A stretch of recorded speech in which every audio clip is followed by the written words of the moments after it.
we have beautifully finished the first 108 asanas. And with this, I also thank all the Paramashivoham level 1 participants for joining us for this session. The next session for you will be continuing in your respective room, respective Zoom session. You can now get ready for your sessions. For the level 2 and level 3 participants, we will now be continuing with the next asana, Yathashanishtasana. Come to a comfortable seated position with your legs in a comfortable position and your hands in Bindu Mudra, touching the index and thumbs. Place the hands on the respective knee. Visualize Swamiji in your inner space. Start performing the Samana Kumbhaka for the following asanas, which is inhaling, holding the breath, visualizing fire in your stomach, and then exhaling. Hold the japa Om Nithyananda Paramashivoham and visualize Swamiji. पर्यङ्कं तत्समाख्यातं यतसंस्थं यथा स्थितिः. The next asana is Samanasana. Now come to a cross-leg position and continue to keep your hands in Bindu Mudra. Visualize Swamiji in your inner space.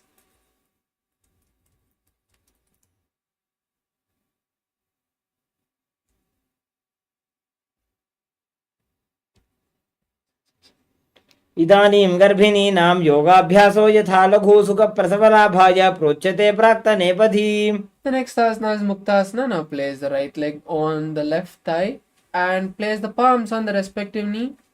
Visualize Swamiji in your space, gaze at the nose, and continue to perform the Samana Kumbhaka. निपीड्य सीविनीं सूक्ष्मां दक्षिणेतरगुल्पतः वामं याम्येन गुल्फेन मुक्तासनमिदं भवेत्. The next asana is Siddhasana. Now continue to keep the legs and hands in the same posture as you just switch the gaze to the third eye. Visualize Swamiji in your inner space. स्थानुसंयमितेन्द्रियोचलदृशा पश्यन् भ्रुवोरन्तरं चैतन्मोक्षकपातभेदजनकं सिद्धासनं प्रोच्यते. The next asana is Siddhyasana. Now continue to keep the legs and hands in the same posture as you just switch the gaze to the floor in front of you and perform the Mahamudra Bandha. Visualize Swamiji in your inner space. वामपादके इडीजानो सीवनिमधितासकोठानो. The next asana is Rudrasana 2. Now continue to keep the legs and hands in the same posture as you just switch the hands to Bindu Mudra. Gaze at the third eye and visualize Lord Rudra.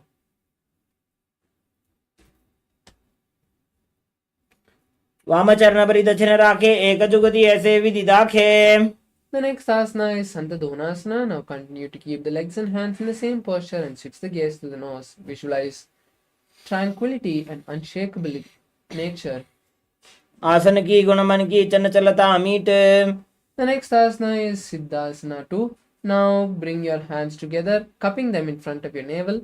Visualize Swamiji in your inner space and continue to perform the Samana Kumbhaka. ऋजुकाय समासीन सिद्धासनमुदीरितं प्रसार्य भूपादौ तु दोर्भ्यामङ्गुष्ठमादरात्. The next asana is Bandhayoniyasana. Now continue to be seated in the same posture and visualize yourself as the womb of creation. Now we'll be performing the Shanmukhi Mudra, which is closing your mouth with the little and ring finger, closing your nose with the middle finger, closing your eyes with the index finger and the ears with the thumb. यत्र मध्ये महादेव बन्धयोन्यासने शृणु. The next asana is Virasana. Now continue to be seated in the same posture and place your hands in Bindu Mudra now. Visualize the space of bravery around you and continue to hold the Mula Bandha.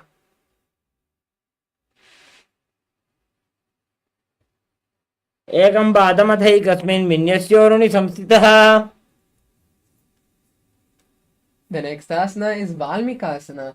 Now continue to be seated in the same posture as you switch your gaze to the third eye. Visualize the great sage Valmiki. डावा पग की पगथली पुनी एड़ी है जो ये. The next asana is Joni Mudrasana. Now continue to be seated in the same posture and place your palms on the respective knee. Visualize the Yoni Mandala, gaze at the nose.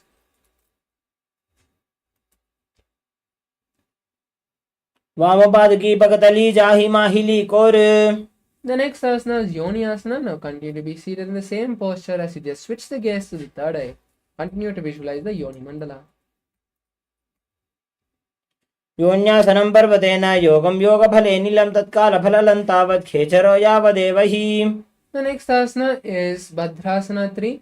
Now bring the soles of the feet together and keep the hands on the respective soles, and interlace the fingers in front of the toes. Then visualize Lord Veerbhadra, gaze at the nose, and pull your stomach in and up in Uddiyana Bandha. गुल्भौ च वृषणस्यादः सीवन्त्याः पार्श्वयोः क्षिपेत सव्यगुल्भं तथा सव्ये दक्षगुल्भं तु दक्षिणे. The next asana is Aghorasana. Now continue to be seated in the same posture as you place your left hand on the left knee, and with the right hand perform the Abhyantra Kumbhaka, which is inhaling through the left nostril, holding the breath, inhaling through the right nostril, holding the breath, and exhaling through the left nostril again. Gaze at the third eye and perform the Kechari Mudra, rolling the tongue and touching the back of the throat. पूर्व कहो भिश्रिका जोई बाही विधि जोगी जैसोई. The next asana is Kaneri Pavasana. Now place your elbows on the ankles of the respective leg and rest your chin on the palms. Visualize an elephant drinking water, gaze at the nose, start performing the Rechaka Kumbhaka for the following asanas, which is exhaling completely, holding your lungs empty comfortably, and then inhaling again. Perform the Uddiyana Bandha. बाली पाव आसन कक्ष्यो है जैसे Yahoo में जाने विधित से. The next asana is Parasana. Now bring the knees together, bring the soles of the feet together, and pull and insert the hands under the knees, bringing the knees together, and then interlace the fingers in front of your hands. Visualize Swamiji in your inner space and gaze at the nose. ततोर्ध्वं रेचयेत् वायुं मृदुनिश्वास संयुतम्. The next asana is Gopi Chandasana. Now relax the legs on the mat, and then now keep the soles of the feet together and the knees on the mat, and then hold the soles with both the hands, and then keeping the hands under the soles, pull the legs towards the chest and balance as you visualize a king and gaze at the nose. पूरव विधिपका का अंगूठा कंठ को पराशे. The next asana is Udarasana. Now keep the feet back on the mat and insert the hands from under the shins. Then hold the feet with both the hands and pull the legs towards the chest. Balance as you visualize your body is completely healed and gaze at the nose. दो भूपकतले संपुट ठाने उभय हस्त करी उरद हिताने. Next asana is Bishishtasana. From the same posture, maintain the balance and lift the legs in front of the face. Visualize yourself excelling in everything. दो भूपकतली जोड़ी संपुट करे. Next asana is Bhujasana. Relax the legs down and then place the respective leg on the shoulders, and then from the inside wrap the legs and then interlace the hands behind the neck. Visualize a cobra in your inner space. शिरासनं तु विज्ञेयं कक्षासनम् अतः परं ग्रीवासनं च परमं भुजासनमिहोच्यते. Next asana is Kalyanasana. Keeping the legs in the same posture, bring the hands down and then interlace the hands behind the lower back. Visualize a beautiful goddess and gaze at the nose. दो हाथ पगों नीचे आने तिनको गोड़ा नीचे ठाने. The next asana is Sankatasana. Now place the legs on the mat and then place one leg under the perineum and cross that leg with the opposite leg and place the heels outside of the hip on the opposite side. Visualize a beautiful swan. Place your hands on opposite knees. Start performing the Ujjayi Kumbhaka, which is inhaling and exhaling, making ocean-like sound. Perform the Vaishnavi Mudra. वामपादं चितेर्मूलं सन्न्यस्य धरणीतले पाददण्डेन जाम्येन वेष्टयेद् वामपादकम्. The next asana is Dhenukasana. Now, from the same posture, just slide the heel which is under the perineum outside of the hip on the opposite side. Place your hands on the top knee, visualize a cow, and continue to hold the Ujjayi Kumbhaka and perform the Udyana Bandha. Anushagi Nagara Panchadam Vrishilinda Galyamni. Next asana is Machandrasana. Now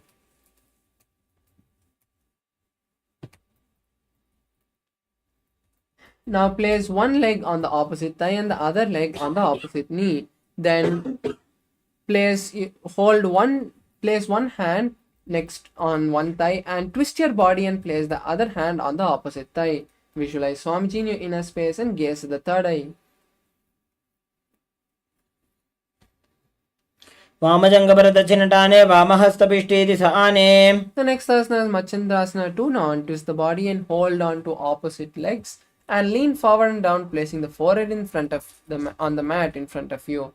Visualize Swamiji in your inner space.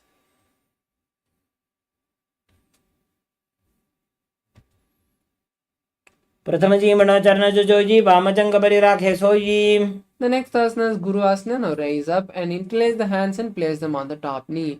Pull your stomach in and up and lock your chin to the chest and perform the Mahamudra Bandha.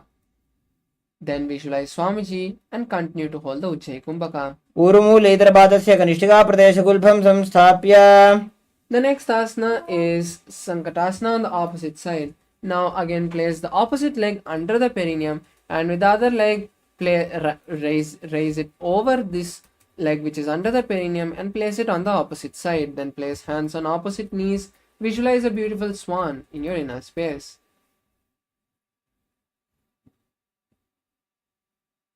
Vamapadam Jiter Moolam Sanyasadhar Nitale Padatandena Yam Jena Veshtajet Vamapadakam. The next asana is Dhenukasana.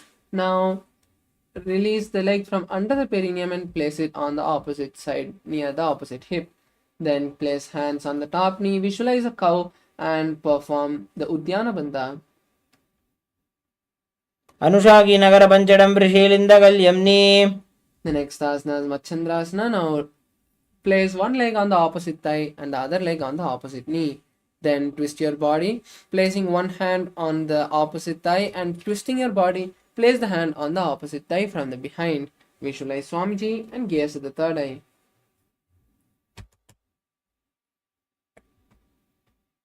Vamajangabhrata Chinatane Vamahastapishti Saane.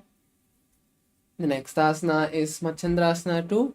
Now untwist the body and hold on to opposite legs and lean forward and down, placing the forehead on the mat in front of you. Visualize Swamiji in your inner space.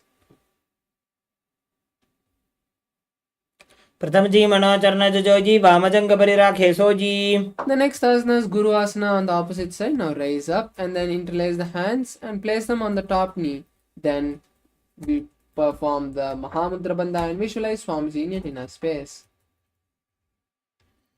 Urmulaidrabhadasya Kanishtika Pradesha Kulbham Samsthapya. The next asana is Parashasana. Now bring both the knees together towards the chest and wrap your knees, hold on to opposite knees. Then visualize Swamiji, gaze to the third eye and start performing the Kechari Mudra, which is rolling the tongue and touching the back of the throat. Padatale Bhumo Nidhaya Janani Ursi Nidhaya Viparida Hastabhyam Uru Sahita Jange Nibhadya. The next asana is Bodha Shokasana. Now leave the opposite leg and hold on to the wrists of the opposite hands. Continue to keep the legs towards the chest and tuck the chin between the gap of the knees. Visualize Swamiji, gaze at the nose and continue to perform Kechari Mudra. Dovu Pagdali Bhuparidhare Korma Hiliye Sekare Janga Kormilaji Ukadabaise Janga Chati Agrani Vese. The next asana is Korakatasana. Now keeping the legs in the same posture, now place the hands underneath the knees and thighs and wrap the hands around the thighs, holding on to opposite elbows. Visualize Swamiji and gaze at the nose. Continue to perform Kechari Mudra.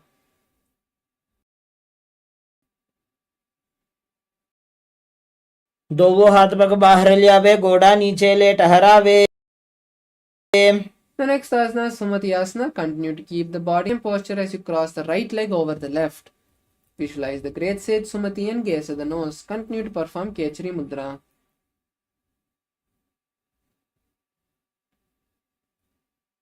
मूलद्वारी धरती परिठाने डाबा पकपरित जपद आने. The next asana is Dandasana. Now stretch the legs forward and release the hands from under the leg.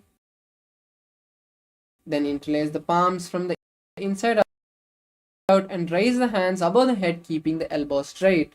Visualize Swamiji, gaze at the nose, and continue to hold the Kechari Mudra as you perform the Mahamudra Bandha. इदानीं गर्भिणीनां योगाभ्यासो यथा लघो.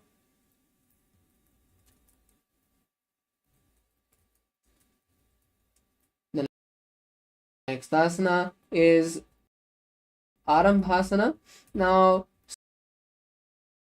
slowly release the hands from the above and lean forward and down, holding respective toes in Prana Mudra. Visualize Swamiji in your inner space and start performing the Nadi Shodhana Pranayama, which is inhaling, visualizing the prana traveling from the feet to the head and then exhaling. दो वो पग मिलवा पसारी पगा का अंगूठा पकड़ी लीलाट गोड़ा लगावे. The next asana is Bhidokasana. Now lean forward and down, and as you lean forward and down, open the knees apart and insert the hands underneath the shins, wrap the heels and hold on to the respective soles. Then slowly try to place your forehead on the mat. Visualize Swamiji and gaze at the third eye. प्रथम बेसी दो पाव पसारी कछुक उर्द को गुरुड डारे. The next asana is Jalandhri Pavasana. Now bring the soles of the feet together and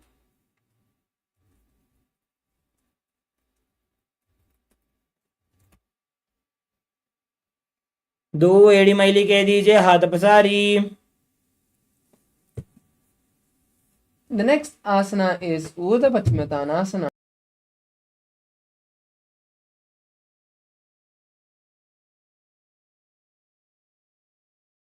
One leg above the head and then behind the neck.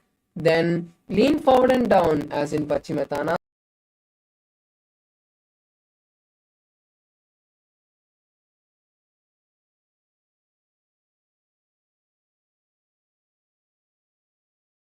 कृत्वा एकं पादं ग्रीवायां धृत्वा तिष्ठेत्.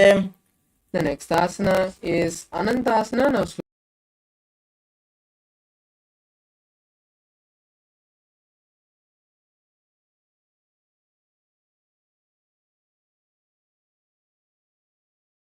try to keep the legs on the mat and visualize Swamiji in your inner space.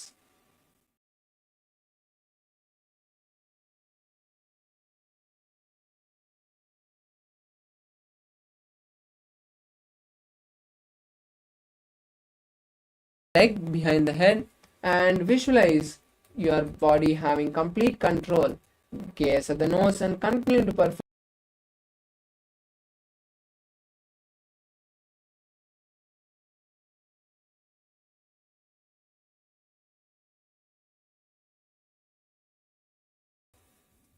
Urdhva Paschimottanasana, the opposite, Drishasana. Now lie down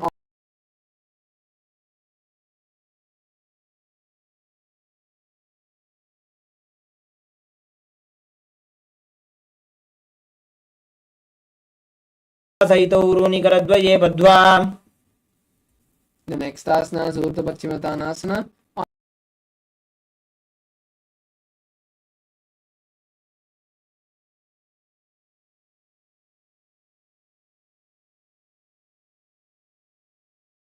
संस्थिं कृत्वा एकं पादं ग्रीवायां धृत्वा तिष्ठेत्. The next asana is Ankushasana. Now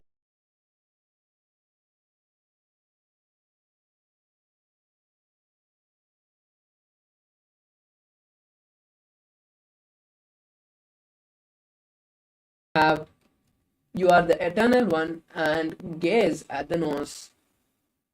उत्तानशयनेकैकं वायुगिरिवाजां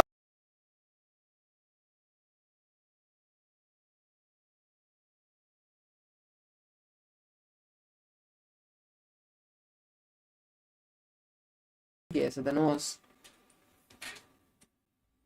उत्तानशयित एकैकं पादं गिरिवाजां कुर्वन्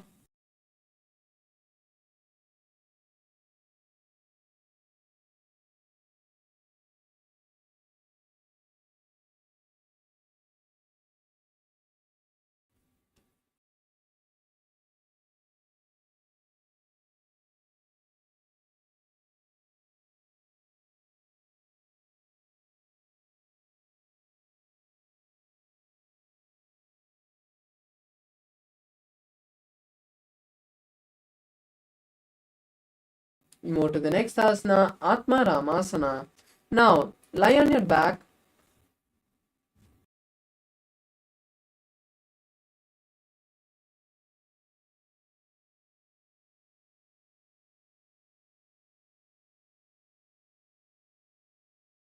Lord Vishnu and gaze at the nose.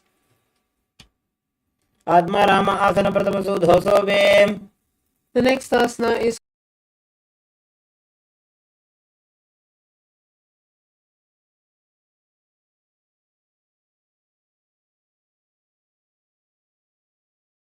visualize Swamiji and gaze at the nose. दोवो हाथ चीत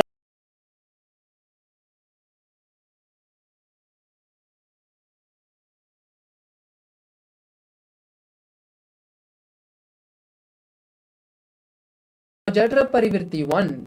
Bring both the knees to the chest and open the hands out to the side.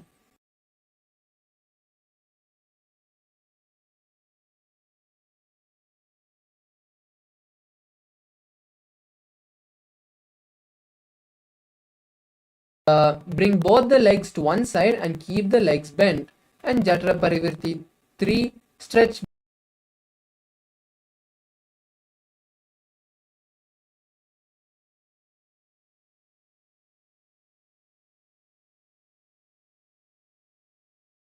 त्रिदाहि परिकीर्तितः बद्धकोणं सुप्तकोणम् ऊर्ध्वकोणमथापि च Now we'll perform the 3 Jatra Parivirti steps on the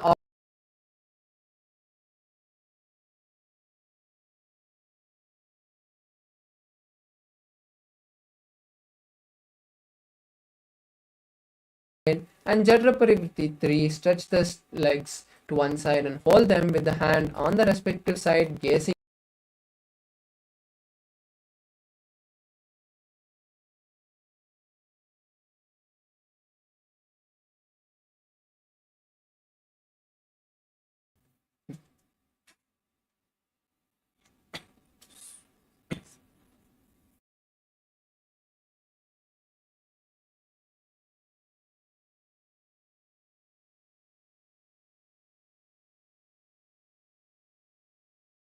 off the mat, tucking your chin to the chest and perform the Murcha Kumbhaka, which is inhale.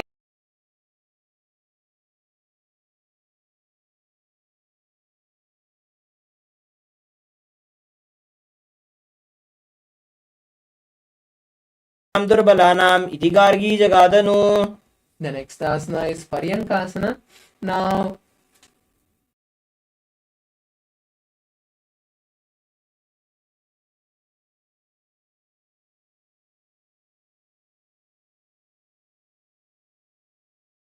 behind the head, facing to with the palms facing the body, and lift your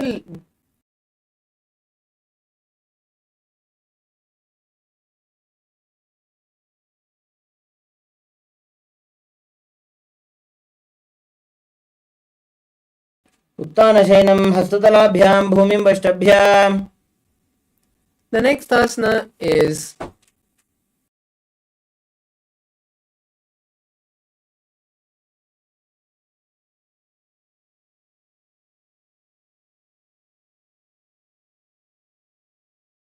self as a playful dog lying on its back.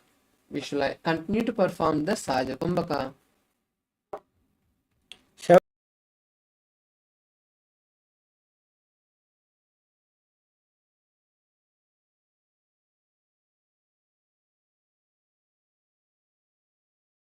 next to your body, and with the momentum, lift your legs up and straight, bringing the legs to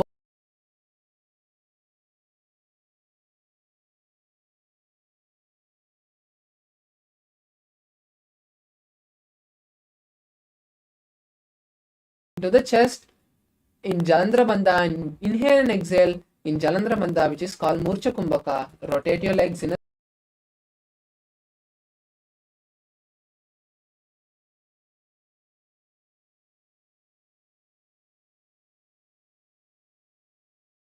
stop the rotation of your feet in Viparita Karni too.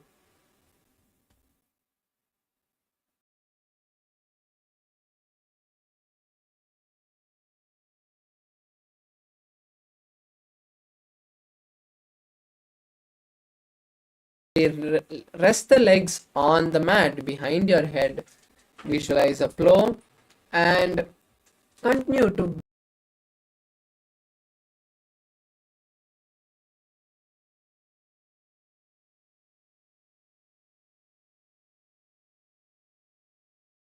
भूमौ पादपृष्ठे स्थाप्य. The next is Saita Paschimottanasana. Now keep the legs on the mat behind you and just bring the hands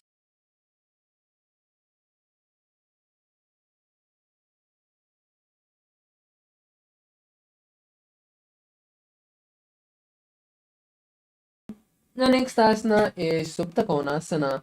Now, holding the respective feet slowly.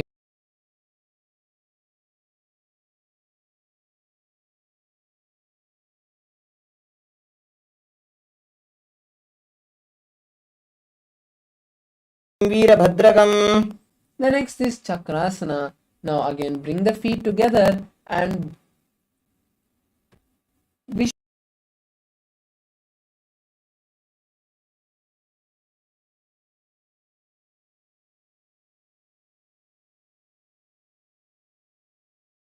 मस्तकतः परो व्युत्क्रमेण ततः शीघ्रमेतत्सर्वस्य साधनम्.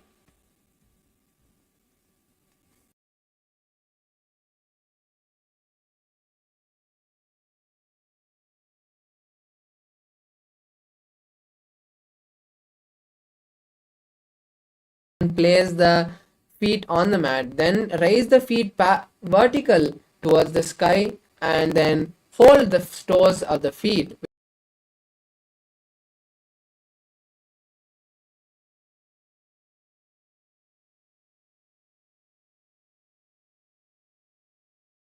क्रौञ्चं च मरीचिं वीरभद्रकं नटराजं त्रिकोणं च सुप्ताङ्गुष्ठप्रसारणे.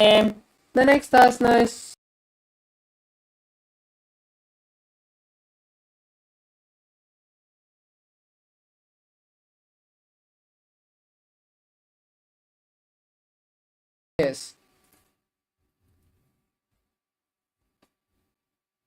मुक्तपद्मासनं कृत्वा उत्थानं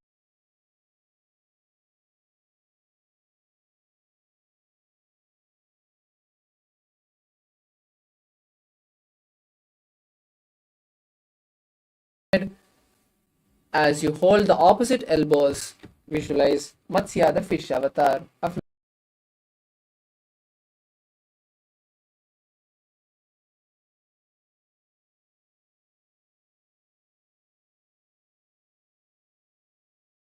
Just place the right hand on the left palm. Gaze at the nose and continue to visualize. Continue to perform the Ujjayi Kumbhaka.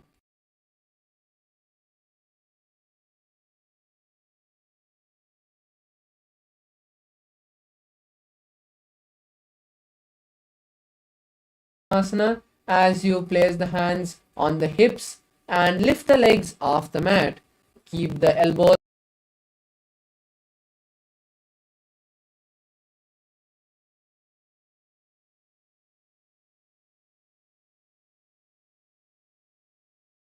The next asana is Vrishchikasana. Now place one leg on the opposite thigh and bring the opposite thigh towards the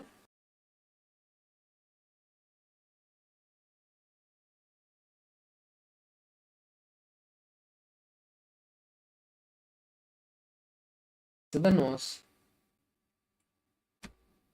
प्रथमशयन सूतो शीशिकेशिकी सन्ति सुदाखे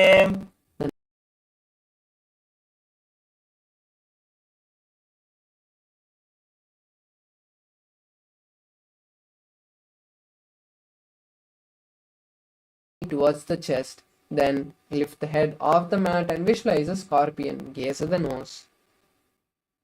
प्रथमशयन सूतो शीशिकेशिकी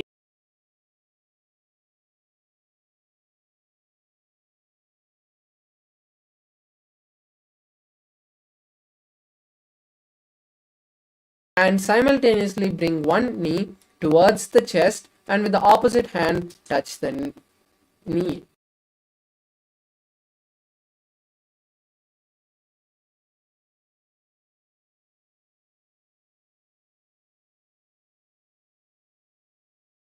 Asana is Marottanasana. Now lie on your back and bring one knee and touch the respective ear.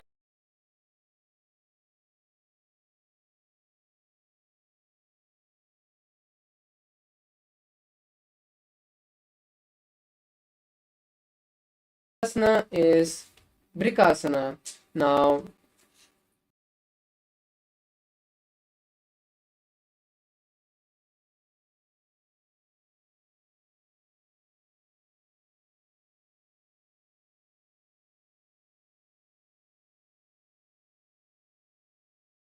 and repeat this again and again. अथ उत्तान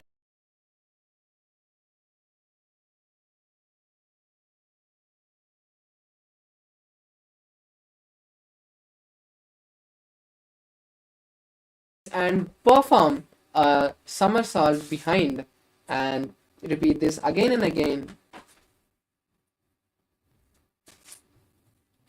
उत्तानशयनं पादोश्रौ लङ्घ्य भूमौ स्थापयित्वा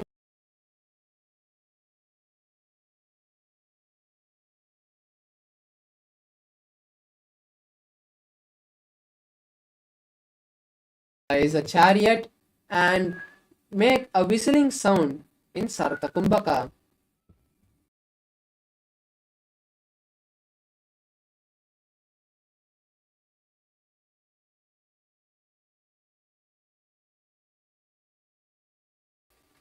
From the lying down position, come to a plank posture and start jumping both your feet simultaneously in between your palms and then backwards. Visualize Swamiji and perform Saja Kumbhaka.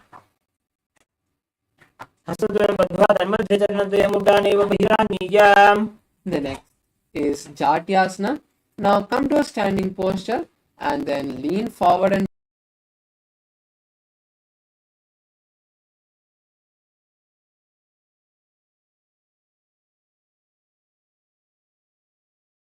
येन चाति स्मरो भवेत् हस्तान् त्रिभूमौ च गमनम् आगमनं ततः. the next is Lolitika Karna.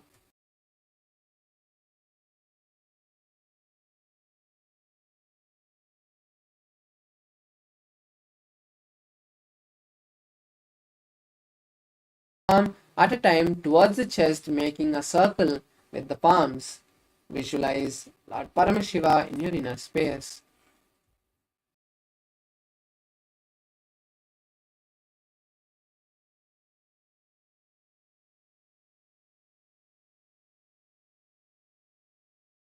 Visualize the Kundalini twirling through all the energy centers and reaching the crown center.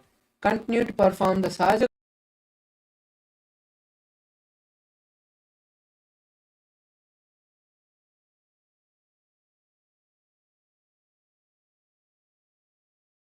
Anasana. Now lean forward and place your palms underneath the respective leg sole from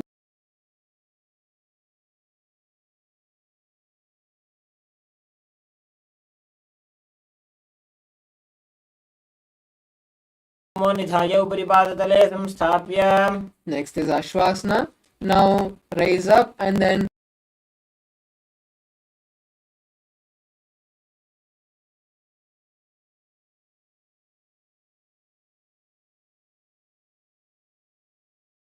स्थाप्य. next asana is Kapotani Takasana. Now raise up and interlace the hands behind the back and lean as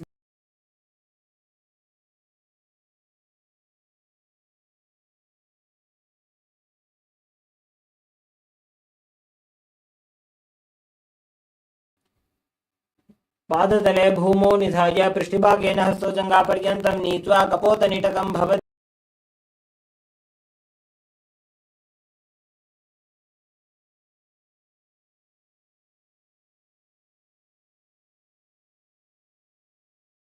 Together with your forearms together, and then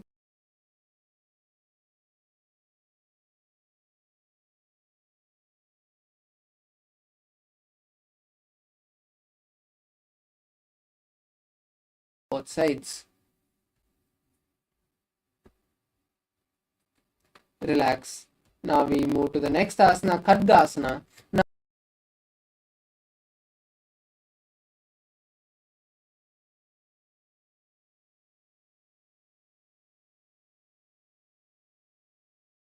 slightly forward, visualize your hands as the horn of the rhinoceros and visualize a rhino in your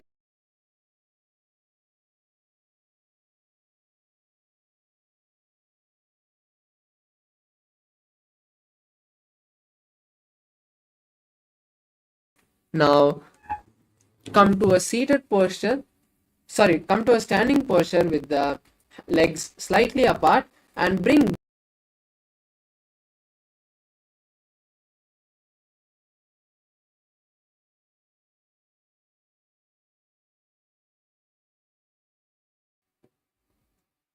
पुनः पुनः उत्थातव्यम् असितव्यम् इति उत्थानोत्थानं भवति। the next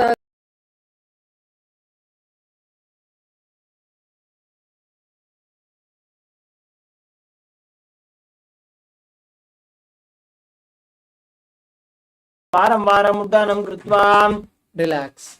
We move to the next asana, which is Utshirshakasana. Now bring one leg to the opposite hip.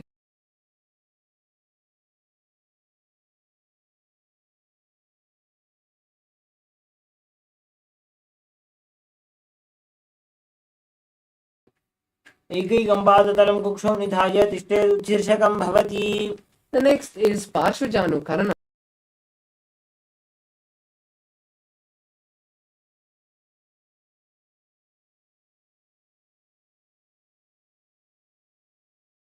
Hand holding the raised leg, keeping the palm of the hand holding the raised leg in a fist. Place the opposite palm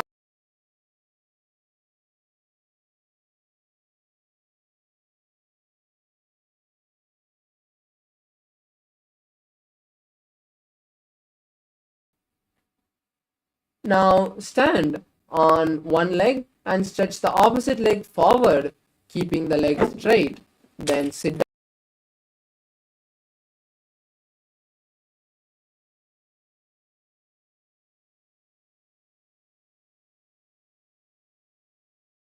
आसनं भवति।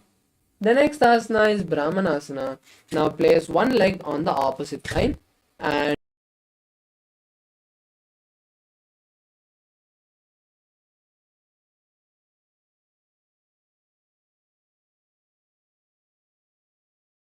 asana is Garudasana 3. Now with the raised leg, wrap the opposite leg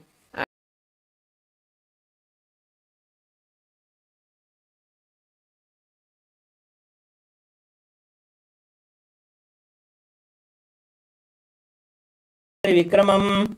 The next asana is Ekapadasana. Now place the raised leg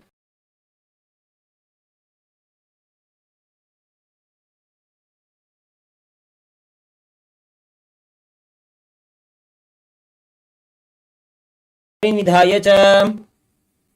The next asana is Dhruvasana. Now raise one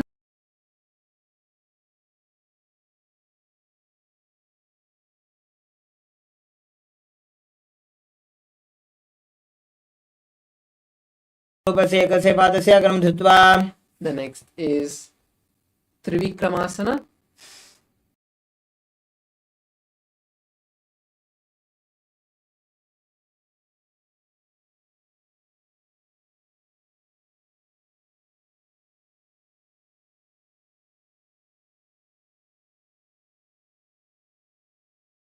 Now raise one leg and place it behind your neck and then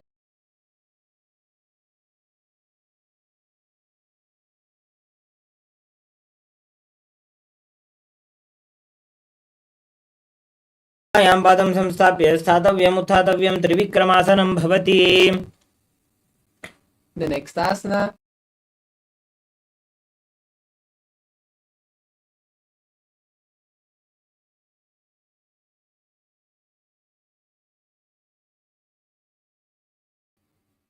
bring the opposite leg towards the chest and hold the raised leg with the respective hand, keeping the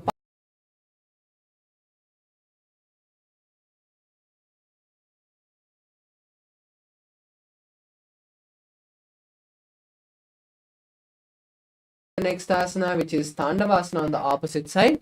Now bring straight, stand on one leg and stretch the opposite leg.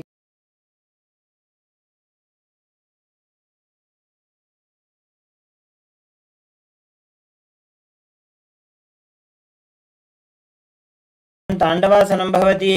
The next is Brahmanasana. Now place one leg on the inner thigh and keep both the hands.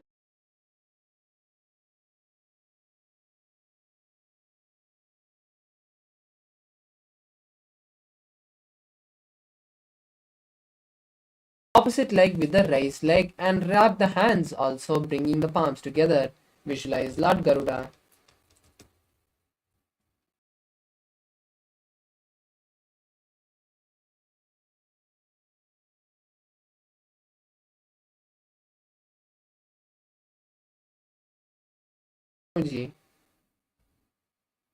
दक्षाङ्घ्रिं वामपादस्य जङ्घोपरि निधाय च.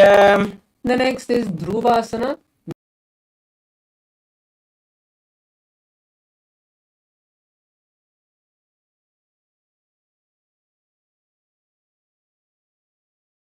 In a circle, visualizing a star. एकेन हस्तेन दण्डरूपस्य एकस्य पादस्य अग्रं धृत्वा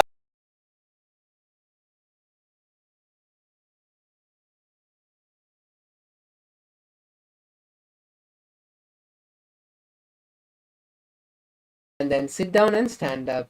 Visualize Lord Vishnu. ग्रीवायां पादं संस्थाप्य स्थातव्यम् उत्थातव्यं त्रिविक्रमासनं भवति.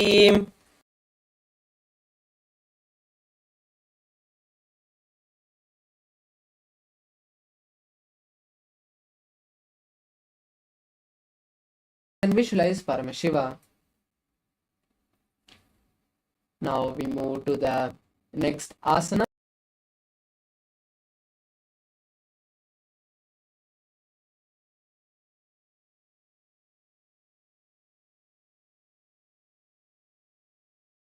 Forward and insert the hand from the back and then bring them under the knees as you squat. Then interlace the hands in front.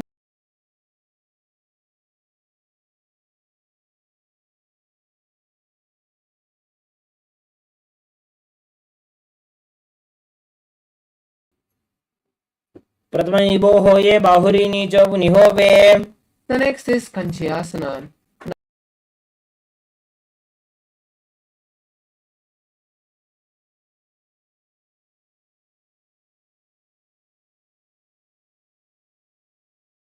Visualizing the prana traveling all over your body and then exhale. Visualize Swamiji in your inner space.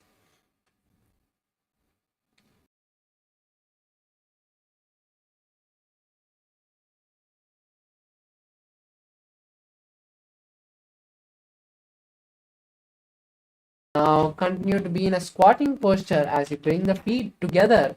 Then again interlace the hands under the buttocks.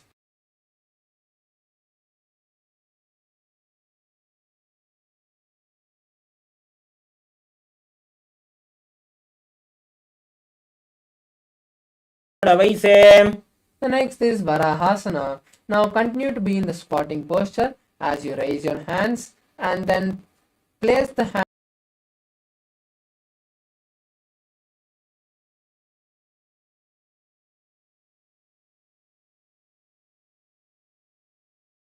की माहिली core मिलाई फना पानी उकड़ मोड़ वैसे.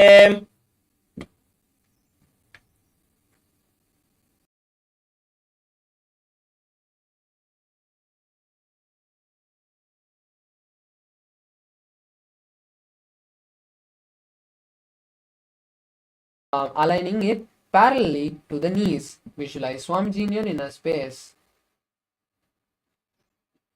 पार्श्वद्वयं मेल्य स्थित्वा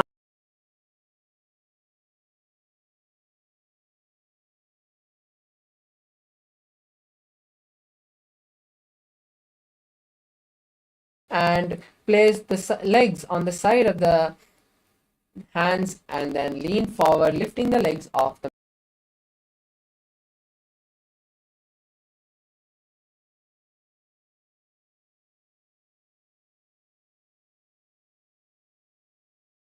support of a wall or a partner to perform this asana.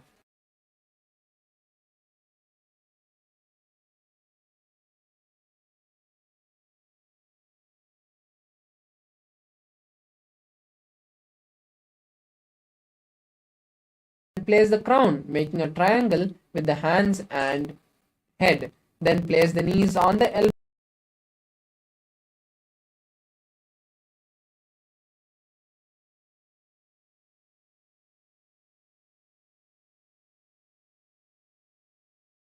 Now come to a seated posture as you sit on the heels with the toes flat. Place your hands on the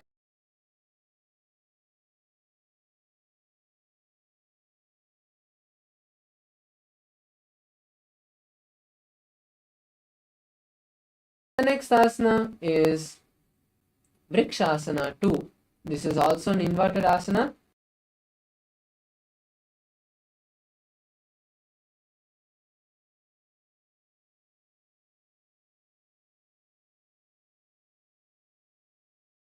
In a handstand. Visualize a tree in your inner space.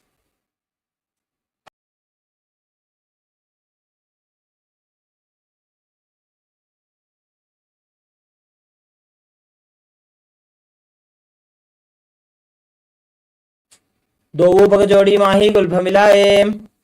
The next is Matsyasana. Now come to a plank posture and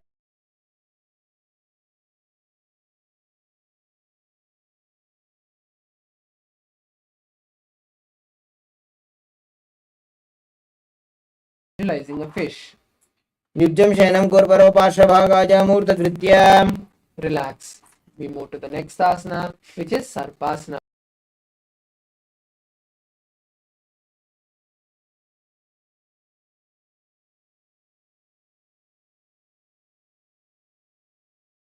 Perform the Sajakumbhaka.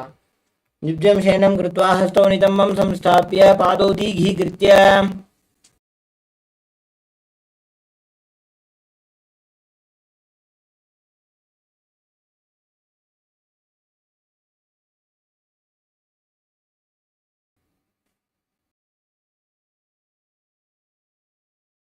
कराभ्यां पङ्कजं कृत्वा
Paramashivam. Om Nithyananda.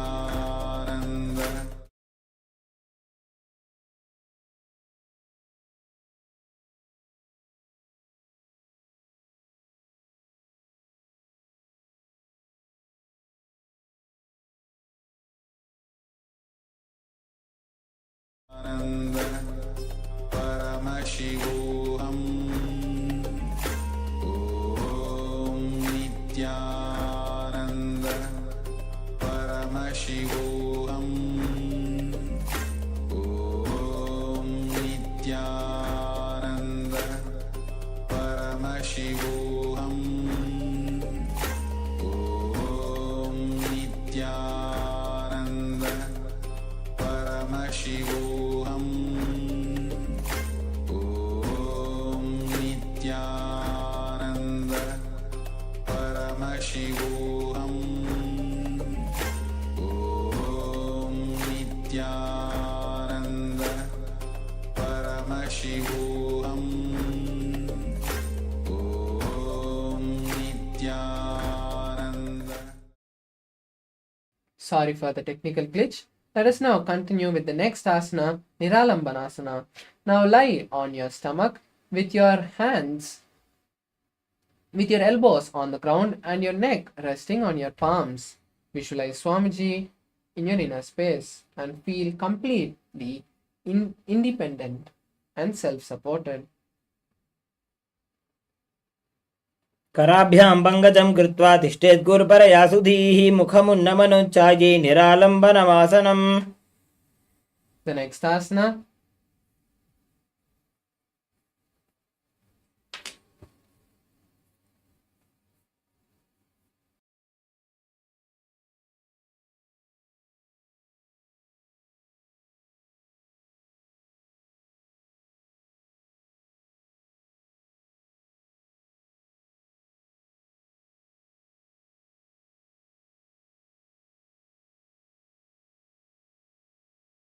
is Chakrasana. Now place your hands on the mat and then lift your upper body and bend your legs towards the head as close as possible. Visualize an umbrella in your inner space. अर्ध्यासनं स्थित्वा हस्ततलाभ्यां भूमिं वष्टभ्य. The next asana is Vajrasana. Now come to a seated posture on your heels with the toes flat. Then place your hands on the mat and stretch it as far away as away from your body, placing your forehead on the mat. Visualize Vajra, the weapon of Lord Indra. Continue to perform the Sahaja Kumbhaka. इदानीं गर्भिणीनां योगाभ्यासो यथा लघु सुखप्रसवलाभाय प्रोच्यते प्राक्तने पथि. The next asana is Meshasana. Now raise from this posture, raise your hips up and keep the feet flat on the mat. Then simultaneously lift one hand off the mat and place it forcefully on the mat. Visualize a ram in your inner space. गजासन संस्थितो एकैकं बाहुं भूमौ ताडयेत्. The next asana is Ajasana. This is the inverted asana. So I request all the participants, you can take the support of the wall or a partner to perform this asana. Now come to a standing posture and then lean forward, placing the hands flat on the mat. Then kick the legs up into a handstand and then slowly bring the forehead to the ground, bending the elbows. Visualize Swamiji in your inner space. गजासन संस्थितो पादद्वयमन्तराळे कृत्य. Relax. Now we move to the next asana, which is Dhanantarasana. Now come to a seated posture and then place your hands behind the back and pull the soles towards the perineum and then place the hands on the respective knee. Visualize Swamiji and gaze at the nose. पूरव विधि परिहाता की काकसी से फणा शरामोड़ी. The next asana is Angamottanam. Now interlace the hands in the front and move it in all directions, and then interlace the hands behind the back and then move it in all directions. Visualize Swamiji in your inner space. हस्तयोः अङ्गुलीर्बद्ध्वा हस्तयोर्मध्यात् सर्वङ्गं निष्कासयित्वा. We move to the next asana, which is Garudasana 4. Now be in a seated posture and then place your hands on the respective knees. Then move your heels outside of the respective hip. Visualize Lord Garuda and start performing the Ujjayi Kumbhaka. जङ्गोरुभ्यां धरां पीड्य स्थिरकायो द्विजानुना. The next asana is Ananda Mandirasana. Now come to a seated posture on your respective heels and then place your hands underneath the respective ankles. Visualize yourself in a temple and gaze at the third eye. अथ वक्षे वीरनाथ आनन्दमन्दिरासनं यत्कृत्वा अमरो धीरो भवत्येवेह साधकः. The next is Mandukasana 2. Now be in a seated posture as you place your hands underneath the respective knees. Cross your ankles and visualize a frog as you roll your tongue and touch the back of the throat in Manduki Mudra. Pull your stomach in and up in Uddiyana Bandha. पृष्ठं सम्पीड्य गुल्फाभ्यां जान्वङ्गे सबलयाकृतिः हस्तौ पादतले क्षिप्तो मण्डूकं पाददोषहृत्. The next asana is Narasimhasana. Now release uncross the heels and keep the feet together and knees on the mat with the toes tucked. Place the hands in front of you on the mat with the palms flat and the thumbs touching each other. Now lean forward and down and then extend your tongue out and exhale forcefully, visualizing Lord Narasimha. दो फनापानी होए वैसे AD Mailer गुदानी वैसे. The next asana is Vishrikasana. Now continue to be seated on your toes with the knees on the mat.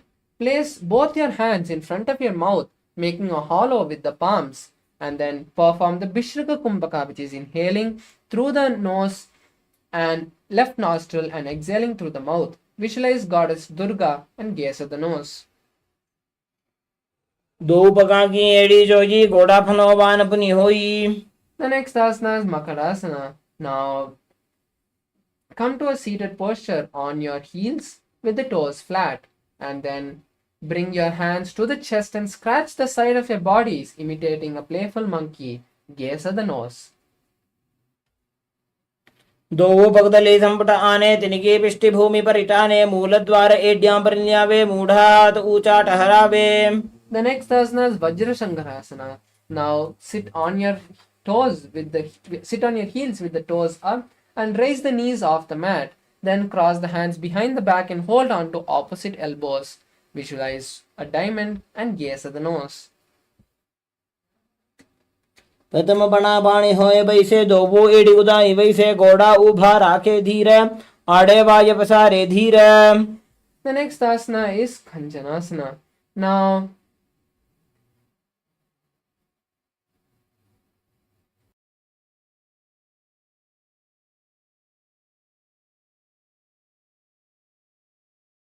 cross your ankles and place your toes flat and then place your hands on the respective knees, on the side of the respective knees. Then pull your stomach in and up in Uddiyana Bandha and visualize you have perfect health. Gaze at the nose and continue to perform the Ujjayi Kumbhaka. खञ्जनासनमः वक्ष्ये यत्कृत्वा सुस्थिरो भवेत् पृष्ठे पादद्वयं बद्ध्वा हस्तौ भूमौ प्रधारयेत्. The next asana is Kurmasana. Now maintain the same posture as you place the hands on the respective knee. Visualize a tortoise and gaze at the nose. गुल्भौ च वृषणस्याधो व्युत्क्रमेण समाहितौ रुजुकाय शिरो ग्रीवं कूर्मासनमितीरितम्. The next asana is Yogasana. Continue to keep the hands and legs in the same posture and just switch the visualization to Swamiji. बुधं नियम्य गुल्फाभ्यां व्युत्क्रमेण समाहितः योगासनं भवेदेतदिति योगविदो विदुः. The next asana is Vijogasana. Now rise up onto your knees and cross the ankles behind the back. Then hold on to respective ankles with the fingers inside and the thumbs out. Visualize Swamiji and gaze at the third eye. मेरुदण्डग्रन्थि दाढ्य संविपादयिषुप्पमान् कपोतोष्ट्रासनाभ्यास कुर्यान्मितहिताशनः. The next is Ustrasana. Now uncross the ankles and keep the feet flat. Then lean back and then hold on to the respective heels as you push the hips forward. Visualize a camel in your inner space. घोड़ा वामो बहुजी घोड़ा आड़ा राखे दोई. The next is Jatyasana. Now rise up and then come to a seated position with the heels outside. Then place your elbows on the mat and then place your forehead. Visualize a blooming lotus. दो एड़ी संपुट करे सोले मूलद्वारित धरे. Next asana is Viratasana. Now rise up and then place the back on the mat. Keep the elbows off the mat and you can use your elbows if you need for support. Rise up and down again and again, visualizing Swamiji. Gaze at the nose. जंगा पृष्ठभूमो निधाय जंगोदरयोः ऊरुनि संस्थाप्य.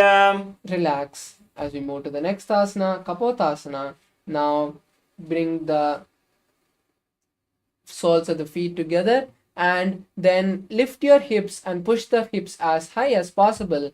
Bend your forehead and then hold the respective ankles.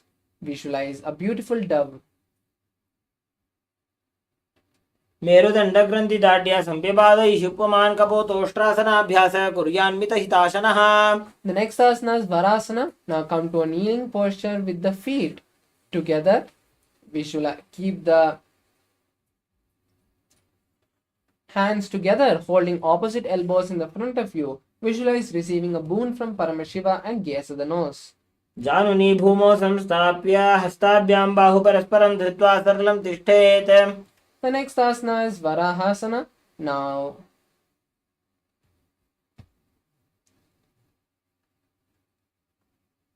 sit down on the respective knees and then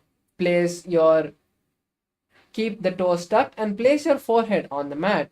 Then hold the side of the heads with both the hands and keep the elbows by the knees. Visualize Varaha, the boar avatar of Lord Vishnu.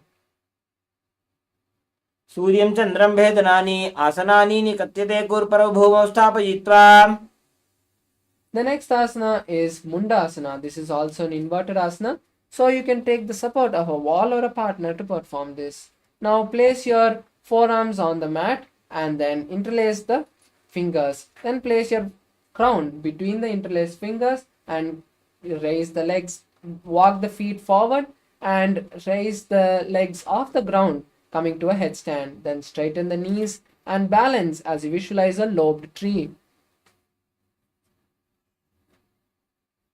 अधो मुंडासनं वक्षे सर्वेषां प्राणिनां सुखम्. The next asana is Anthasana. Now again come to a seated posture as you sit on your heels with the toes flat. Place the forehead on the mat and cover the ears, keeping the elbows by the knees. Visualize Swamiji and gaze at the nose.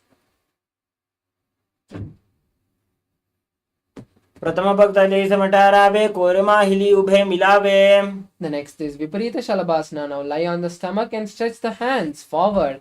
Then simultaneously lift the thighs, legs and hands off the mat, balancing on your abdomen. Visualize a locust and perform the Saja Kumbhaka. शलभासन भेदाश्च नटभेरुण्ड नामके गण्डभेरुण्ड सहिते शीर्षदण्डासनं तथा. The next asana is Kapalasana. Now lie on your stomach and bring the hands and place them next to the body with the palms facing down. Then lift the legs and thighs off the mat and visualize a skull. कपालं भूमो निधाय ऊर्ध्वं पादौ नजेत् कपालासनं भवति. The next asana is Akasha Kapotasana.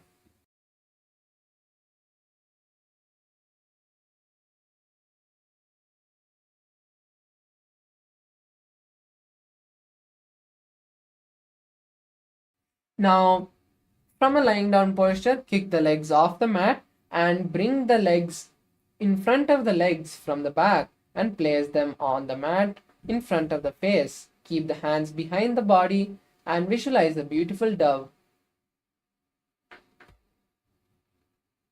उष्ट्रासने स्थित्वा चरणौ भूमेरुत्थाप्य मस्तकोपरि नीत्वा. The next asana is Chatakasana. Now come to a seated posture.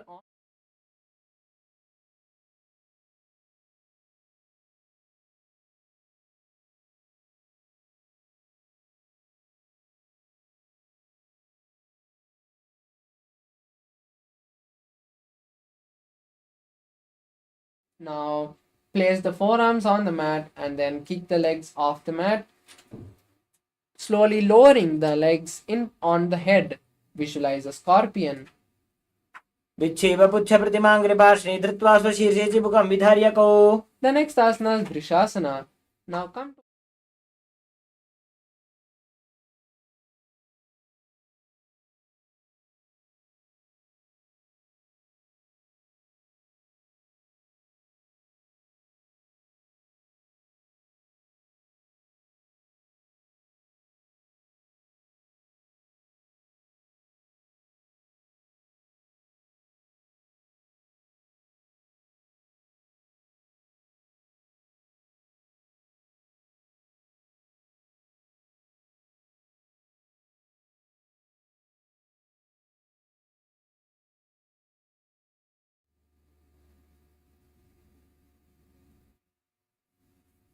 Yes, now we move to the next asana, which is Lolasana. Now sit on both the heels.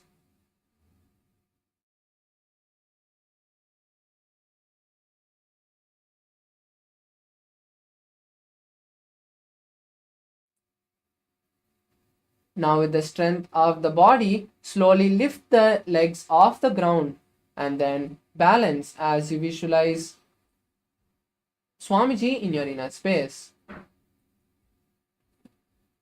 लोलासनं सदा कुर्यात् वायुलोलापघातनात्. The next asana is Vrishasana on the opposite side. Now sit on the opposite heel and let the other heel be outside of the respective hip.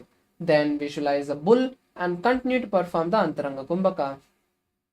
याम्यगुल्फे पादमूले वामभागे पतेतरं विपरीतं स्पृशेत् भूमिं वृषासनमिदं भवेत्. The next asana is Balagunasana. Now come to a squatting posture as you sit on one heel and keep the other foot flat on the mat with the knee by the chest. Place your hands on respective knees and visualize Balaguna, one of the 84 Siddhas.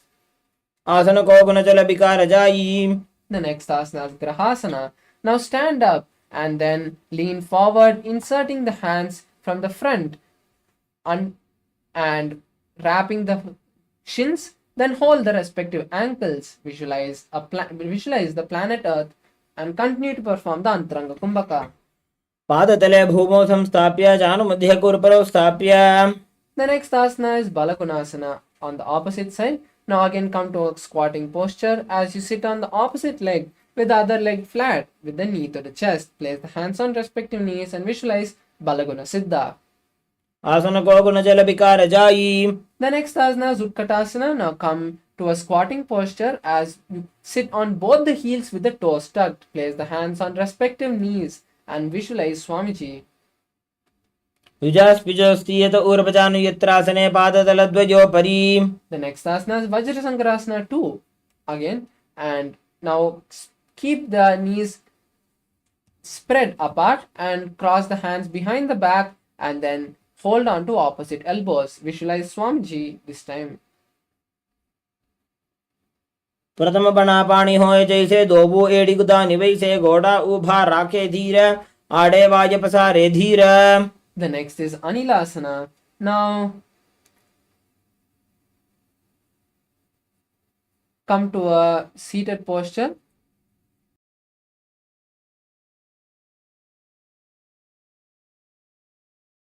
Come to a squatting posture as you keep the soles of the feet flat on the mat and the palms, back of the palms under the respective foot with the palms on the mat. Keep the hands inside of the feet and gaze at the nose as you visualize yourself able to exist by breathing prana alone. दोबू हाथ भूमि पर टाने कहुनी जाड़ी ना भी लग आने. The next asana is Padukasana. Now stand up and then place the hands from the front of the feet under the soles, and then walk back and forth in your mat, visualizing you are wearing padukas. We should walk back and forth and perform the Antaranga Kumbhaka.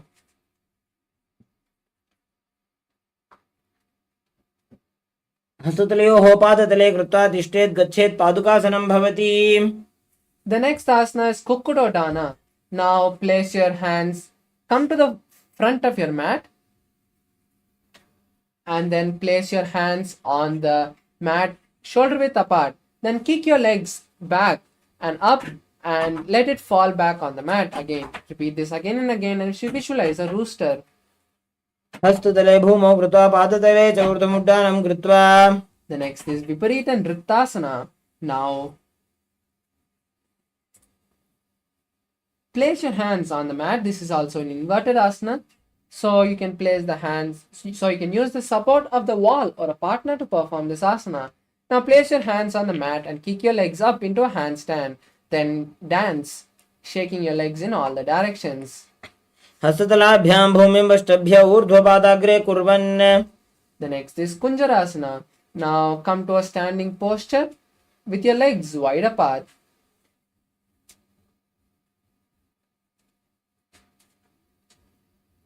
Now lean forward and down, placing one hand on the mat and place the other hand on the respective ear. Visualize Swamiji in your inner space. अथ वक्षे महादेव कुञ्जरासनम् उत्तमम्. The next asana is Kunjarasana on the opposite side. Now place the other hand on the respective ear and place the opposite hand on the ground. Visualize Swamiji in your inner space. अथ वक्षे महादेव कुञ्जरासनम् उत्तमम्. The next asana is Kadambasana. Now come to a seated posture as you sit on the toes, on the heels with the heels raised. Then hold the respective ankle and visualize a Kadamba tree. पार्श्वेभ्यां भूमिं वष्टभ्य हस्तद्वयेन गुल्फौ धृत्वा. The next asana is Pavanamuktasana. Now sit on the ground and bring the knees to the chest. Wrap the legs and squeeze your body as you visualize the excess vata leaving your system. द्वयोस्तु पादयोः पाणिं लात्वा स्वस्वनितम्बके.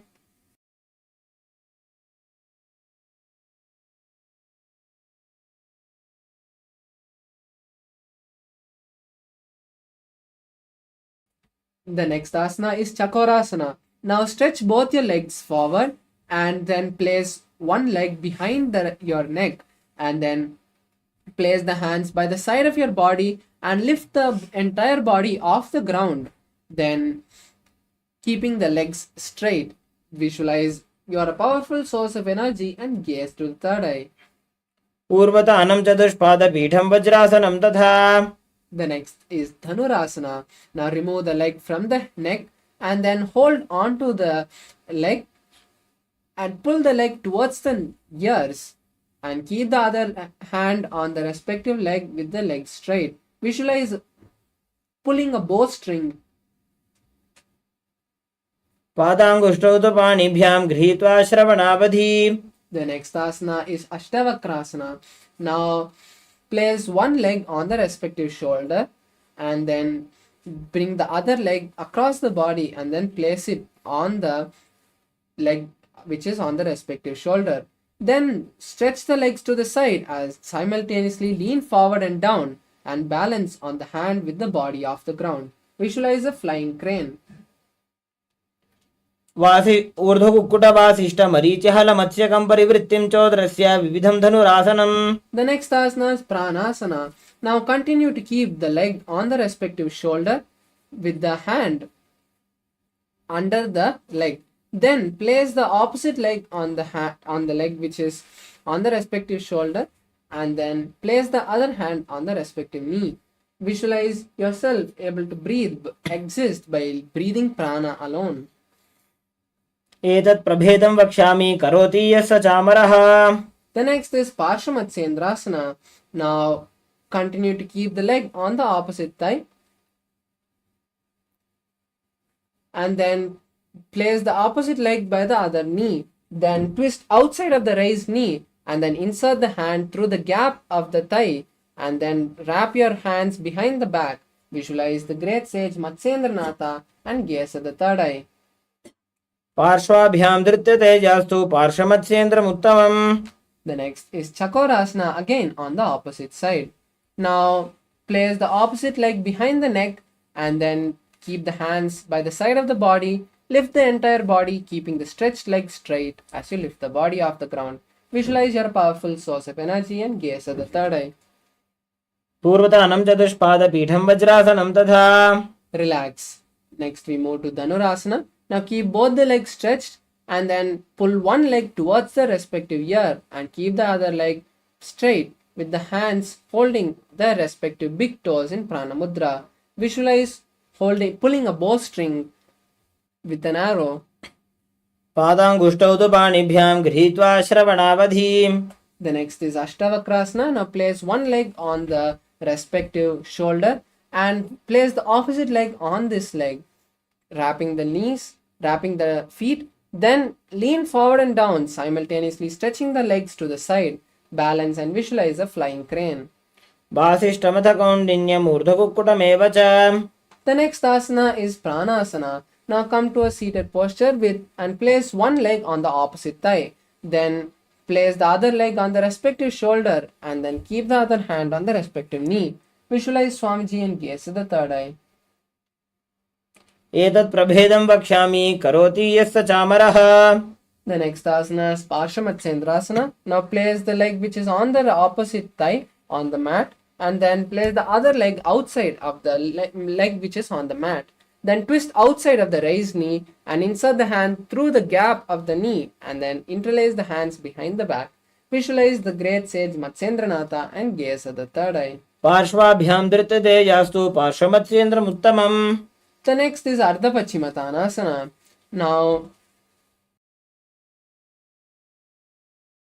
Now place one leg by the perineum, one heel by the perineum with the knee bent and the other leg straight. Now lean forward and down and hold the stretched leg with both the hands, placing your forehead on the knee. Visualize Swamiji in your inner space. एकं पादं प्रसार्य एकं पादस्य पार्श्वनासीवने संपीड्य. The next asana is Kraunchasana. Now raise up and then hold. Keep the bent knee outside of the hip and then hold the stretched leg with both hands and then pull it towards your forehead, keeping the knee straight. Visualize a crane in your inner space. उत्तानपादं क्रौञ्चं च मरीचिं वीरभद्रकं नटराजं त्रिकोणं च सुप्ताङ्गुष्ठप्रसारणे. The next asana is Ardha Pachimatanasana on the opposite side. Now keep the stretched leg bent and the opposite leg straight and lean forward and down and hold the stretched leg with both the hands. Visualize Swamiji in your inner space. एकं पादं प्रसार्य एकं पादस्य पार्श्वनासीवने संपीड्य. The next asana is Kraunchasana. Now place the bent leg outside of the hip and hold the stretched leg with both hands and then raise both the legs towards the forehead and straight vertically. Visualize a crane in your inner space. उत्तानपादं क्रौञ्चं च मरीचिं वीरभद्रकं नटराजं त्रिकोणं च सुप्ताङ्गुष्ठप्रसारणे. The next is Swastikasana. Now come to a seated posture with the soles of the feet in between the knees and calves. Then place the hands on the respective knee and visualize the space of peace. जानुर्वोरन्तरे सम्यक् कृत्वा पादतले उभे रुजुकाय समासीनः स्वस्तिकं तत् प्रचक्षते. The next is Gorakshasana. Now keep the legs in the same posture as you bring the palms and cover the respective heels. Visualize the great sage Goraknatha. Tuck the chin to the chest in Jalandhara Bandha. जानुर्वोरन्तरे पादौ उत्तानो व्यक्तसंस्थितौ गुल्फौ छाच्छाद्य हस्ताभ्याम् उत्तानाभ्यां प्रयत्नतः. The next is Bhagasana 2. Now, in the same seated posture, just we'll be performing the Shanmukhi Mudra.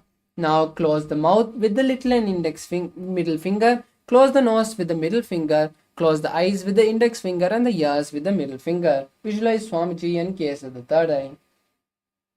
वामपार्श्वगुलं संस्थाप्य दक्षाङ्घ्रिवामजगने. The next asana is Yogasana 2. Now sit in Padmasana and keep the back of the palms next to the respective knee. Visualize Swamiji and gaze at the third eye. Start performing Kakachancha Kumbhaka, which is contracting the lips and folding the tongue inside the mouth and inhaling and exhaling through the nose. उत्तानौ चरणौ कृत्वा संस्थाप्योपरि जानुनोः आसनोपरि संस्थाप्य चोत्तानं करयुग्मकम्. The next is Urdhva Kukkutasana. Now place the hands, palms on the mat next to the knees and lift the body off the mat. Visualize a rooster. वासिष्ठमथ कौण्डिन्यमूर्ध्वकुक्कुटमेव च अष्टावक्रमथोत्तानं मयूरं सेतुबन्धनम्. The next is Siddhara Triasana. Now insert the hands between the gaps of the thighs and calves. Then keep the body on the mat without lifting it. Visualize Swamiji and gaze at the nose. प्रथम पद्मासन को करे हस्तुतो भूगोडासन धीधरे. The next is Hamsasana. Now lift the body off the ground and visualize an elegant swan. Gaze at the nose. Kukkutasana स्थित्वा स्कंदपर्यन्तं मूरोनि नीत्वा. The next is Karmukasana. Now keeping the hands between the gaps of the thighs and calves, lift the buttocks off the mat and then push the hands as back as possible, interlacing the fingers behind the buttocks. Keep the forehead on the mat and visualize a bow.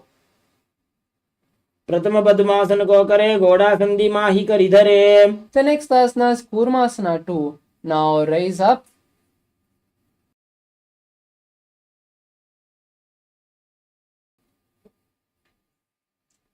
and insert the hands to the gaps of the thighs and calves and then hold on to the respective shoulders. Visualize a tortoise in your inner space. By जंग पर दक्षिण पावा दाई जंग परि by ल्यावा. The next is Granthi Bedasana. Now continue to maintain the same posture as you just visualize Paramashiva and tuck your chin to the chest in Jalandhara Bandha. Gaze at the nose and continue to hold the Kakachancha Kumbhaka in your inner space.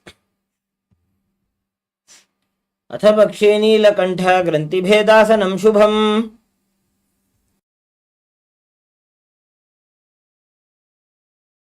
The next asana is Uttana Kurmasana. Now lie on your back, keeping the legs in Padmasana and the hands to the gaps of the thighs and calves. Hold on to the respective shoulders and visualize a tortoise. Gaze at the nose.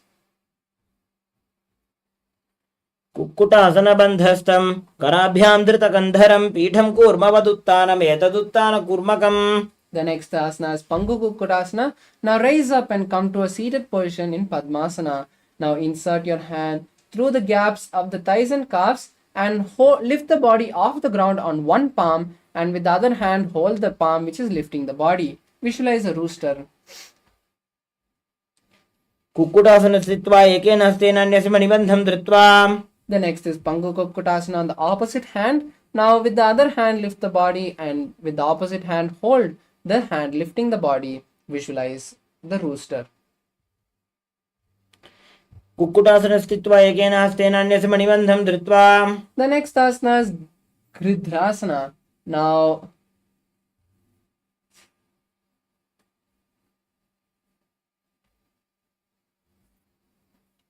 place the elbows on the respective soles and interlace the fingers and place the chin on the knuckles. Visualize you have gone beyond all greed and covetous. जानूर्वोरन्तरे पादौ उत्तानौ व्यक्तसंस्थितौ गुल्फौ छाच्छाद्य हस्ताभ्याम् उत्तानाभ्यां प्रयत्नतः. The next asana is Padmasana 3. Now raise up and hold on to the respective big toes. Then visualize Swamiji in your inner space and perform the Mahamudra Bandha. Gaze at the nose. उत्तानो चरणो विधाय विधिवच्चक्तिस्थितो योगिरात्. The next is Padmasana 4. Now place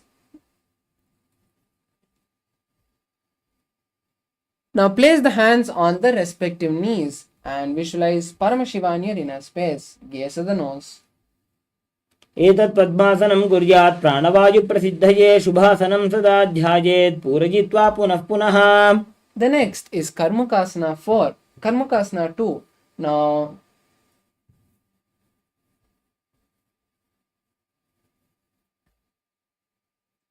Now place the left hand on the left knee and with the right hand hold the left toe and rotate it, visualizing pulling a bowstring.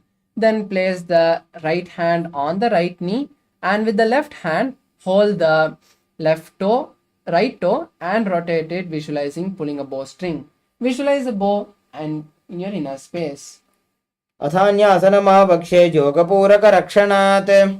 The next is Karmakasana 3. Now lock your Padmasana even tighter and then cross your hands behind the back and hold on to the respective feet. Visualize a bow and perform the Mahamudra Bandha. Gaze at the nose. कार्मुकासनमाक्षित्य उदरे पूरयेत् सुखं तदा वायुर्वसो याति कालेन सूक्ष्मवायुना. The next asana is Dridasana. Now release the Mahamudra Bandha but continue to keep the legs in the same posture. Visualize Paramashiva's third eye. ऊरुभ्यामुपरि स्थाप्य पादयुग्मं प्रयत्नतः दक्षिणं सव्यदेशे च सव्यं दक्षिणदेशके. The next is Nagrasana. Now try to hold on to the respective legs. If you can't, just lean back and cross your hands behind the back. Visualize a cobra and perform Sahaja Kumbhaka. Gaze at the nose. प्रथम पद्मासन कोठाने दो हाथ पाछाने आने. The next asana is Kandukasana. Now release the Padmasana and bring the knees and thighs to the chest. Wrap the body and rock from side to side, visualizing a ball. वेत्रासने स्थित्वा हस्तपादान् निष्कुष्य. The next is Urdhva Pavanasana. Now place the soles of the feet flat on a mat and interlace your hands behind the head. Completely relax your body for a few moments.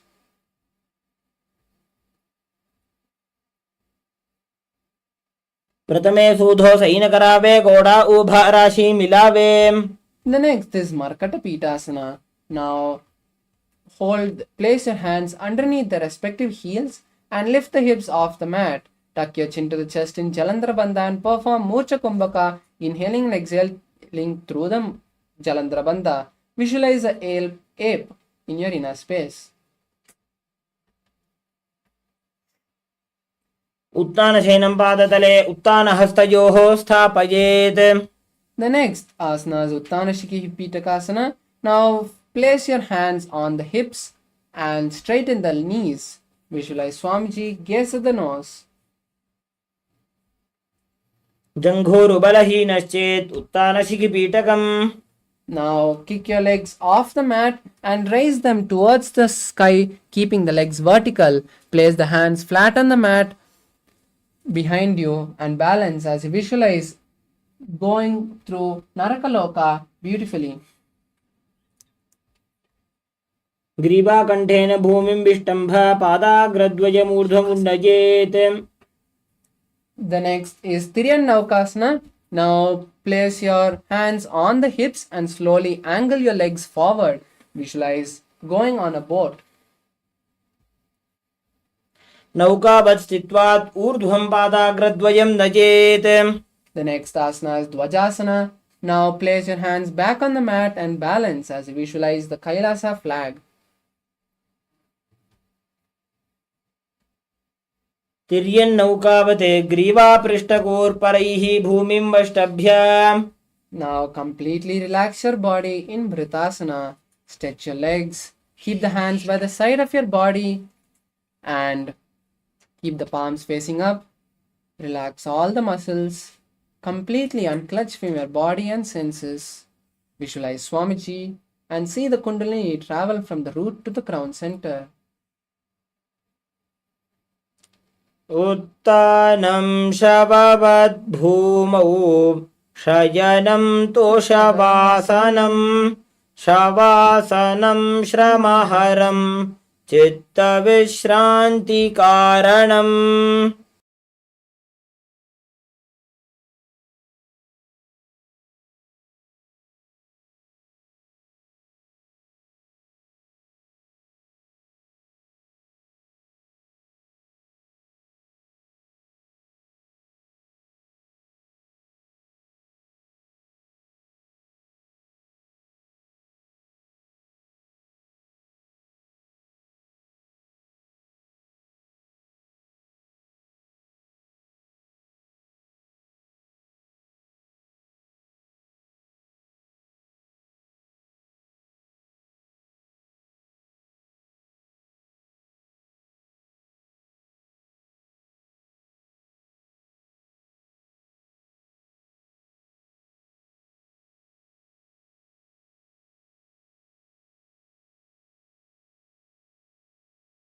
bless you all.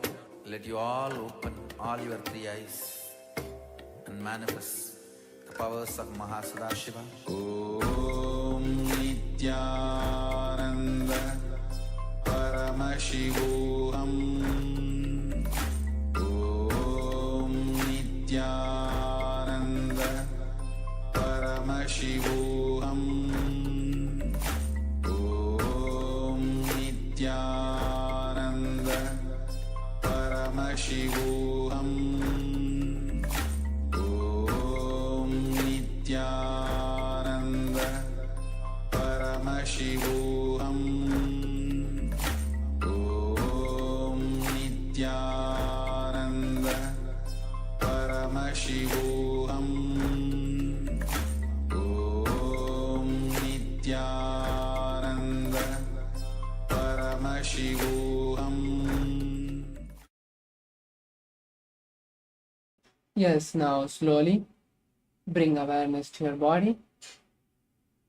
Come back to your senses as you see your legs, your thighs, your hands, your abdomen, your upper body, your head. Move your fingers and toes. Now bend your knees and bring to your chest.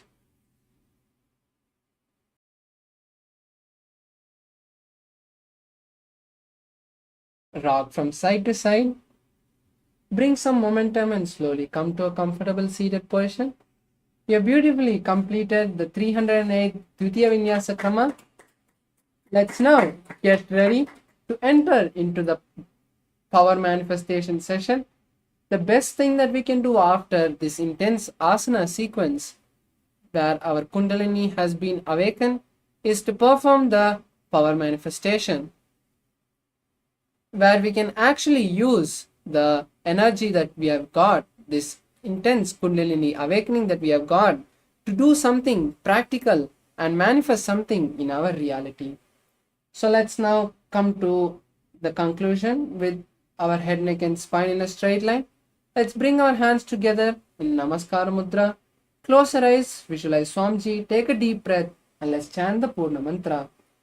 Om Purnamadav Purnamidam Purnat Purnamudachyate Purnasya Purnamadaya Purnamevavashishyate. Om Shanti Shanti Shanti. Hari Om Tat Sat. Sarvam Bhagavat Shri Nithyananda Paramashiva Padukarvanamastu. Om Nithyanandam.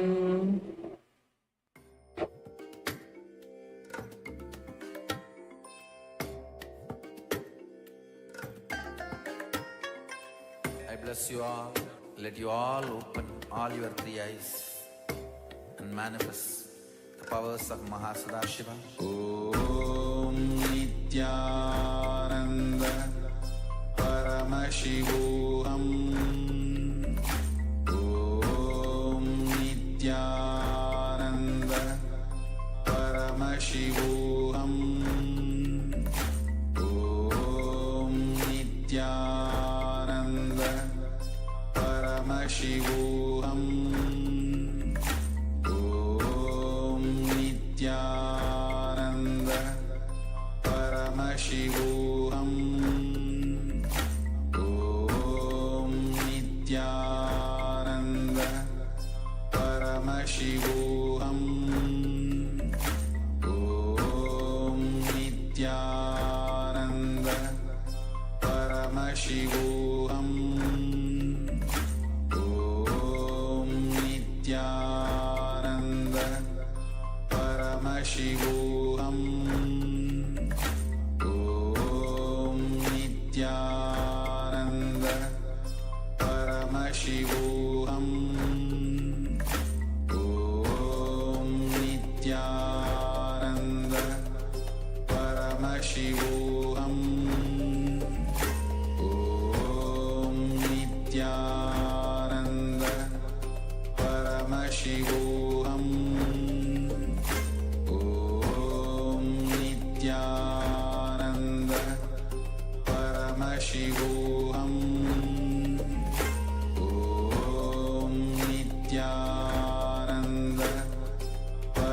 Paramashivam.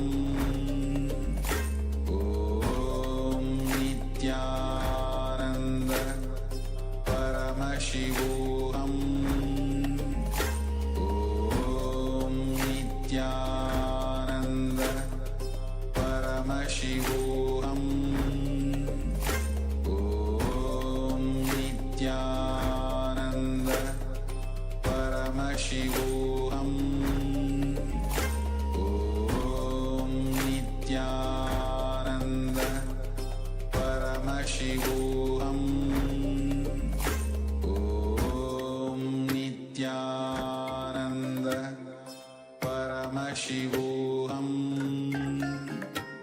Om Nithyananda Paramashivam.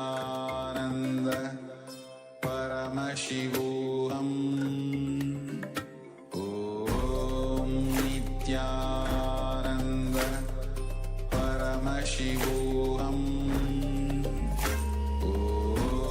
Nithyananda Paramashivam. Om Nithyananda Paramashivam. Om Nithyananda Paramashivam. Om Nithyananda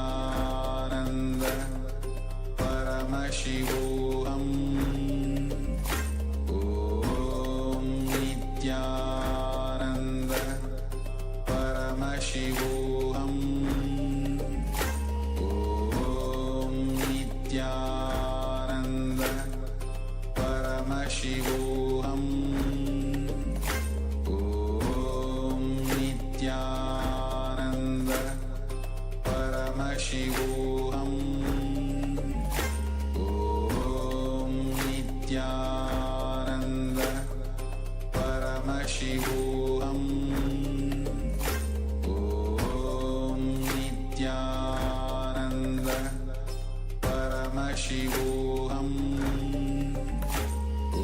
Om Nithyananda Paramashivam. Om Nithyananda Paramashivam.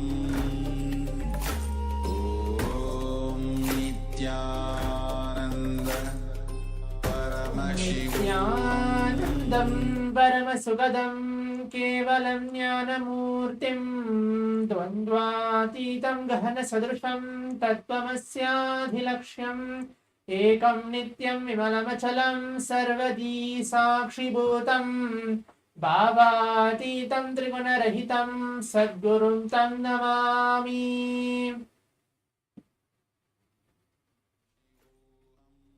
Nithyanandam, I welcome each one of you for this exciting power manifestation session for the next 21 minutes as we are entering manifest the powers of Paramashivam, as today is the day 4 of this Paramashivam level 1, level 2 and level 3 program, where we're going to receive Swamiji in the form of Jwaravanga Murti, blessing all of us, healing all of us from all our pain and suffering. So now let us all get ready as we're going to manifest the power of third eye today. Let us all be seated. Please get back and please be seated. It was such an intense yoga which we had, complete 3 hours, that we have manifested the Pratama Vinyasakrama and the Dvitiya Vinyasakrama, blessed by the Supreme Pontiff of Hinduism. Now let us all get ready for that. Get ready for the power manifestation.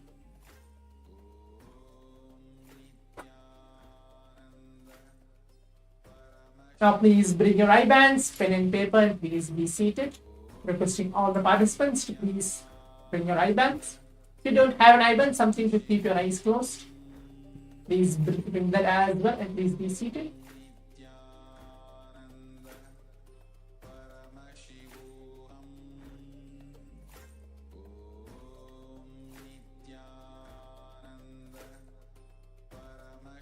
As today, again, we're going to be choosing and projecting random images for all of you for this round 1 of the power manifestation. Before entering to this round 1, we'll be going through the Shastra Pramana, the scripture reference to manifest the power of third eye, and then guiding you step by step what type of powerful cognition which you need to hold today, and then guide you to manifest this power. कपालान्तर्मनोन्यस्य तिष्ठन्मीलितलोचनः क्रमेण मनसोधाद्यात् रक्षयेद् लक्ष्यमुत्तमम्.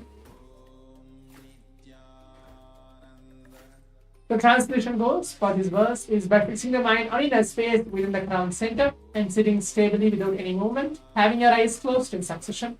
By that stability of mind and inner space, through the power of the third eye, one directly sees the ultimate goal, Lakshya, by having vision beyond the sight that reveals any object or place, attaining the space of oneness with the source, Paramashivam. For all of us, Swamiji.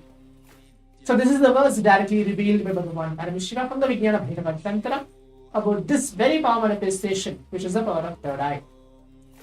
The next step is the only powerful cognition which we need to hold. I can't be called as thinking or thought process. The only cognition which you need to hold within yourself is your Paramashivam. Everything which is happening in and around you is Paramashivam. It is maybe too difficult to cognize for some of you what is Paramashivam and how we should cognize it. Okay, let's move to the next step maybe. Let's just visualize ourselves as Swamiji. Let's see ourselves as God, see ourselves as divine. Swamiji very beautifully tells in one line that he is not here to prove he is God, he is here to prove each one of us are God. All of us are Paramashivam. Our consciousness is holding that space of Paramashivam. Now please keep your eyes closed with that very same powerful cognition. Do not think, do not concentrate, do not focus yourself trying to do something so that actually that you want to manifest third eye or whether you'll be able to manifest or no. Not at all. Just relax, keep your eyes closed. Please put on your eye bands.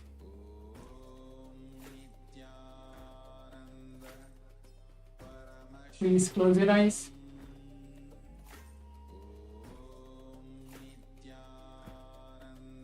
And before we enter, requesting all the participants who have been seated here on the Zoom, on the various different Zooms to please turn on your cameras and please give your intense participation as well for this power manifestation. Now please keep your eyes closed.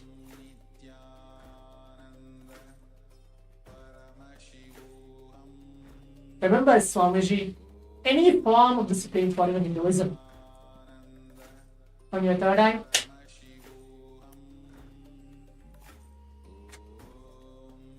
keep your eyes closed. And then start chanting the Mahavakya along with me.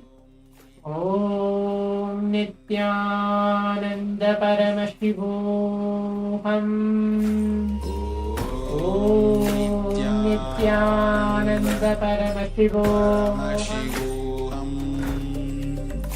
Om Nithyananda Paramashivam. Nithyananda Paramashivam. Om Nithyananda Paramashivam. Om Nithyananda Paramashivam. Om Nithyananda Paramashivam. Om Nithyananda Paramashivam. Om Nithyananda Paramashivam. Om Nithyananda Paramashivam.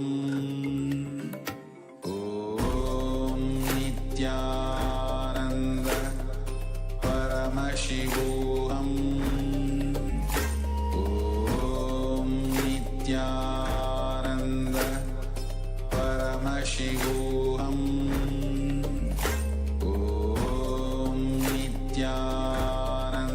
Nithyananda Paramashivam. Om Nithyananda Paramashivam. Om Nithyananda Paramashivam. Om Nithyananda Paramashivam. Om Nithyananda Paramashivam. Om Nithyananda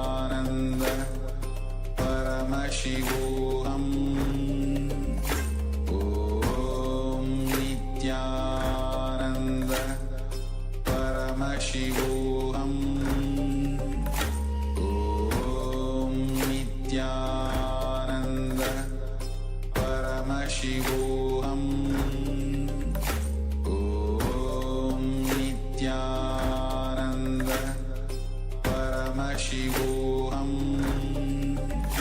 Om Nithyananda Paramashivam. Om Nithyananda Paramashivam. Om Nithyananda Paramashivam. Om Nithyananda Paramashivam. Om Nithyananda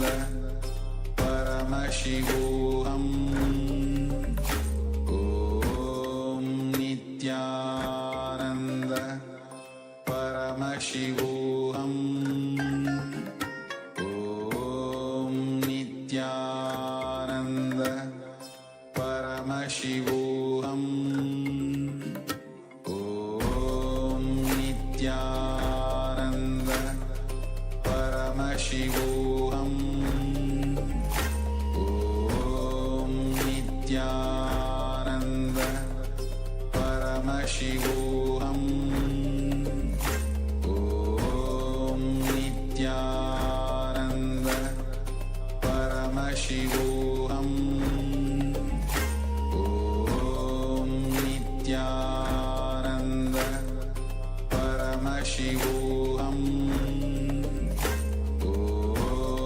Nithyananda Paramashivam.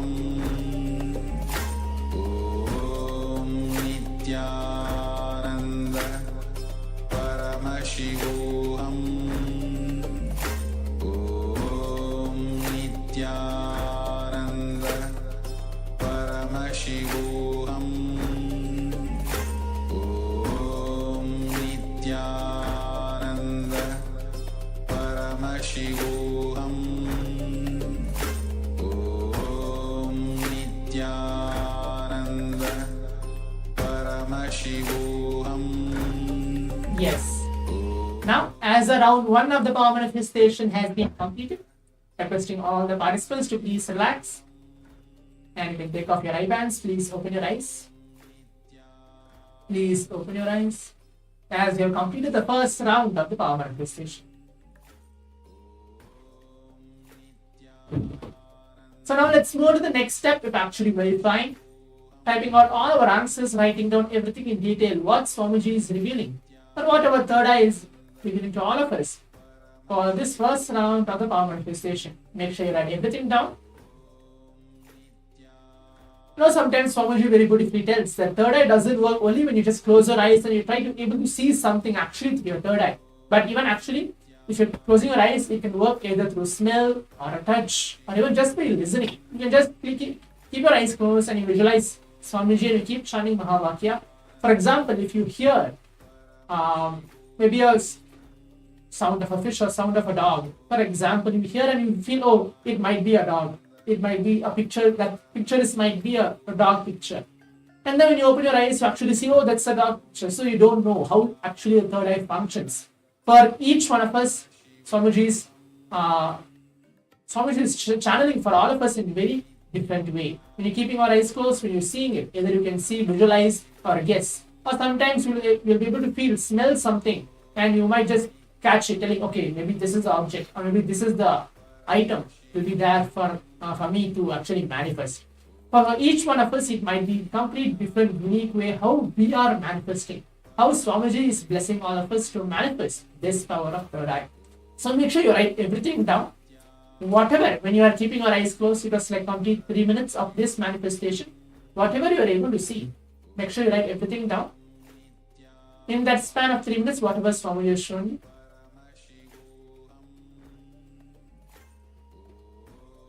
Please type out your answers as well in the Zoom chat, and yes, this is what also is appearing. So even I can know that, okay, this is what the participant is experiencing and will be moving on to the next step as well. So now let's all see what is the image chosen for all of us for this round 1 of the power manifestation. Yes, as all of you can see to my side, this is the image chosen for all of us for this round 1.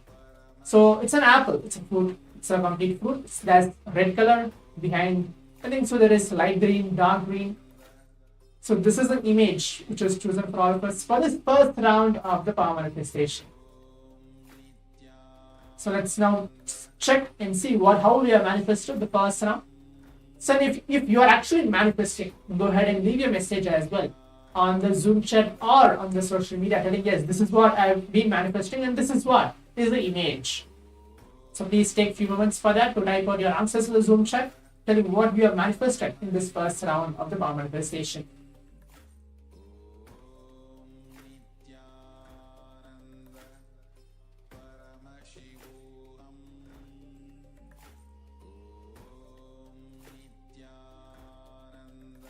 Now, before we move on to the round 2 of the power manifestation, we're going to have even the round 2 of the power manifestation. Make sure that you don't have any self-doubt, or you feel that am I really manifesting, or how should I manifest, any of the doubts and the second thoughts which you are experiencing for this power manifestation. Immediately drop it at Swamiji's feet. Just feel that only you and him are there during this complete 21 minutes of this power manifestation. Do not feel confused. Do not have the self-doubt within yourself as well. So now keep your eyes closed again as we're entering to the round 2 of the power manifestation. For those of the participants who felt that I want to manifest more, or I feel that if I manifest at least 4 to 5 rounds, I'll be able to manifest. So then let's have the second round as well. Keep your eyes closed. Please put on your eye bands. Now let's start chanting the Mahavakya intensely. As we keep our eyes closed, keep chanting the Mahavakya along with me. Om Nithyananda Paramashivam. Om Nithyananda Paramashivam. Om Nithyananda Paramashivam.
Paramashivam.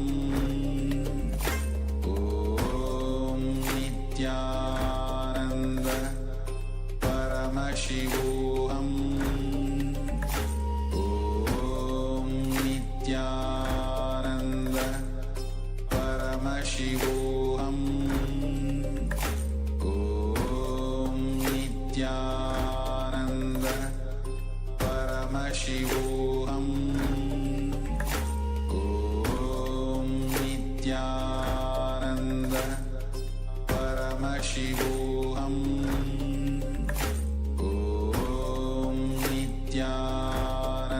Yes. As now we have completed the round 2 of the power manifestation, the second round.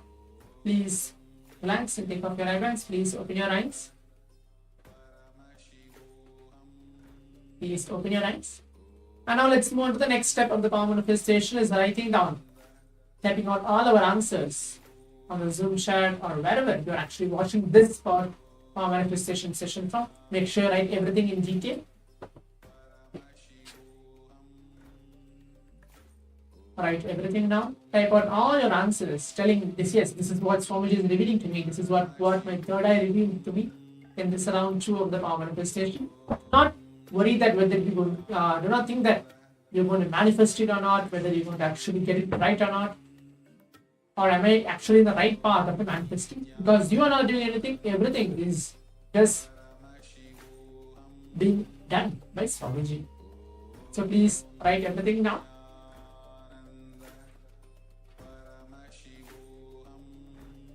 So now I want to see what is the image chosen for all of us for this round 2 of the power manifestation.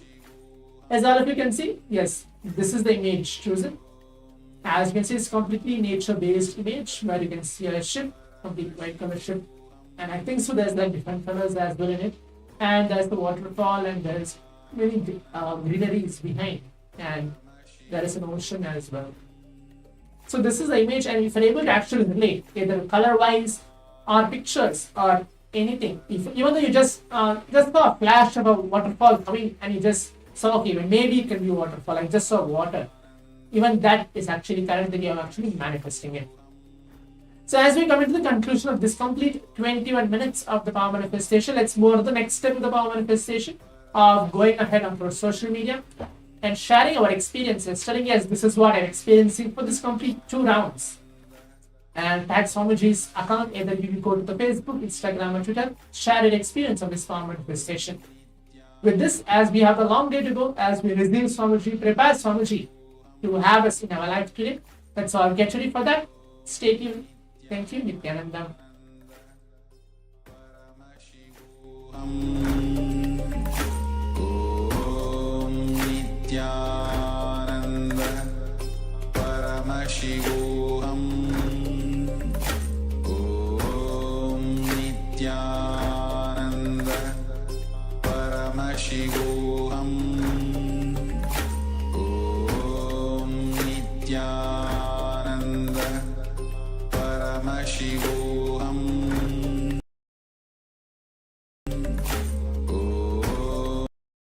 Om Nithyananda Paramashivam. Om Nithyananda Paramashivam.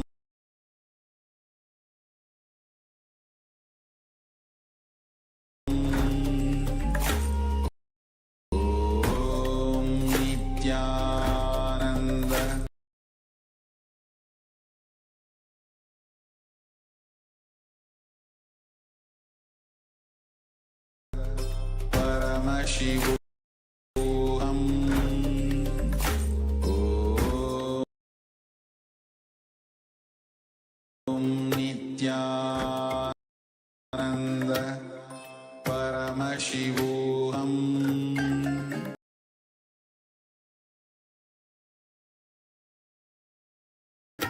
Om Nithyananda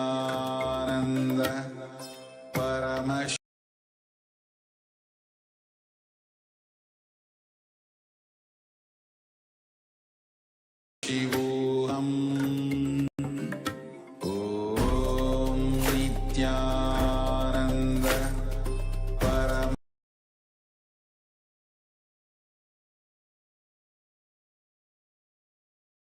Paramashivam. Om Nithyananda Paramashivam.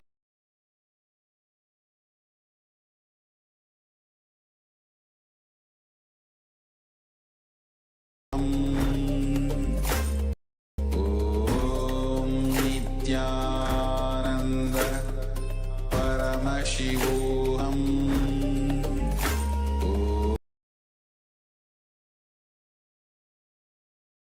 Om Nithyananda Paramashivam.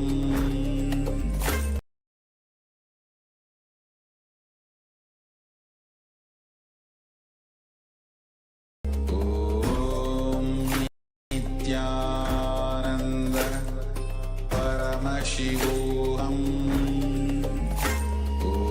Om Nithyananda Paramashivam.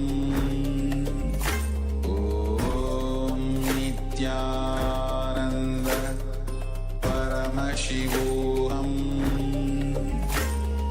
Om Nithyananda Paramashivam.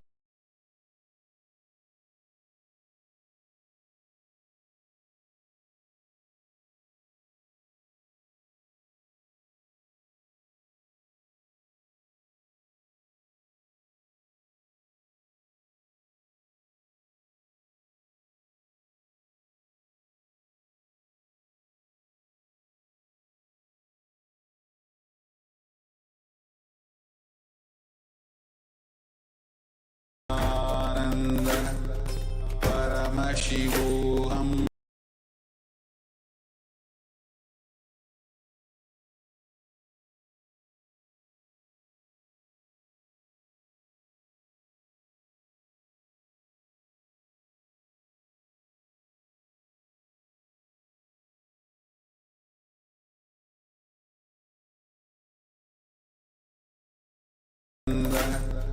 Paramashivam. Om Nithyananda Paramashivam. Om Nithyananda Paramashivam. Om Nithyananda Paramashivam. Om Nithyananda Paramashivam. Om Nithyananda Paramashivam. Om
नित्यानन्दं परमसुखदं केवलं ज्ञानमूर्तिं द्वन्द्वातीतं गगनसदृशं तत्त्वमस्याधिलक्ष्यम् एकं नित्यं विमलमचलं सर्वधी साक्षिभूतं भावातीतं त्रिगुणरहितं सद्गुरुं तं Namami.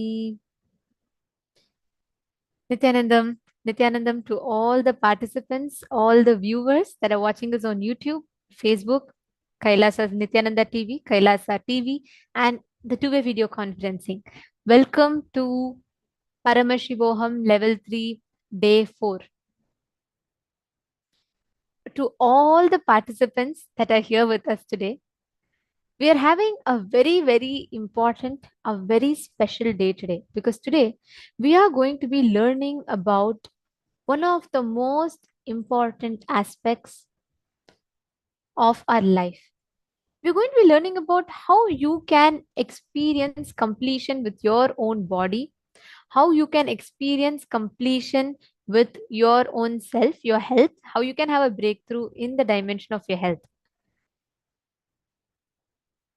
To all the participants that are here today, today's initiation is something that is very, very exciting, because today anyone suffering from any kind of disease, whether physical, mental, psychological, any level, where they are stuck and suffering in some kind of a disease, invite them to join for today's initiation, because today's initiation is where we'll be receiving the healer's initiation. We will be receiving the initiation into being able to manifest the powers of body scanning, the powers of healing, body sculpting, and so on. So it's very, very special. Just want to make sure none of you are missing it out. I request all the participants, every one of you, to please be here with us and invite all your friends, family members for the day today. See, our body is like our that remains with us consistently from the time you're born, through your thick and thin, good and bad, right and wrong. Your body is there with you. That's an amazing tool which supports you to manifest your reality. Whatever aspects that might be, it supports you in you experiencing, manifesting your reality as you want it. And that is the exact experience that we all have with our body. But this body of ours, how well do we know it? How well do we understand it? Why does it fall sick? Why is there suffering? Why does our body go through so many different things? You are going to be learning answers to all of that today. You're going to be understanding the real definition of health. You're going to be understanding about the science of Kaya Kalpa. How do you go beyond the fear of death that you carry? How do you experience completion inside of you? We are going to be learning all of this in today's session. We welcome all the participants, every one of you, to stay tuned in this. And also throughout the day today, let us all get ready to experience this breakthrough in terms of healing and in terms of our health and living itself. In the first session today, we are going to be learning about the science of Kaya Kalpa. What does Kaya Kalpa mean? What does the science of Kaya Kalpa mean? Let us listen to the revelations from Swamiji.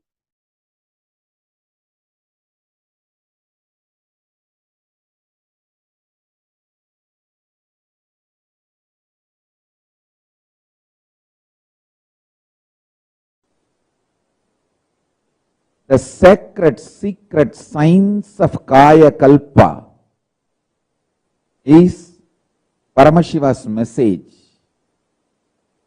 directly from Kailasa to the whole humanity, to the whole world today. From today, Paramashiva will reveal the great sacred secret science of Kaya Kalpa. Understand, search for healthy life, long life, healthy long life was done by human beings from time immemorial. Through their seeking, research, experiences, expertise, human beings have discovered many things to have long, healthy life in various civilizations. In Saraswati civilization, in Ganges civilization, in Hindu civilization, in African civilizations, in Egyptian civilizations, in various civilizations, a lot of things were invented, discovered, reinvented, rediscovered.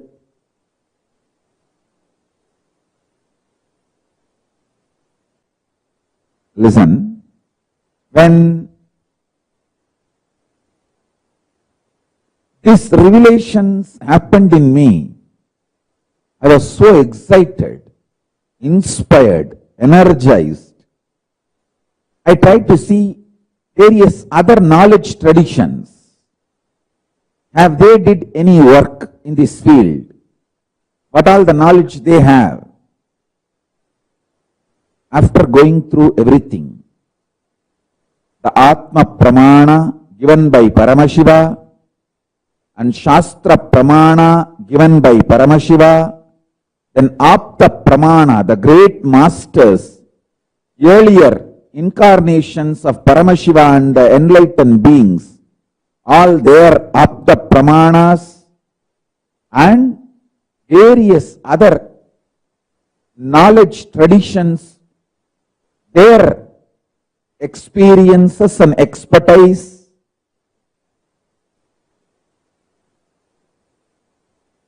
After going through all this, I realized the best, ultimate sacred secrets about health, long life, healthy long life. The secrets, the secret science for healthy long life is revealed in its best form in Veda Agamic literatures. In Hindu traditions, Siddha, Ayurveda literatures, the Upa Veda and Upa Agama literatures. Now, I'll start presenting all of it in a very organized way.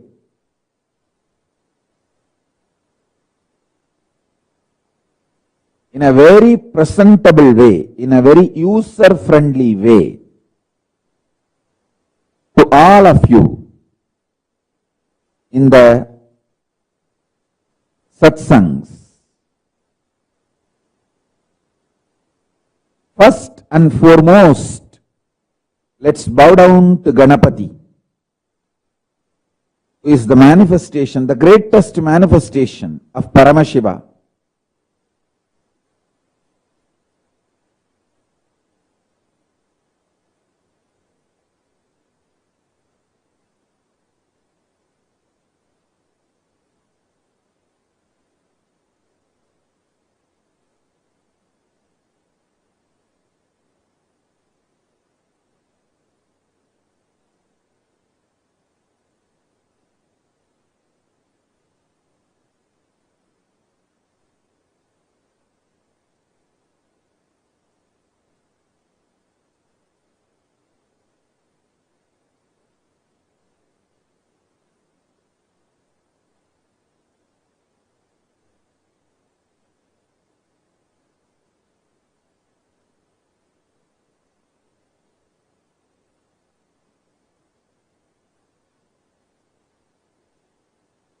Listen.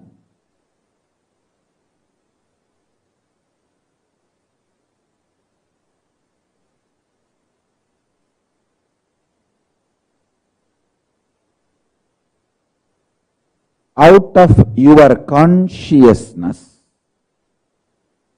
you 3D printed, consciously 3D printed this physical structure, Annamaya Kosha, breathing structure, Pranamaya Kosha, mental structure, Manomaya Kosha, cognition structure, Vijnanamaya Kosha,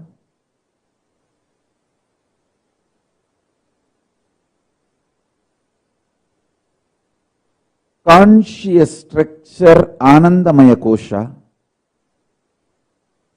from your superconsciousness, from your core, Paramashiva himself.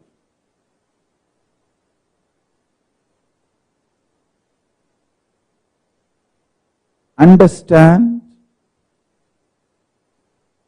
Because you printed, you have powers to reprint, alter, evolve, rejuvenate, rebuild any part or fully.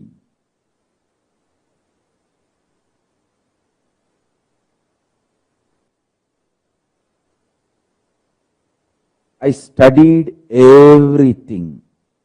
First secret I want all of you to know. Continuously give love. You will live long, healthily. Listen to this first secret. Love everyone. Go on be loving as many people as possible, as many things as possible. Expand your zone of love. Expand your space of love. I tell you, love is such powerful energy. When you give the smile and love,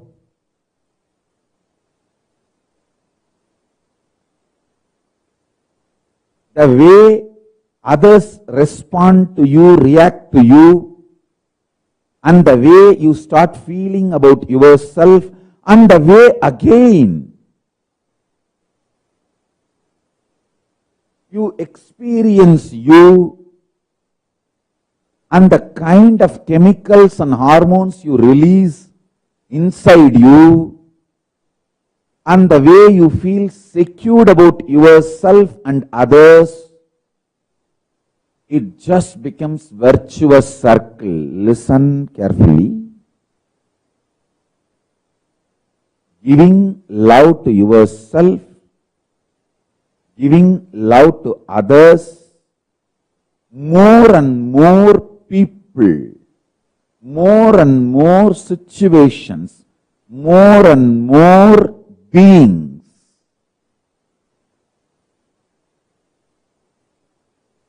Giving love,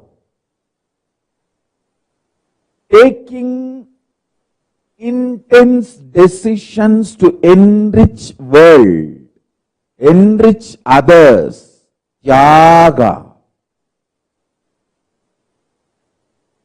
Tyaga removes all the negativity from not only your mind, it removes negativity even from your intestine. The parasites, microbes from your intestine gets cleaned. Gets cleaned. When you start smiling at people, loving people, giving security to people, making people feel secured about you, with you, around you.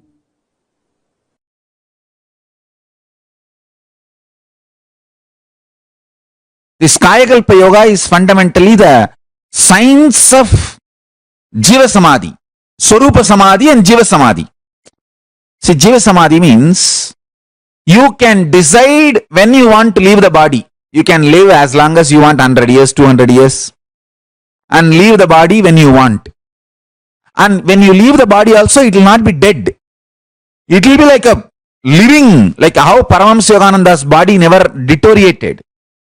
There was no signs of death on Paramahamsa Yogananda's body. Paramahamsa Yogananda is one of the greatest incarnations and greatest yogis. See, like this Kayakalpa Yoga. This science is to achieve the Jiva Samadhi. Means when you leave the body, the body will not be dead like a normal person. You will sit in Samadhi, you will stop using the body, but the body will be alive. Like that you can sit in Samadhi for 200-300 years also. In India, we have great Jiva Samadhis. My own gurus, Raghupati Yogi and Kuppammal and Isakki Swami, all three of them are Jiva Samadhis. I have seen with my own eyes. Isakki Swami, after he left the body, 3 days after that, we took the body, and when we were putting him in the Samadhi, just automatically his legs got folded and got into Padmasana.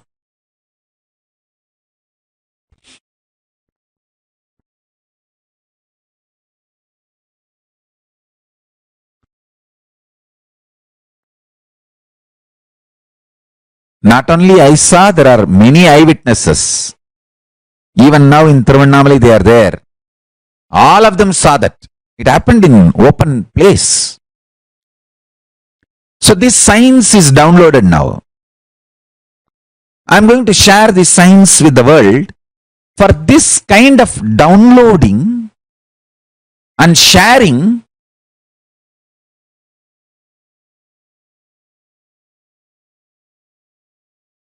body which is used intensely remains healthy. Internal organs which is active intensely remains healthy and continues to function long. Mind which remains sincere continues to be focused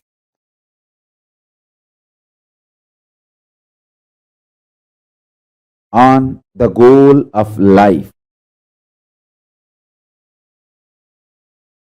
Consciousness naturally, spontaneously, simultaneously, listen to this word, spontaneously and simultaneously manifest through all these three layers: mind, internal organs and body. All these three.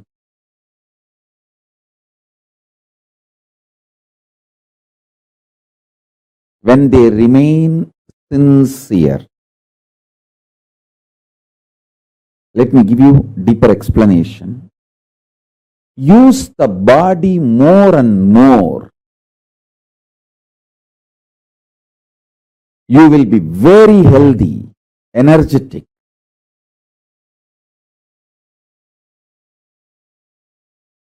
Use the internal organs more and more.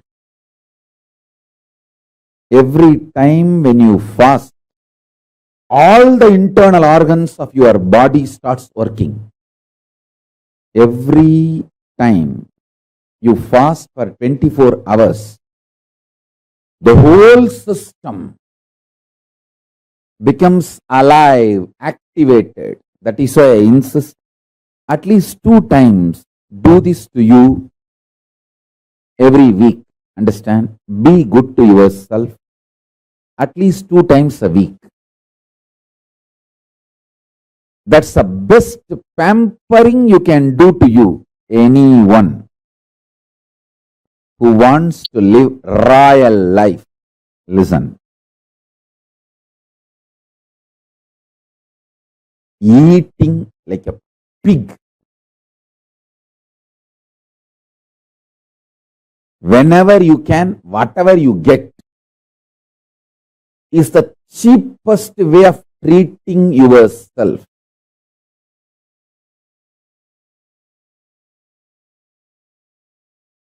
Listen.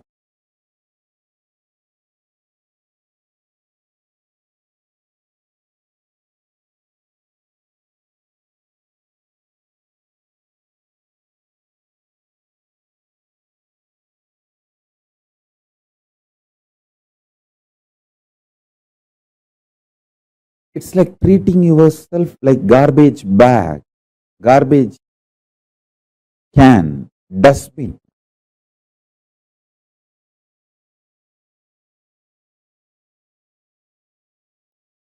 Once in a week, treat yourself good. I'll highly recommend at least twice.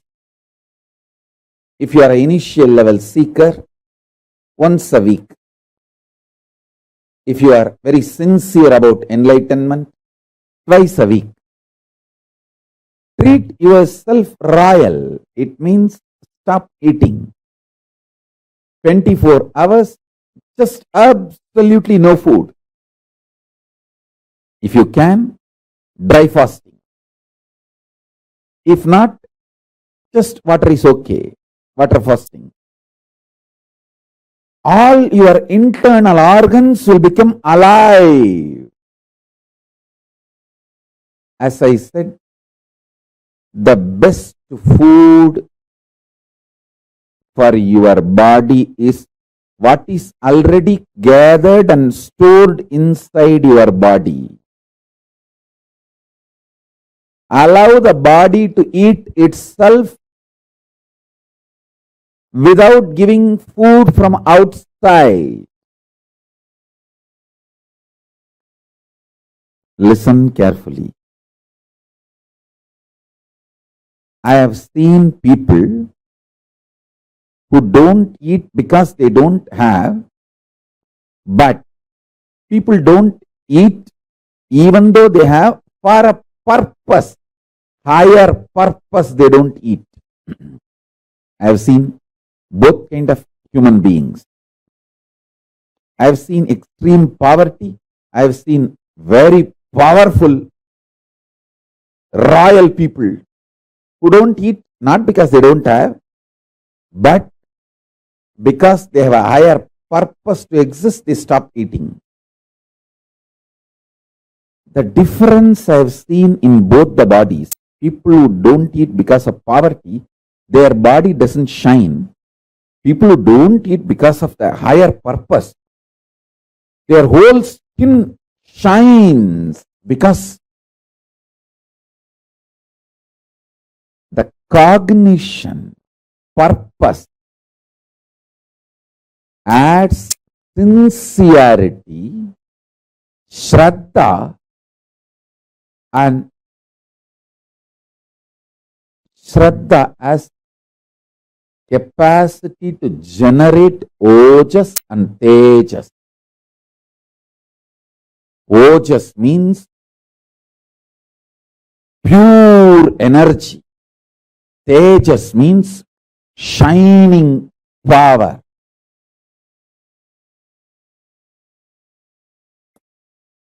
Organic sugar energy needed for his internal organs. Listen, I want all of you to understand this principle of Kayakalpa Understand? See,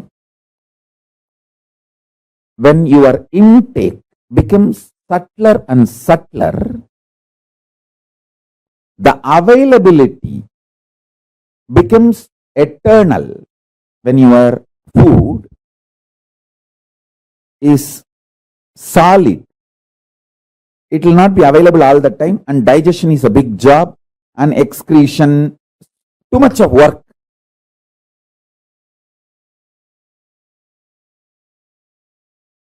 And there is a lot of side effects and after effects. If your intake becomes pure energy, then the internal organs are kept alive, active, without the need for filtering the energy, this whole process. So listen, the food, when it is physical,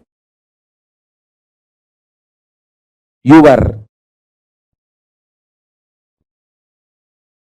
longevity and health reduces. When it becomes liquid, your longevity and health increases. When it becomes just pure prana, your longevity and health increases much more.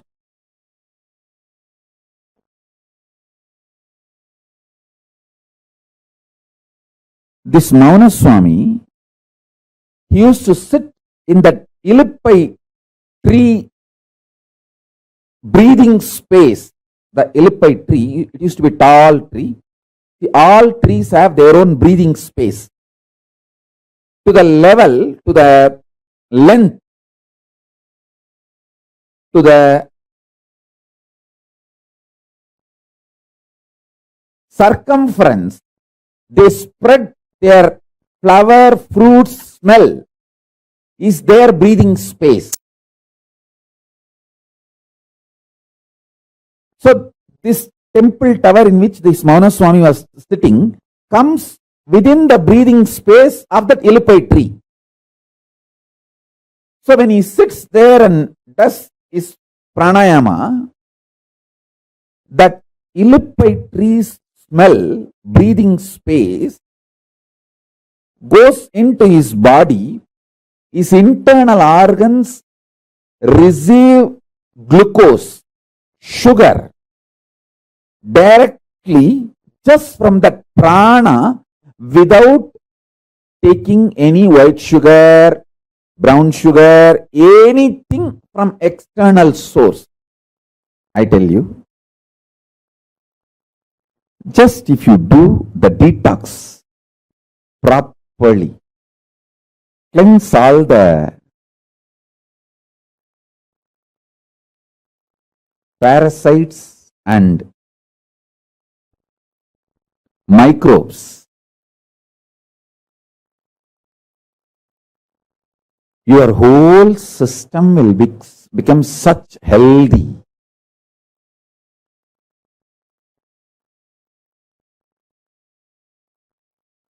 And Kaya Kalpa will simply happen.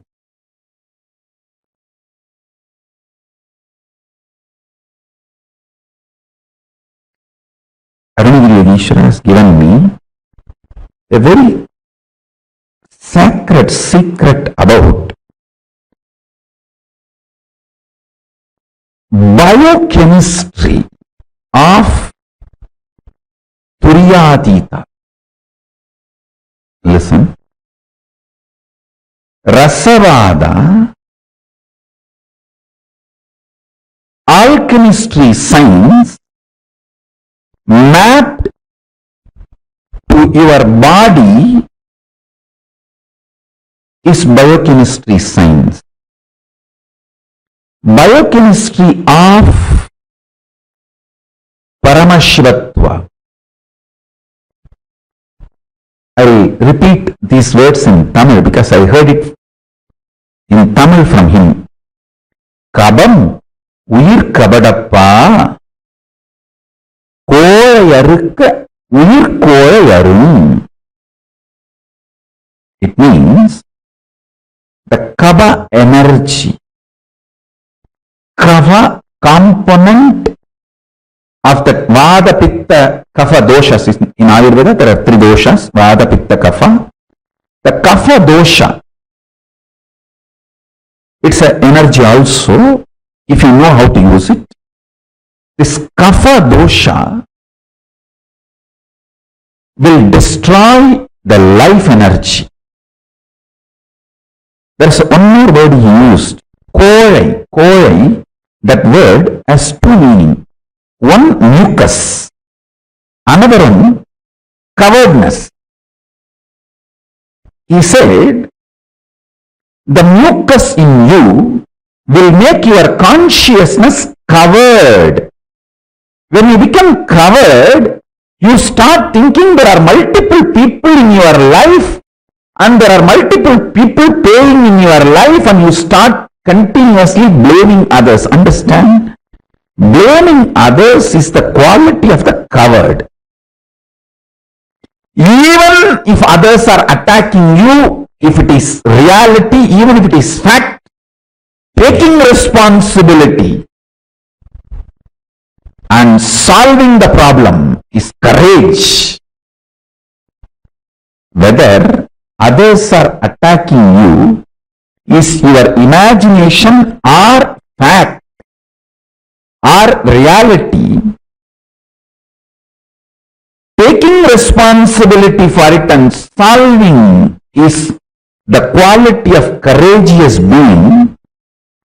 Blaming others, cognizing others, putting the responsibility on others is coveredness. In Tamil, there is one word, kolai. That word has two meanings. One, mucus. Another one, coveredness.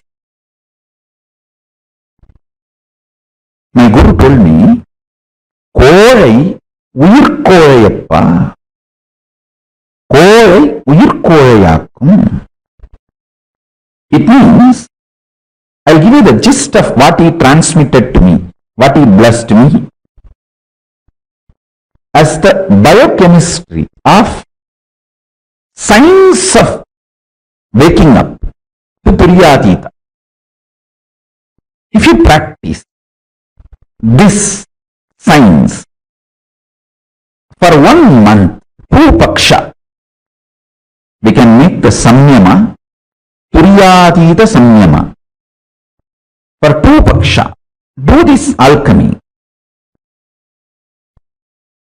Avoid all food related to kapha and mucus in your body. Mucus-free food. Understand clearly. All the coveredness of your willpower, see, your willpower experiences coveredness in 3 levels. 1, not feeling powerful to manifest what you want. Second, not thinking through, planning or acting. Third, strongly feeling your opposite powers, opponents, other than you are extremely powerful. It may be persons, situations, places. All of them are extremely powerful. They may overpower you. The intense fear. All these are definitions of coveredness of will. When your will collapses into coveredness, these are all the experiences you manifest. I tell you, too simple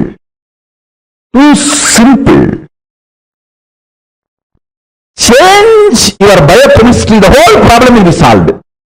I have seen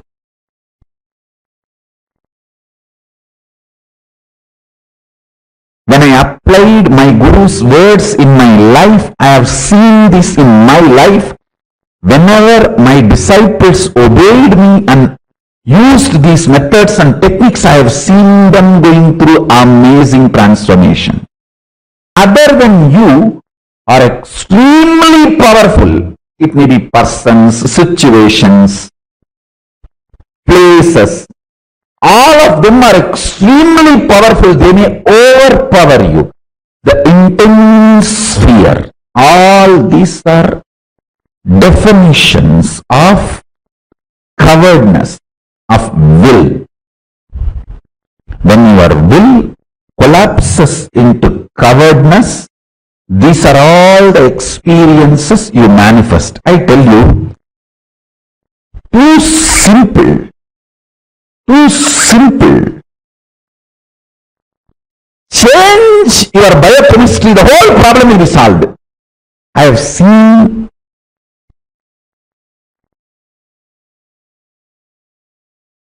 when I applied my Guru's words in my life, I have seen this in my life. Whenever my disciples obeyed me and used these methods and techniques, I have seen them going through amazing transformation. Just Pupaksha means either Amavasya to Paurnami or Paurnami to Amavasya. See, actually, Amavasya to Paurnami, Paurnami to Amavasya. Each is one Bhaksha. Amavasya to Paurnami is one Bhaksha. Paurnami to Amavasya is one Bhaksha. Have two Bhaksha, one Krishna Bhaksha, one Amara Bhaksha. Sorry, one Sukla Bhaksha, one Krishna Bhaksha. Sukla Bhaksha is growing, Krishna Bhaksha is coming down. So two Bhaksha. It will be almost like a 31 days, roughly. Sometimes it will be 30, sometimes it will be even 32. Two Bhaksha. You can make it like a Paurnami to Paurnami or Amavasya to Amavasya. Just only these three.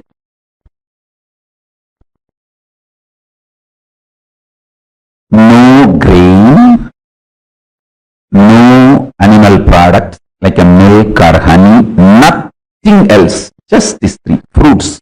All fruits okay. All vegetables okay. All spinach okay.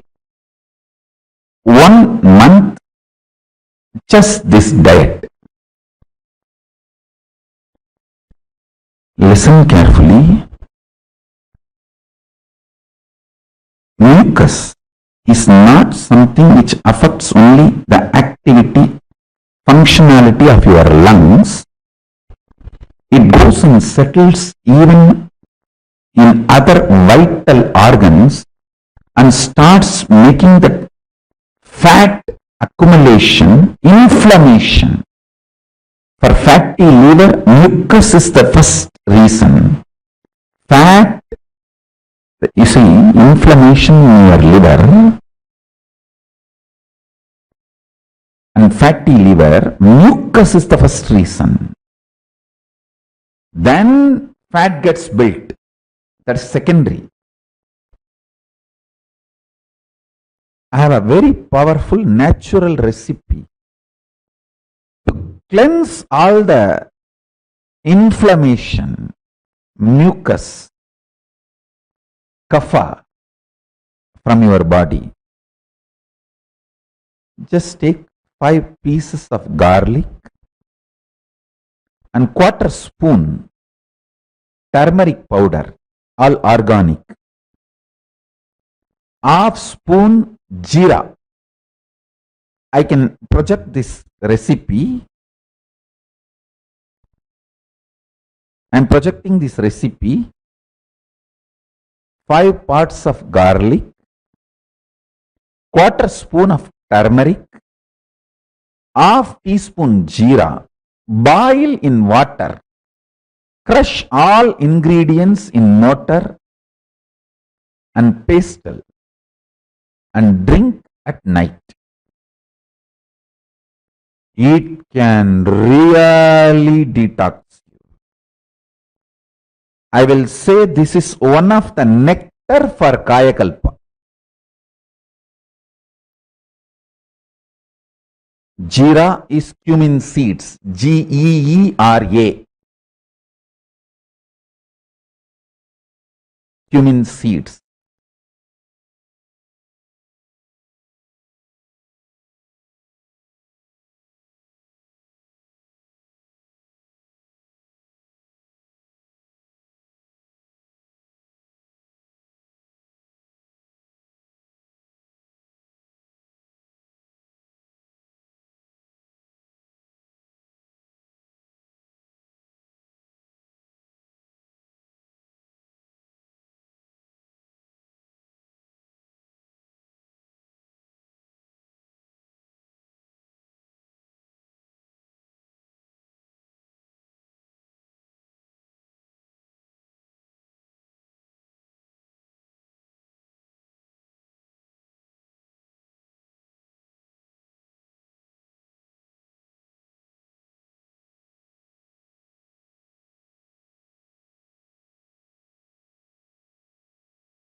Nithyananda.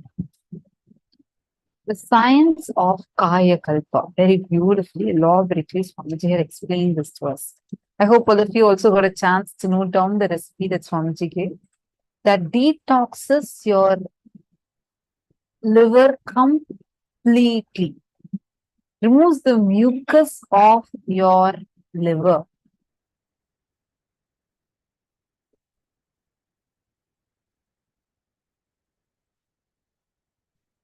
How many of you understood what Swamiji explained as what is Kaya Kalpa? What is the science of Kaya Kalpa? Can I request all the participants to please do take a moment and post it here what exactly you have understood.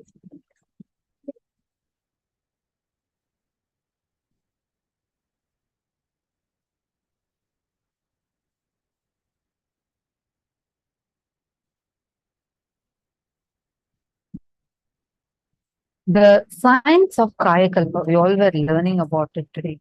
Swamiji had elaborately explained. What is this Kaya Kalpa science? Why this Kaya Kalpa science was mastered only by Hindus? And even though so many traditions, so many civilizations were looking for immortality, we are trying to understand about it. Nobody in the world have mastered it like how Hindus have mastered it.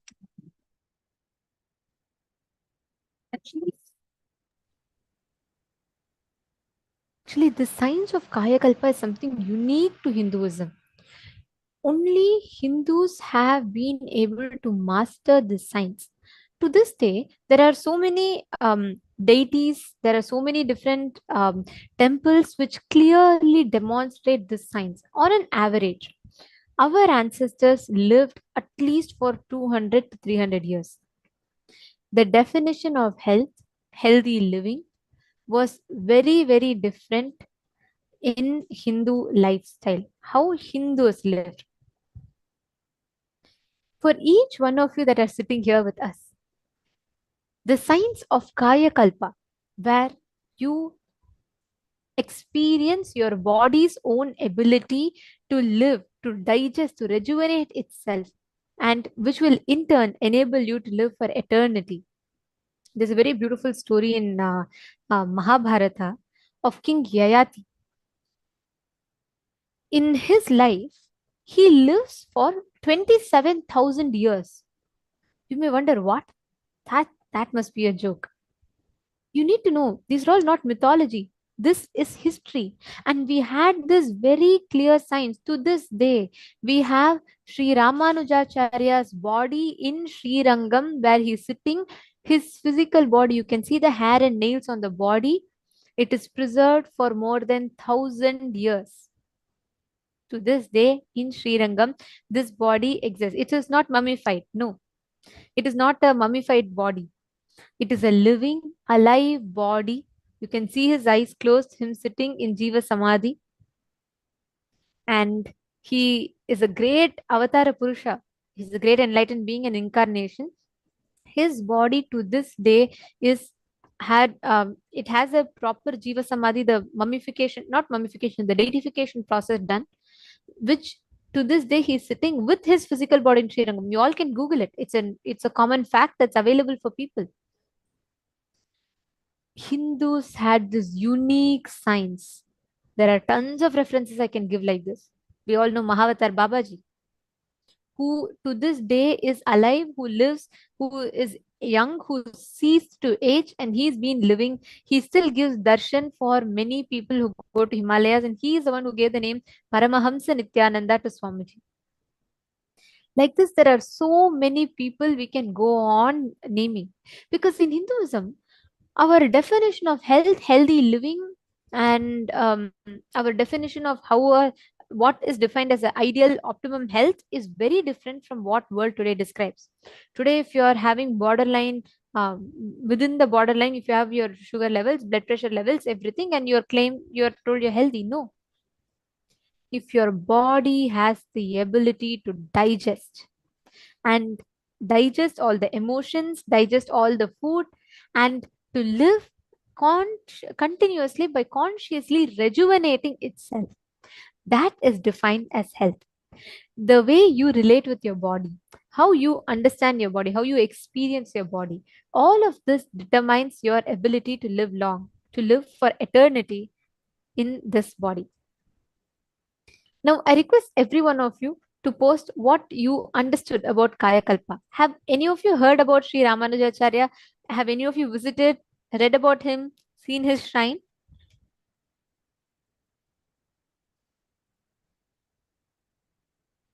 Okay, Ma Karin Shivnadar is asking, I got lost again when Swamiji spoke about ojas and tamas.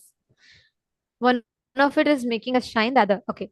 Tamas is the default laziness caused by the mucus.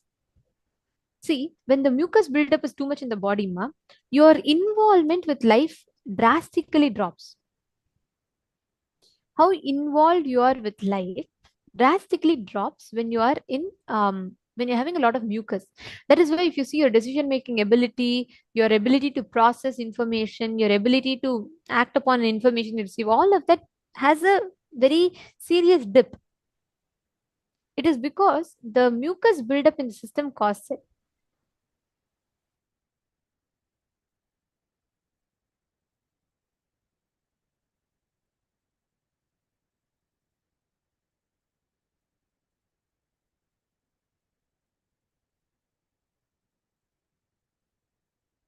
Fasting, Sorry. you can do the fasting. The main thing is you should avoid anything else other than fruits, vegetables, spinach, just those items that Swamiji had mentioned as okay. Only those can be eaten. And apart from that, all other things you have to avoid. No grains, no dals. So that's how you need to be eating. Just this is at least for 21 days. Then your whole body gets completely detoxed. And you should also drink this kashayam that Swamiji had given the recipe of. So overall, that will help a lot for your system, especially your liver to get completely detoxed.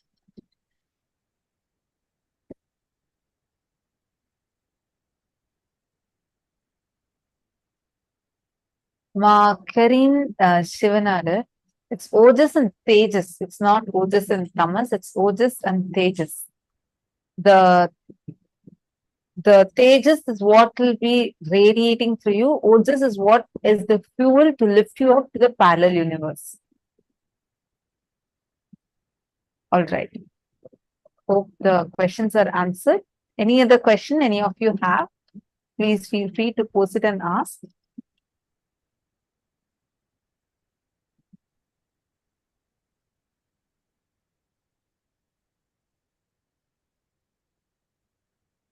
Yes, Mom, Madeline Portuguese. Sweet potatoes are okay, but lentils are not okay for this diet, this particular diet. All right, now let us enter into the next power manifestation. Joining with us, we have Ma Nitya Yoga Prana.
Nithyanandam, today, as all of us are preparing for the initiation of receiving the ability to sculpt your body the way you want consciously, today, whole day, we are going to be manifesting the powers based on this. We are going to be manifesting the powers of body scanning, the power of being able to consciously sculpt your body the way you want, and the power of being able to see anything that is happening in another person and heal them.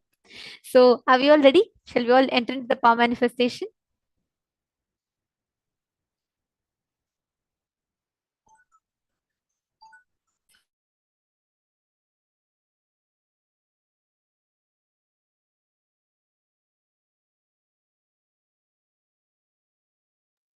Yes. So before we start the power manifestation, let us first enter into the Shastra Pramana, which comes from the Vijnana Bhairava Tantra, Sutra 54, Dharana 31. Swadehe jagato vapi sukshma sukshmatarani cha tattvani yani nilayam ध्यात्वान्ते vyajyate para. Bhagavan Paramashiva says, cognize deeply that from the subtle to the subtlest constitutive principles of your whole body, Swadeha, or of the whole universe, simultaneously consist of the essential reality. They are being absorbed in their source cause, Paramashiva. By the experience of such restful awareness, one becomes complete from all thoughts, and the ultimate universal divine power, Paradevi, Adishakti, is revealed, and the supreme power manifestation happens. The next is the Apta Pramana, which is the time-tested, foolproof experiences of our ancestors, the ancient rishis, siddhas, munis, who have experienced these powers and manifested these powers in their day-to-day life. So this Apta Pramana goes back to the time of Teriyar.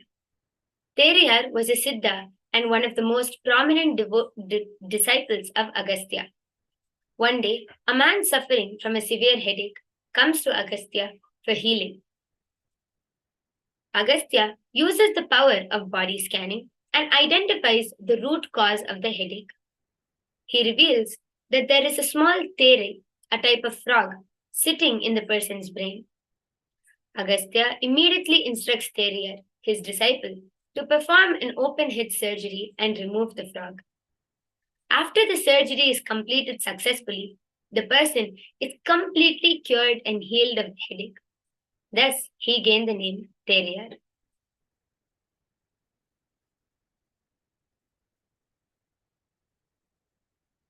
And next is the Atma Pramana, which is the experience of the Supreme Pontiff of Hinduism, His Divine Holiness, Bhagavan Sri Nithyananda Paramashivam, or as we call our beloved Swamiji. So, Swamiji beautifully says in his own words, when I had my hand fractured, if you look inside, I was so joyous, ecstatic. See, I was always told by my Yogacharya, Raghupati Yogi, that I will be in a painless body and have a painless death. But only after I had the fracture and surgery, and Swamiji says, see, actually morning 7 o'clock, I had the fracture and no painkiller was given. And I had the surgery at 2 o'clock p.m. It was such an ecstasy for me that now I know experientially that I have no pain. At the hospital, an X-ray revealed that the Supreme Pontiff of Hinduism had sustained a type 1 open fracture of both the bones of his right forearm. The Supreme Pontiff of Hinduism was scanning his own arm and telling the doctors what effect precisely each medication was having inside his arm.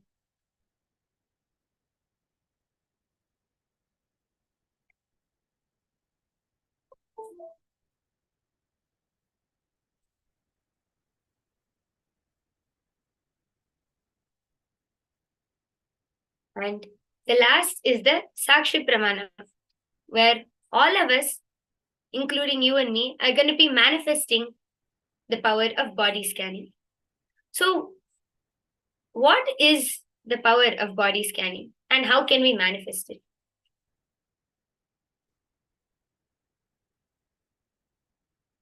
First, the first thing which we need to understand is that each and every problem, whether it's a disease, as simple as a headache or as big as stage 4 cancer, every problem which we manifest in our body is due to some thought current, root pattern, incompletion. It can be anything, but it all starts from us. So if we are able to create a problem in our body, we also have the power to heal. And this power of body scanning is where we will be able to scan and not only identify the problems which we have, like, oh, you have a headache or you have back pain or anything, but we will also be able to scan the root cause, why the entire problem started in our body in the first place. That is the power of body scanning. How can it be done? Just the first thing which we need to do is just unclutch and relax. When we connect to Swamiji in the space of oneness, and when we understand that it is possible, when we start believing that it is possible to manifest this power, and when you create the intention to start manifesting this power, automatically you will first come into the space of oneness. Just simply close your eyes, chant the Mahavakya, connect to Swamiji, and whatever, it can appear in different forms. Sometimes you will see it in letters, sometimes you will see it in pictures, sometimes you will feel as if you are entering your own body and seeing what is happening. It may appear in any way, but never doubt your third eye. The moment you start seeing something, the moment something starts appearing in front of you, just you can either write that down or you can tell it to another person who's in front of you. Just start revealing it as it appears to you. And you will start seeing that as you keep connecting, as you keep scanning yourself in that space of oneness, more and more will start getting revealed to you.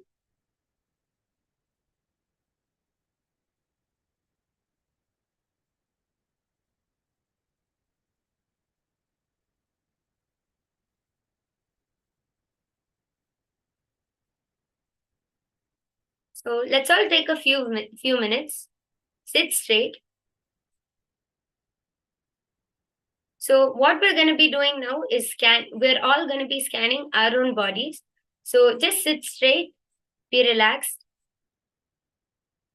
and let's chant the Mahavakya.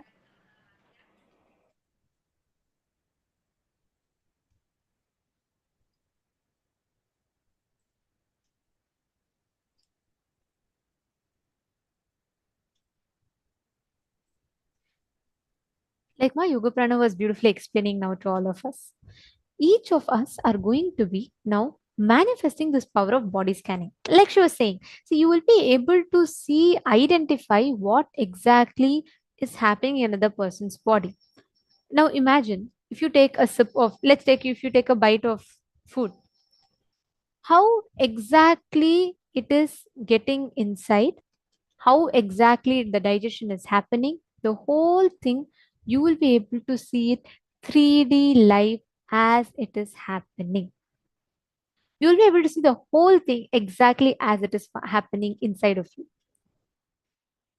The power of body scanning is something that's so beautiful.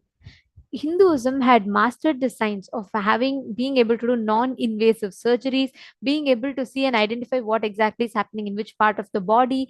The whole thing we were able to see. The science is this.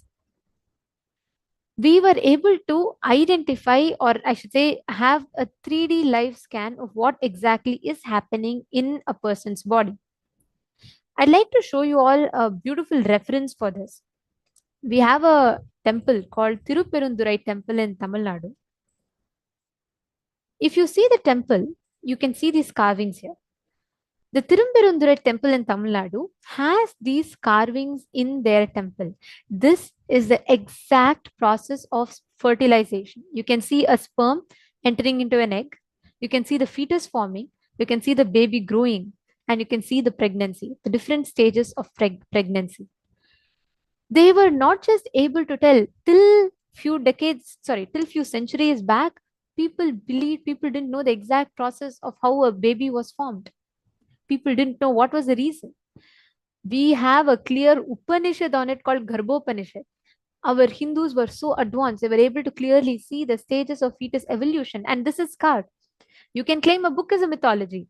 This is standing in our temples, which are standing for thousands of years, singing the glory of how advanced we Hindus were.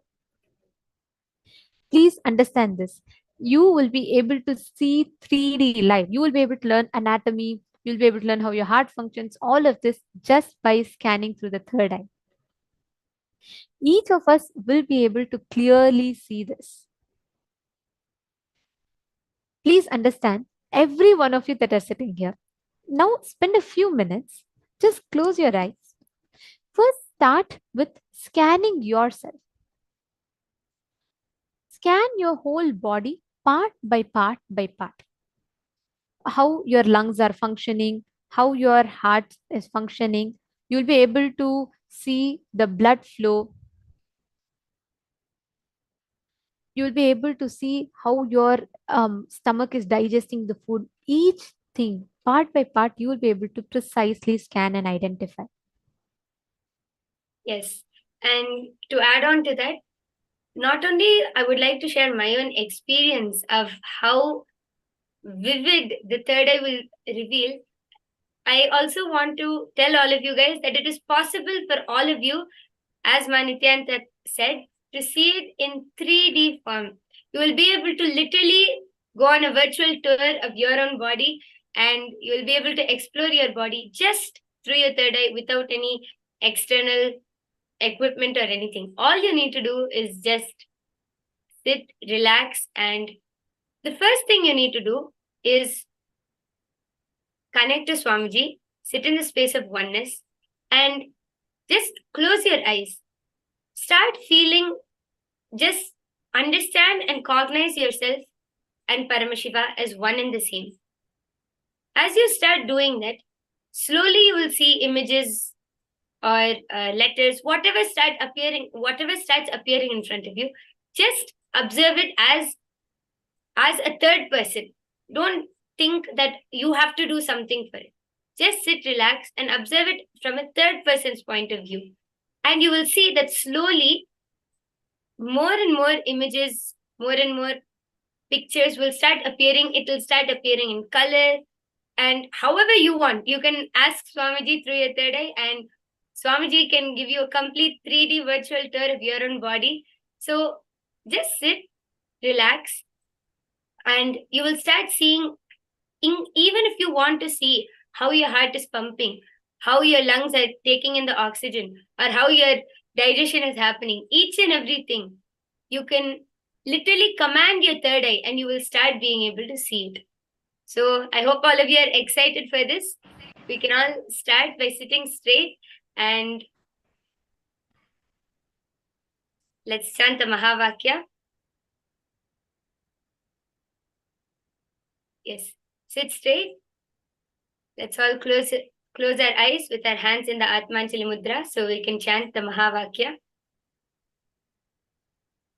Om Nithyananda Paramashivam. Om Nithyananda Paramashivam. Om Nithyananda Paramashivam. All of you. Now, I request every one of you to please connect to Swamiji as my Yoga Prana is guiding. Please close your eyes and start bringing your awareness into every part of your body.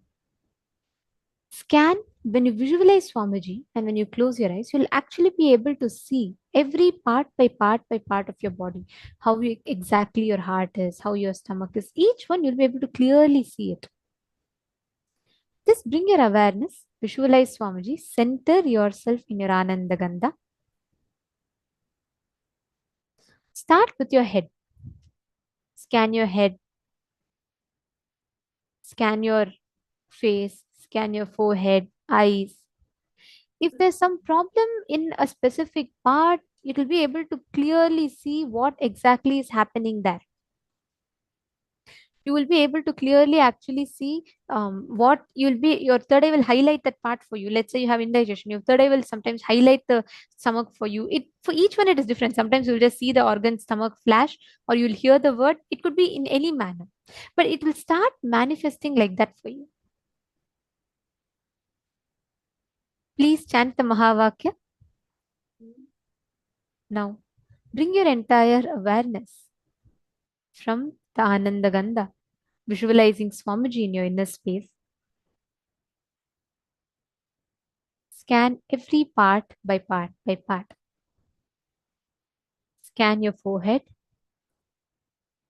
your eyes, your nose, your ears.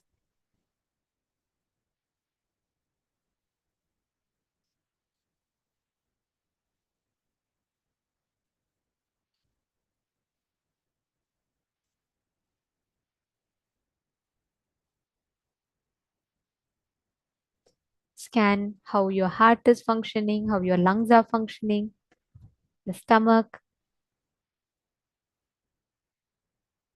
Scan every part of your body. See how each of them are functioning. Your third eye will clearly show you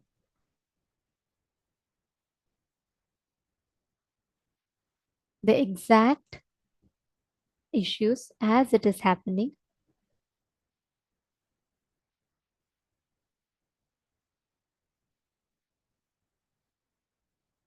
Chant the Mahavakya.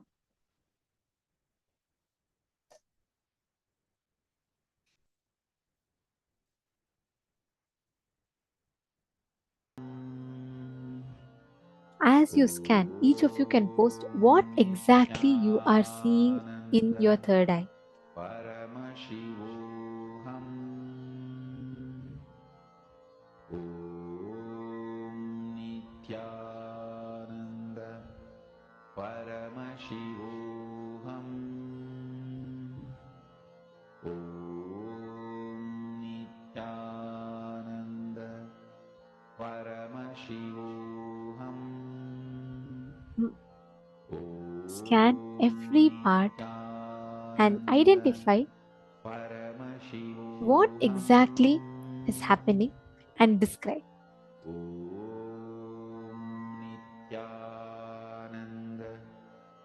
Please relax. I request each of you to post in the chat what exactly you saw. How was the whole scanning? When you closed your eyes and scanned, what appeared to you in your third eye? What did you see? What was the exact way? What did it appear to you, like an image? Did you see it like a 3D live tour inside the body, or what exactly did you see when you closed your eyes? I request every one of you to take a few minutes.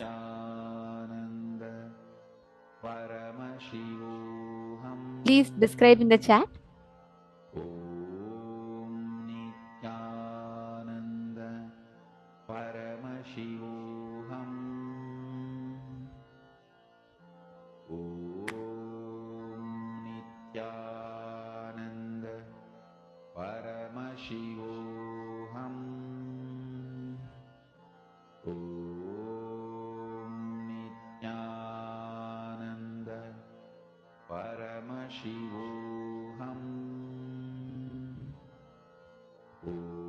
Yes, I'm seeing some of you are posting.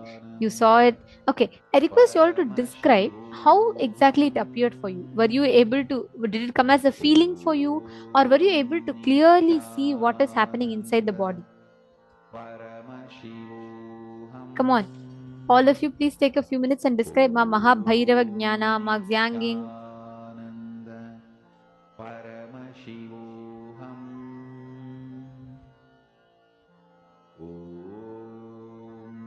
My stuck, you've put yes. What did you see? If you could describe it also. My heady slack. Ma Medellin Portuguese, Ma Nithyananda, Ma Prema Tavasi. Can I request every one of you to describe elaborately how exactly it appeared to you in the third eye?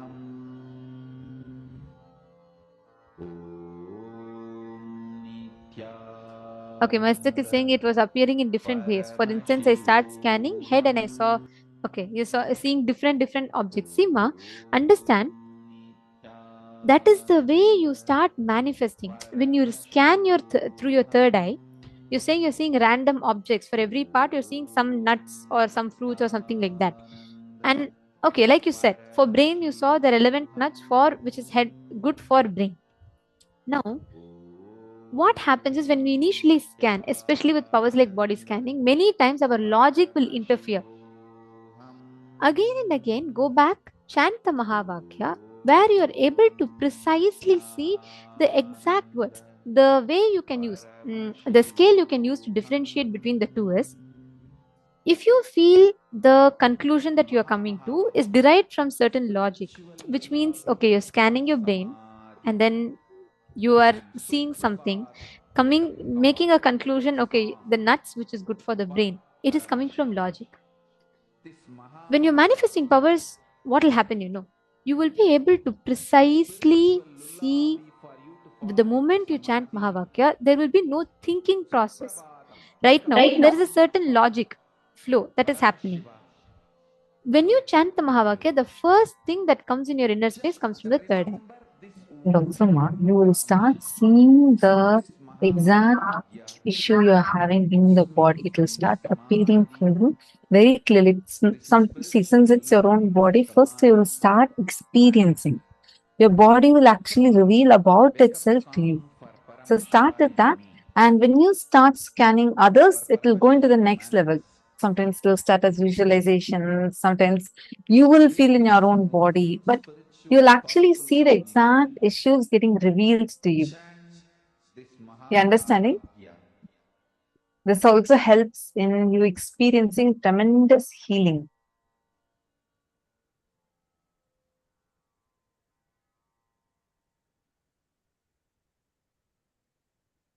Okay, now this whole day today, we are going to be manifesting this power of body scanning, where you're able to precisely see how exactly in each layer the power manifestation happens one by one by each level. Scanning your own body, scanning another person's body, being able to heal, identify the medically diagnosed diseases, being able to scan blood groups. We're going to be doing all of these powers today. And most importantly, we have a very special process wherein Swamiji is going to be initiating us to be able to consciously sculpt our body the way we want. I request all the participants to invite any of your friends and family members for today's program because it's something too special and they should not miss it.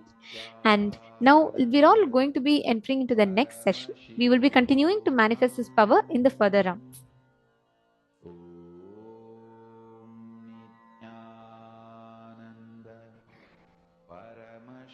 Now, the next session that we're all going to be entering into is understanding the science of Jiva Samadhi. See, right now we all learned about Kaya Kalpa, the living for the concept of immortality as per Hinduism. How it is not just a philosophy for us, it's a science for us. And Jiva Samadhi is that exact science for living forever. And that is what we're going to be listening to and learning about now.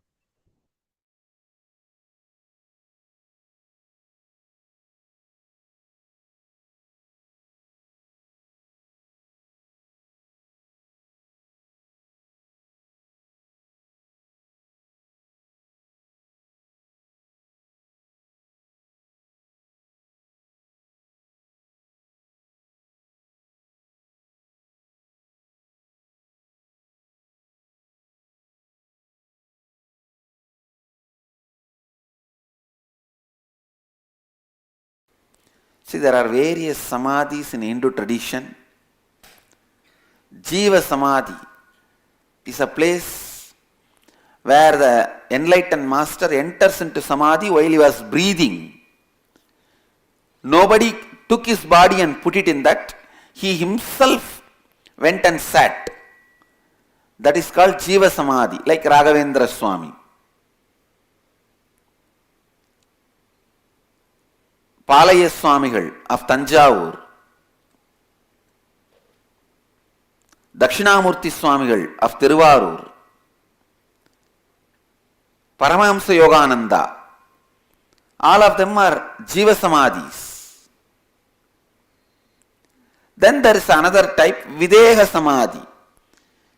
A Jivan Mukta, enlightened being, he left the body, then disciples put the whole body and built Samadhi, like Ramana Maharshi's Samadhi, Shirdi Sai Baba's.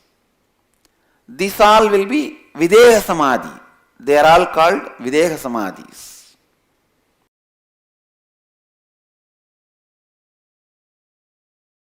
Listen. Deciding for life.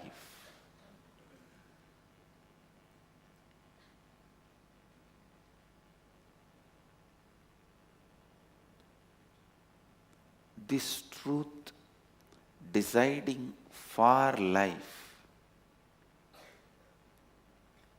need to be internalized from multiple angles, and you need to complete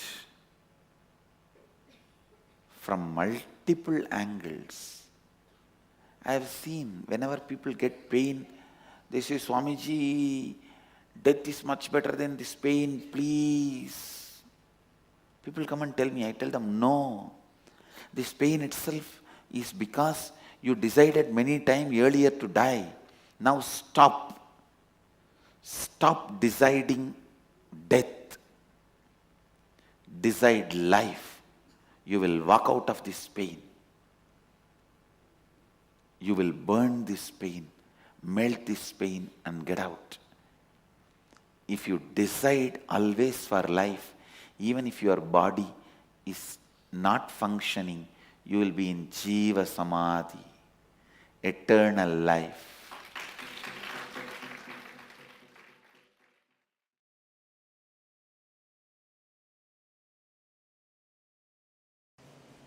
Persistence makes water break hills. Persistence makes water move mountains. So, it is persistence makes power manifestation, not force. Force means you will try once or twice and then, it's not working. No. Persistence. Go on, go on, go on. Even if the body withers away, my will not wither away.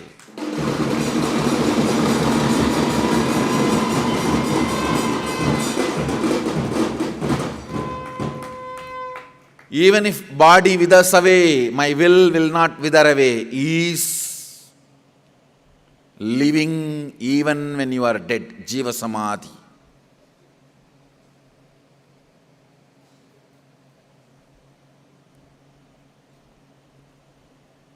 Your will not be alive even when your body is alive, means live dead. Better to bury it quickly. Understand, everything boils down to will. Will persistence.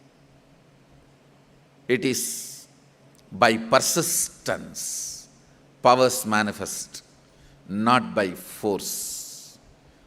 Force can be called as force only if the persistence is added.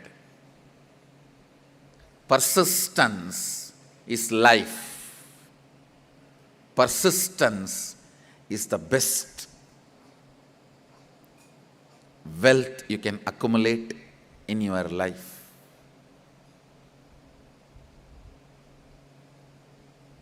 Only thing worthy of keeping in the purse is persistence.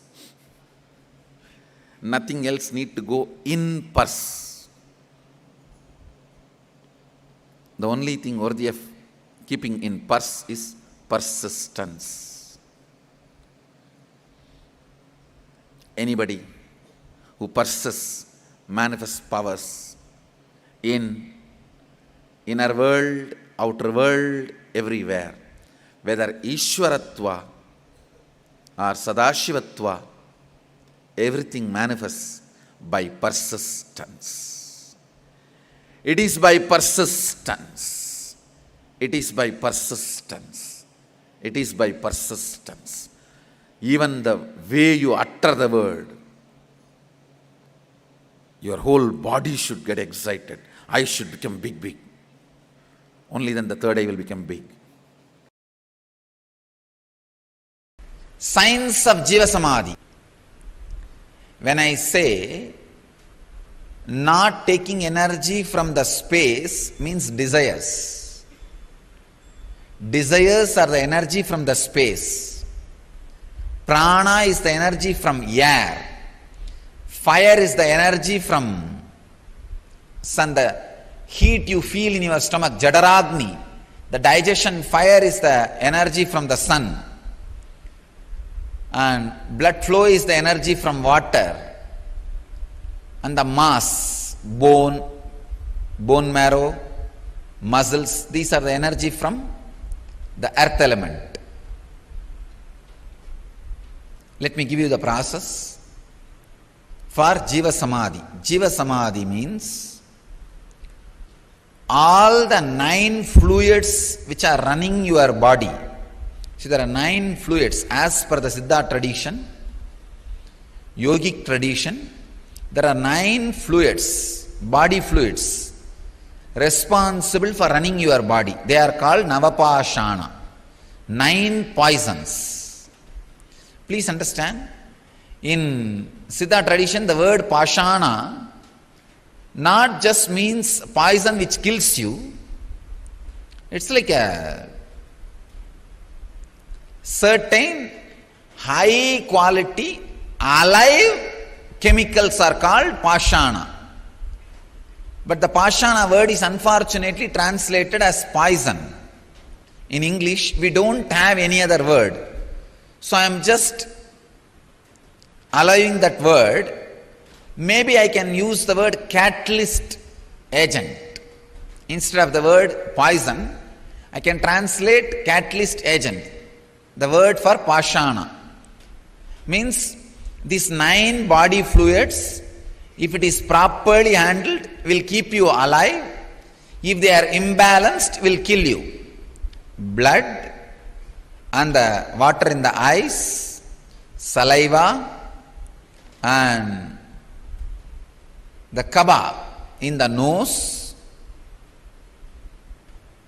the 9 body fluids, the seminal fluid, these 9 body fluids are called Navapashana, 9 poisons. If you are able to, instead of the word poison, let us use the word catalyst agents. The 9 catalysts, if you are able to produce all these 9 catalysts without any input from the outer world, like desire, please understand, desire is an input that immediately produces the semen, body fluid, and water immediately produces blood flow. Each input from the outer world immediately produces certain catalyst agent in your system. Without any input from outer world, if you can produce all these 9 catalyst agents in your body,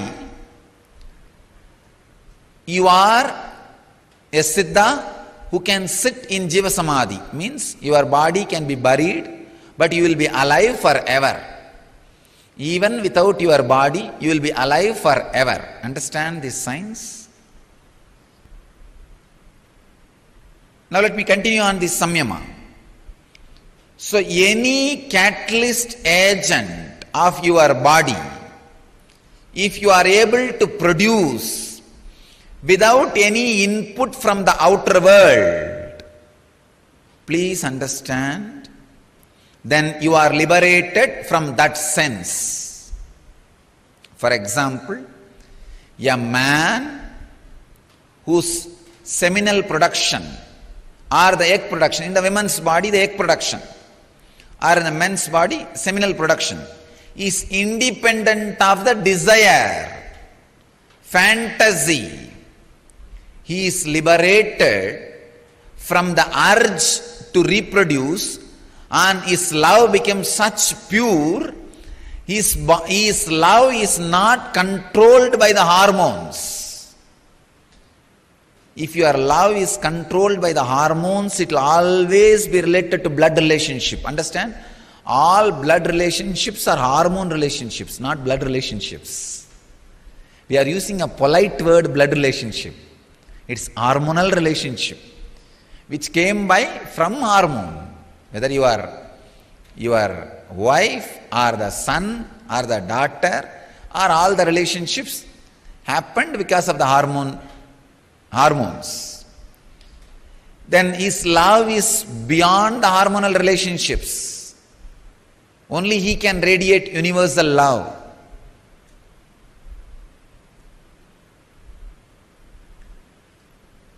Now, this technique, the Samyama and the Vishuddhi Chakra, can liberate you from all the 9 catalyst agent production inputs. Please understand. For all the 9 catalyst agent production, whatever input you need from the outer world, you can be liberated from all that input. You can be liberated from all that input. Understand? That's the important thing. And you can go on be producing it so that your body is, I can say that you are alive. Like Raghavendra Swamigal of Vrindavan, a great yogi. He is still alive, sitting. Don't think he is dead. It is Jiva Samadhi. He is there alive. Still his beats roll. Please understand. If you go in the silent night times, put your ears on that Samadhi, you can very clearly listen the beats rolling and that sound of the Ramanama,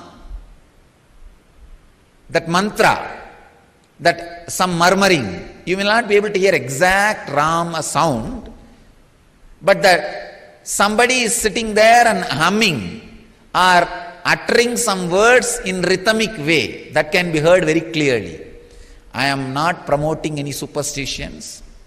I am not telling you lies. I am telling you from my experience. If you have intelligence, go and check it. Still, he is there counting the beats. He is in Samadhi, Jiva Samadhi. And the beats are moving just to prove he is in Jiva Samadhi. I can give you thousands of examples of Jiva Samadhi in India.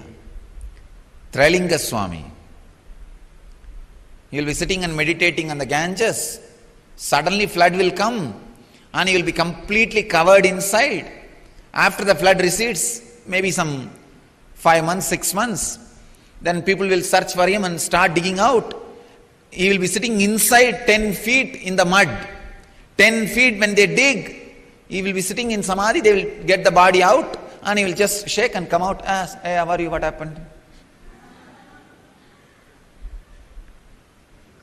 Near my native place, Arunachala, there was a Swami, Pundi Swamigal, a great Siddha Purusha.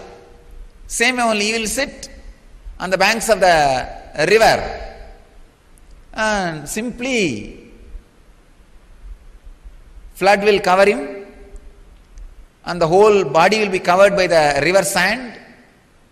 He will be there inside for 6-7 months. After 6-7 months, when the flood resides, flood settles down, recedes, people will go and dig some 5-6 feet, and then bring the body out. He will come out and, oh, okay. He will talk to them and start living. These are not stories. Pundi Swami lived just 30 years before. Only 30 or 40 years before he took Jiva Samadhi.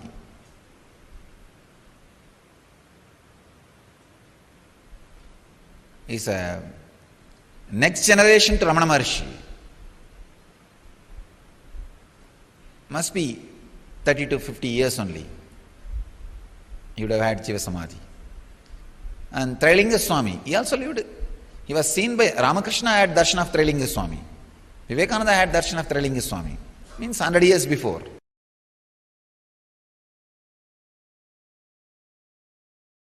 Understand, it is not that in those days, even now, so many beings achieved the space of Mahadeva is just moving around here and there. They are all available. Kinaram Baba is one of the great Aghori, lived in Varanasi. His recorded biography goes to 440 years. Please understand. And another one, Trailinga Swami. His recorded biography goes to 370 years. Kinaram Baba and Trailinga Swami, both of them are seen even by recent day people. Ramakrishna has seen Trailinga Swami. And even Rajendra Prasad, he has seen the Trailinga Swami. They were all just in last 100 years names. Maybe Kinaram Baba may be a little older, but historical figures, not legendary figures or mythical figures who lived here now in reality. Kinaram Baba used to have a cart. Whenever he wants to go and give darshan to some devotees, wants to see somebody, he will just tap the cart and it will fly. It will fly wherever he wants to go. He will go and bless people, then he will come back. Using the physical body. Using the physical body, he will go. And Trailinga Swami beyond. He will not even move. He will be sitting here and appearing in 10 places. Trailinga Swami is the second being who had directly the mother's milk from Parvati, Meenakshi. First being is Jnana Sambandar. The second being who received the Meenakshi's prasada and sitting here among all these beings, millions of people who radiated Mahadeva's space walked in this city. So every inch, every corner, every dust is sacred by them putting the feet in this place. The very air which they all breathed, this Trailinga Swami will sit in Samadhi, Ganga will overflow for 6 months. When the water recedes, he will be sitting in the same place, that's all, in Samadhi. There is no physical, physiological, psychological rules for them. Just breaking everything.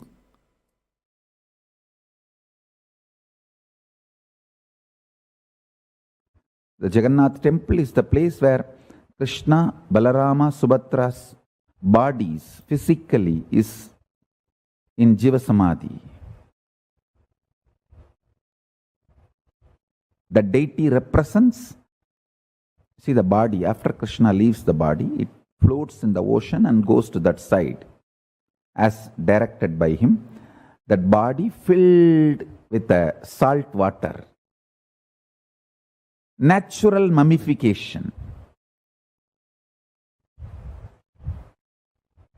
Then all the three bodies were recovered by the Surya Vamsa Rajas and they built the temple and they are maintaining it. And it's a living deity. I tell you, Krishna is alive in Jagannath. Subhadra is alive in Jagannath. Balabhadra is alive in Jagannath. If you want to see Krishna directly, face to face, go to Jagannath. Go to Puri. He is alive, living, Sakshat, Pratyakshamurti.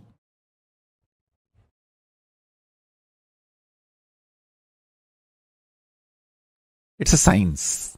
Just like mummification in Egypt. That is a smaller level. It is a science which can take you up to Swargaloka. Only deification can take you to Kailasa. Because Hindus have mastered this science in a much grander and ultimate way. Deification is 1,000 times greater, powerful methodology than mummification. Mummification can lead you up to Swargaloka. Bhur, Bhuva, Suva. Not more than that. You can be at the most Indra. Maximum. Not even that. All that. It's not that everyone who goes to Swargaloka becomes Indra. No. Even among that, there is a lot of competition, politicking, and then fight. That's why Indra Padavi is not permanent.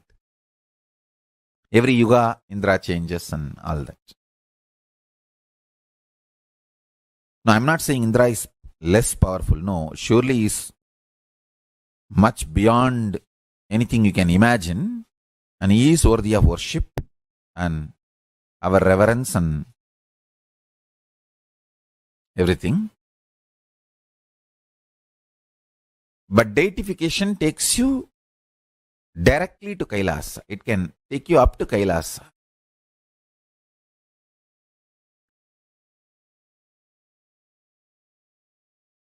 Human beings should not die. When the science is available from Kailasa, why should you die? No.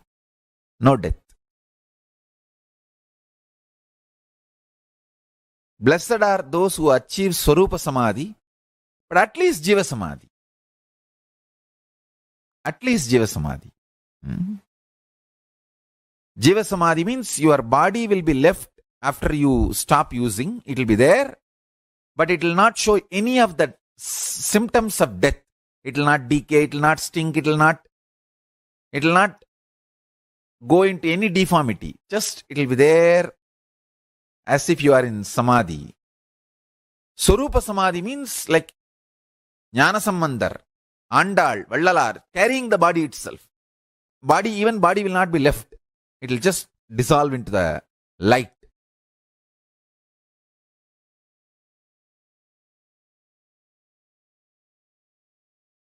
That is Swarupa Samadhi.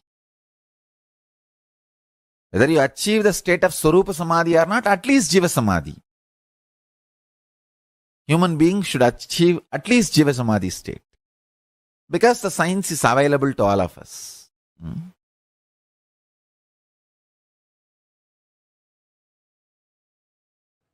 You may have mind, you may have body, you may have all the other things like a wealth, relationships, but you are consciousness.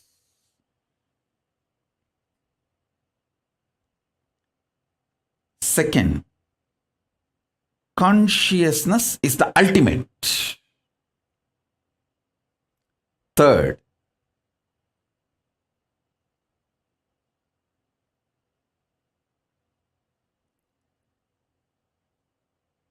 declaring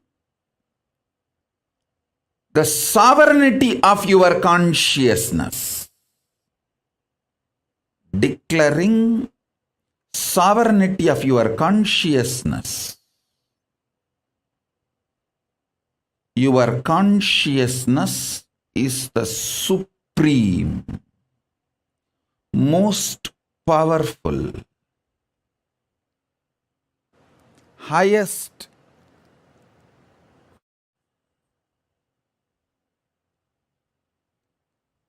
your consciousness is supreme, most powerful, highest existence. Listen.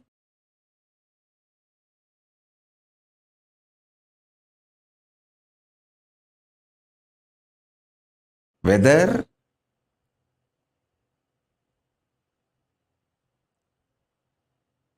the yoga you are asked to do, stretching your body, or pranayama you are asked to do, like a cohesive, coherent breathing pattern, or the puja, the worship you are asked to do, or listening to these great truths and internalizing everything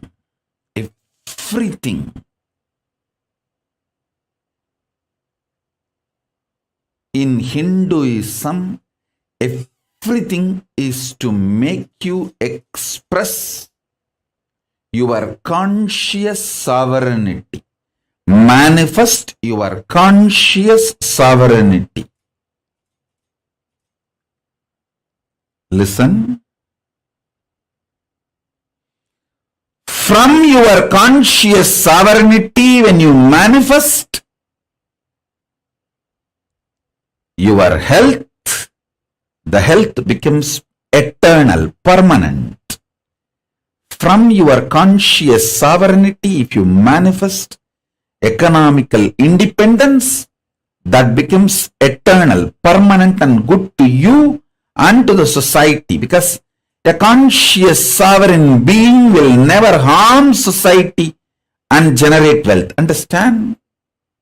There are many people wealthy by grabbing, centralizing, redistributing, not by generating. The real wealth is always generation focused, generating focused, not just redistribution or grabbing.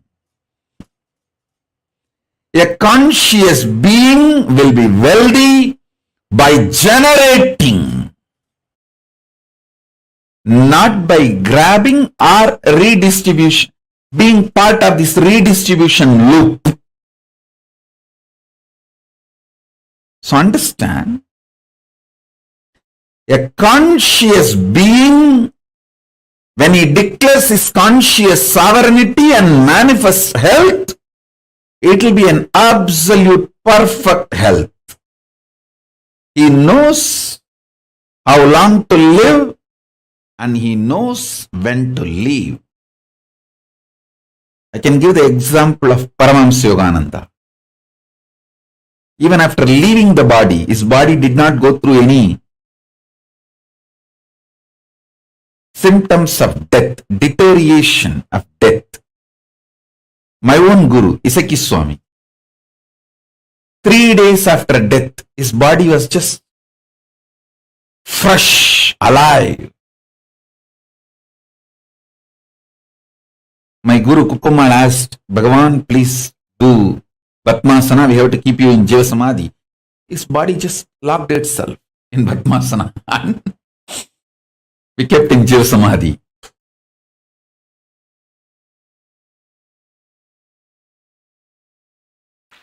All you need to do is just only one thing. Complete with all the incompletions related to life. Any decision you took against the life, dig out that situation, complete it and drop. That's all. Always decide for life.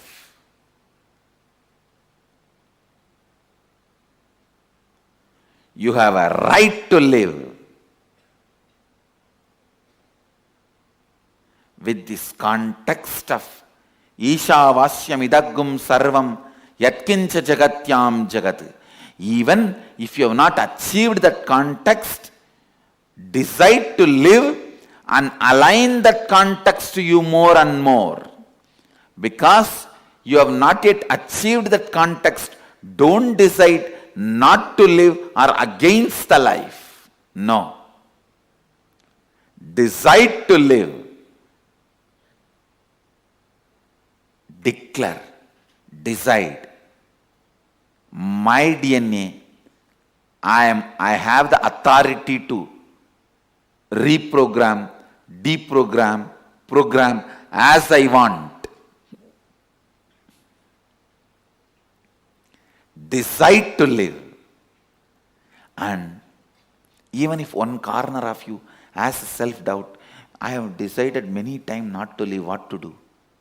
I don't care. Now I am deciding to live. And whenever those decisions against life comes up, I'll clean it up, but I am declaring and deciding to live.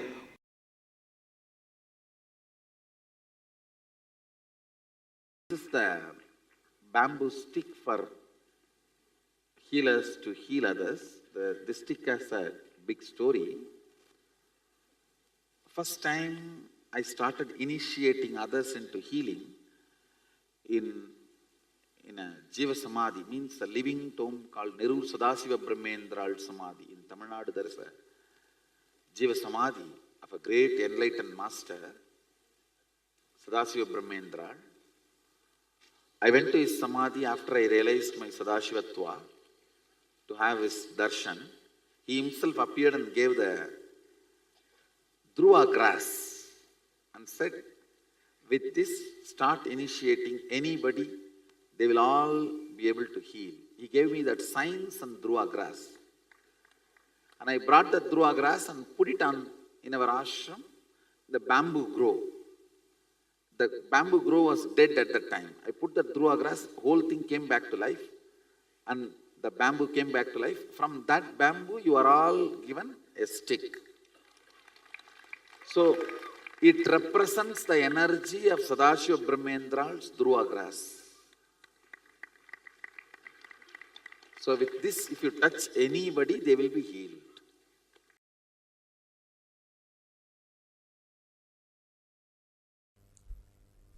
See, each kshetra, the temple, energy center, has some password.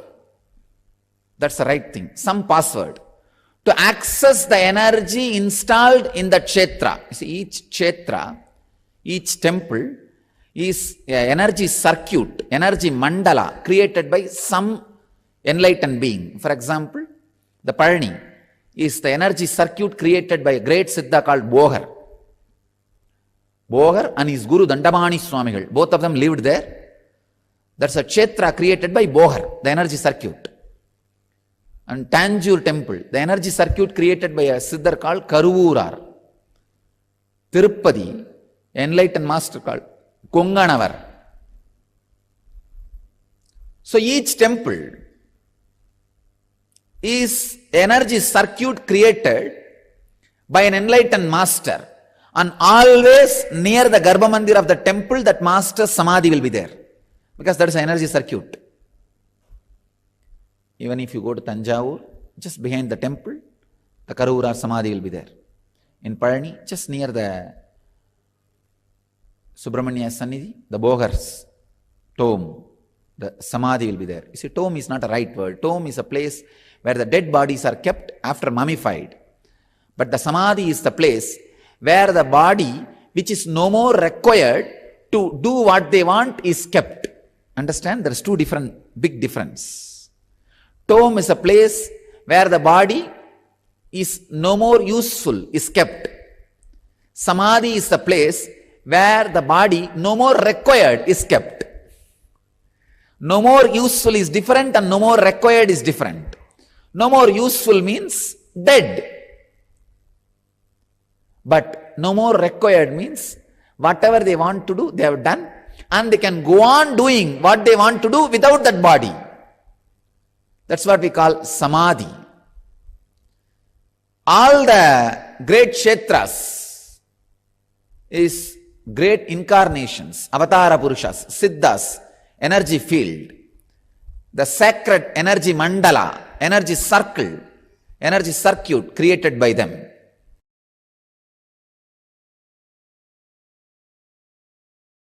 That place where the Pondicherry ashram is, it's a 2000-year-old temple. It's a temple from Chola period.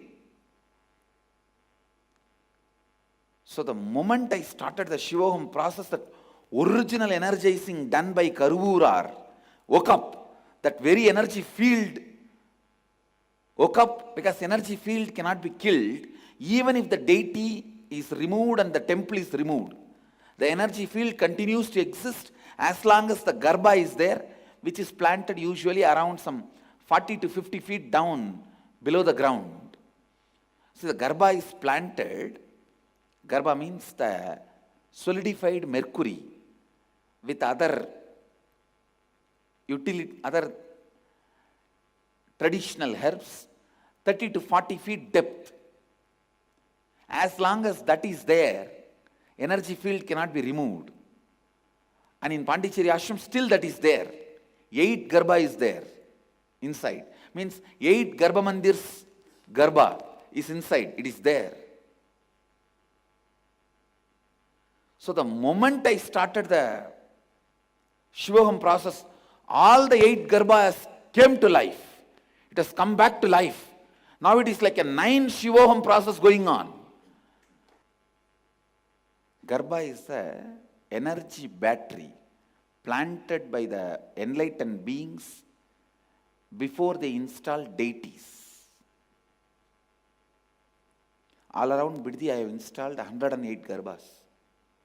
In 108 places the solidified the Garbha is installed in Biddi.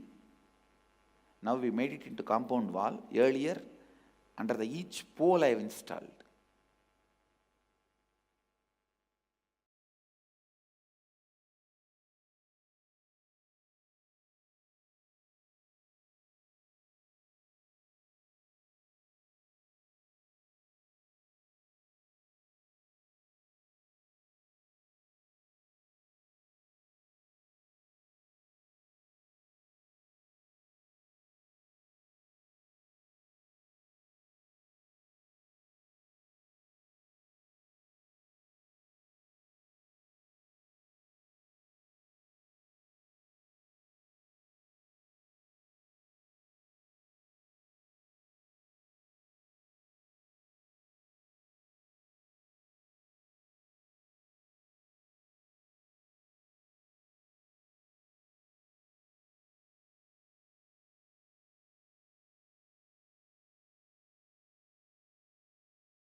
Kingdom.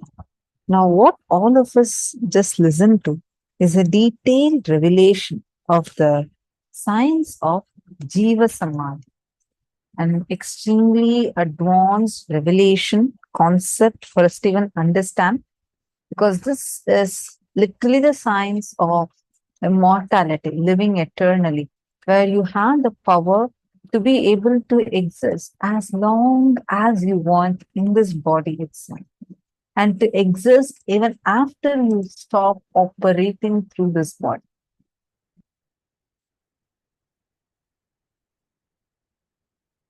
There is no physical, physiological, psychological rules. If you can produce all the 9 catalyst agents in your body, you are a Siddha who can sit in Jiva Samadhi. Means your body can be buried, but you will be alive forever. Who all has seen these Tibetan monks or many different traditions, actually mainly the East Asian traditions, many of them having this as a, like you come across news where suddenly a 400-year-old mummified monk was found buried, but he still seems to be alive. All have read news like this. Even very recently also, one other thing, a 1,000-year-old monk was found buried. And when they put him under the scanner, his heart was still beating and he was still existing. So this baffled the scientists, and till date, the modern day scientists have zero explanation for what is causing this. How is it even possible? Who all have learned about this?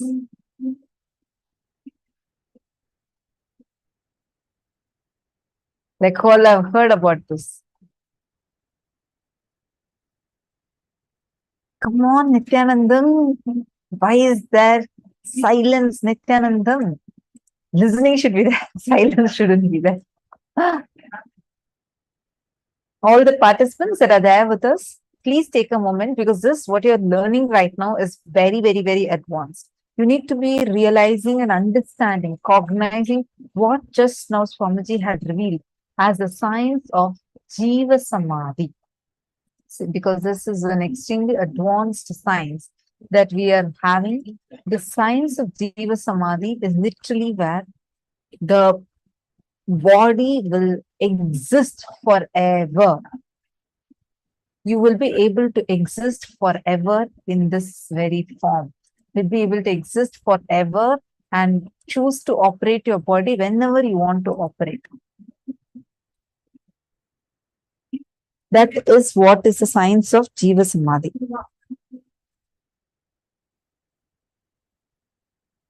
Mummification, or like how the Egyptian mummification is there.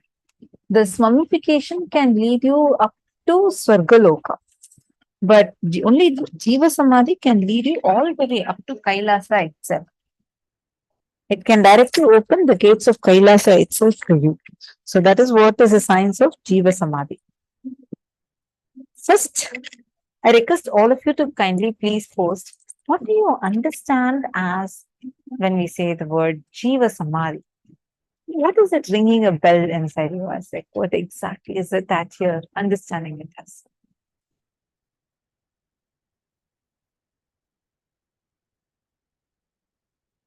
See, we need to understand it very, very, very deeply. It is first and foremost, this Jiva Samadhi is a place where an enlightened master who is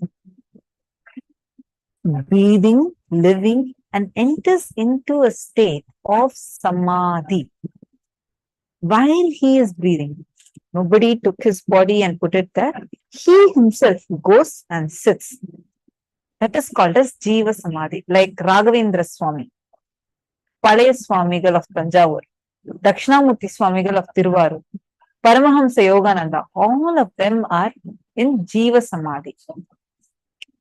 There's another one type which is called as the Videha Samadhi, where the Jivan Mukta, enlightened me, he left the body and then his disciples put the whole body and then built a Samadhi around it. That is like Bhagavan Ramana Maharshi or Ramakrishna Paramahamsa. All of them are called as Videha Samadhi. After leaving the body, building a Samadhi around. This Jiva Samadhi science, actually, each of these sciences are extremely advanced. I've seen news, a Gauri Jiva Samadhi was found due construction of that area. Exactly, Ma Marva has posted this. Exactly.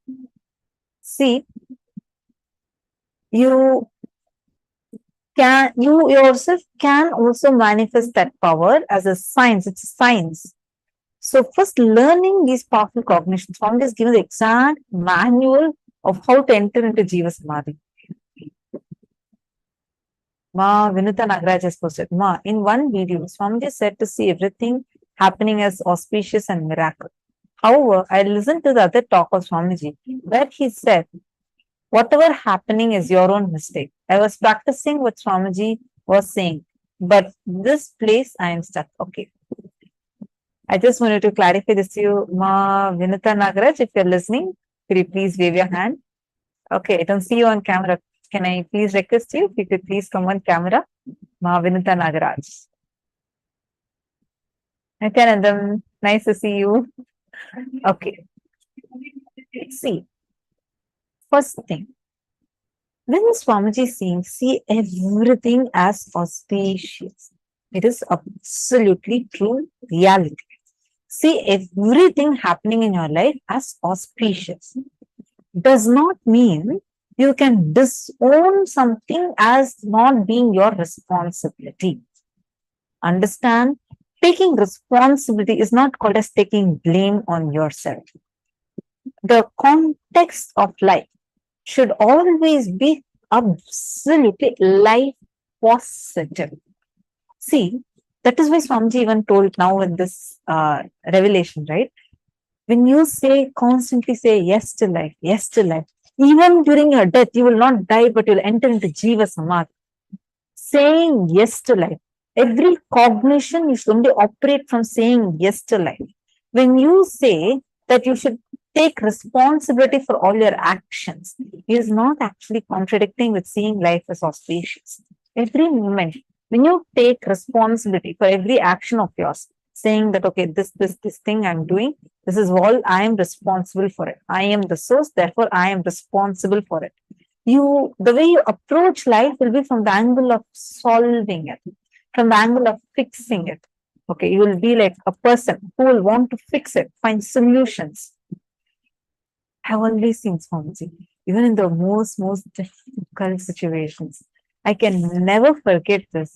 How in 2 days, 2-3 days, program is starting. In Vidhi Adi Kailash, program is going to start. The whole construction team had actually planned, like Swamiji had given detailed vision.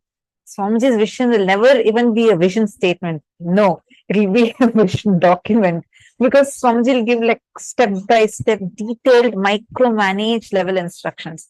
Like you will see, for example, this particular incident happened during Mahasadashiva program, 2017 Mahasadashiva, December it happened.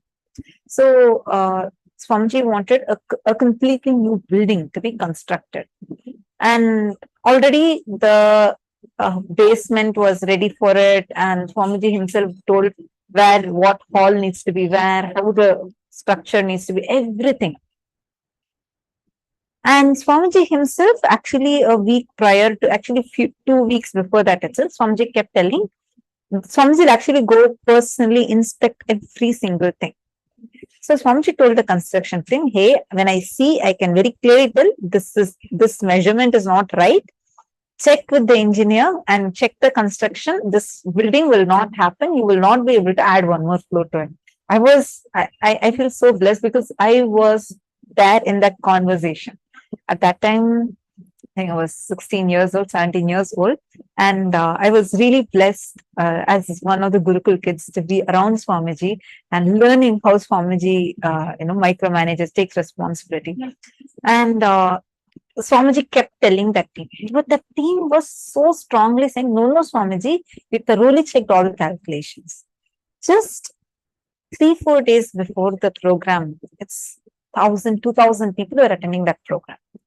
It's a huge program. People from all over the world are flying and coming there just to be in the presence of Swamiji, experience the program. It's a very high quality premium program.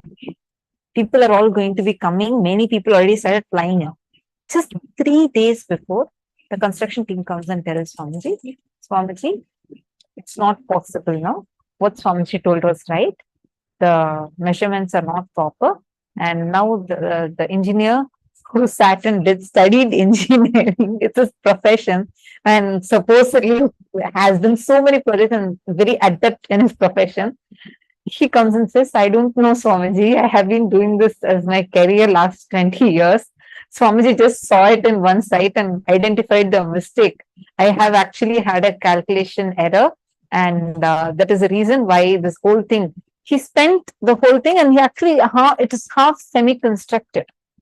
So now we have only 3 days, and we have to now, people are coming. There's like nothing is there. There's zero building. And actually, some people who came 2 days earlier, they know this very clearly because they saw there is nothing that is there. What would any one of us have done? We would have fired the people who did that. We would have sent them out or done something, right? Like, it's like they spend so much money and they waste the whole thing. The infrastructure is not ready, and they are supposed to be the construction team. They are supposed to be the infrastructure department. And like, in that situation, there's like 2 days left. You know what Swamiji did instead? Swamiji went, I remember so clearly. Swamiji just took a plastic chair, put it from the construction site. Swamiji just pulled that. Swamiji went and sat in the construction site. Swamiji said, till this whole thing is set up, I am not moving from here. I will sit here day, night, full time, 2 full days. Swamiji sat there and made a huge, amazing, beautiful hall and a museum and the dining area in an extremely high quality ready. 2 days. No one actually, when we all are part of it was just like spending time around Swamiji, enjoying. Swamiji will be cracking jokes, and it'll actually, you won't even feel like you did any work at all throughout the whole time. But so beautifully, Swamiji got the whole all literally manifested, including the AC, including the decorations, and the stand which Swamiji has. It's something else altogether. Swamiji will not be okay with just one hall. Swamiji will want the grandest of Hinduism to be available there, and all the best facilities to be available for people. Swamiji will always be like, even like whether it's getting the coolers, getting the ACs, putting the carpets. See, like a physical program has a lot of things involved in it, right? Swamiji personally sat there for 2 days without moving from that spot. Swamiji made it happen. That is taking responsibility. See, in that situation, all of us would have had a mental breakdown. Like, you'll feel like it's impossible. And there's one more team coming and saying, oh, Swamiji, air coolers are not possible because the vendor is not picking the call now. We have already spoken to this vendor. He's not answering now. Like, I remember I was like, what's going to happen? 2 days program is there. Are they kidding? Like, they're coming and telling this the last minute to Swamiji like this. But Swamiji did not back off. Swamiji said, I'm going to stand here, make it happen. If one vendor didn't pick up the call, come on, call the next vendor. Let us go all out. We have to give the best for people. Swamiji didn't want to compromise on quality even one bit. And Swamiji made the whole thing happen. When something bad is happening, we consider it as auspicious as well.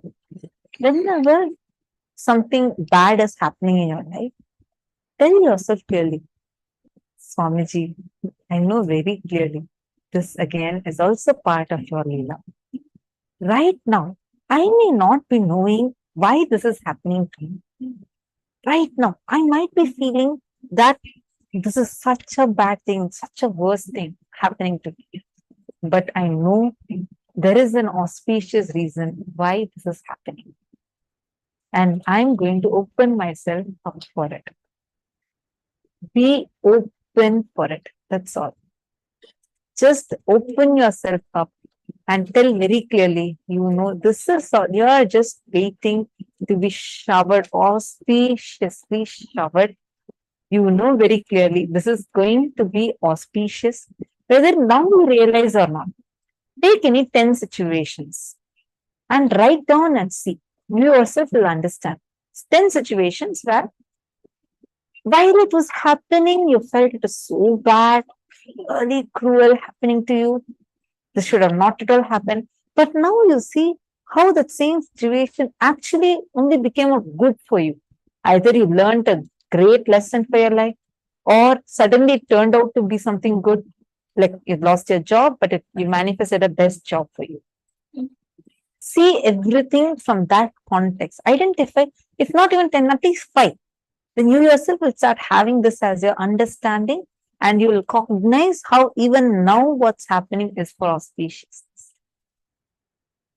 I hope I answered your question, Vinata Nagaraj. Wonderful.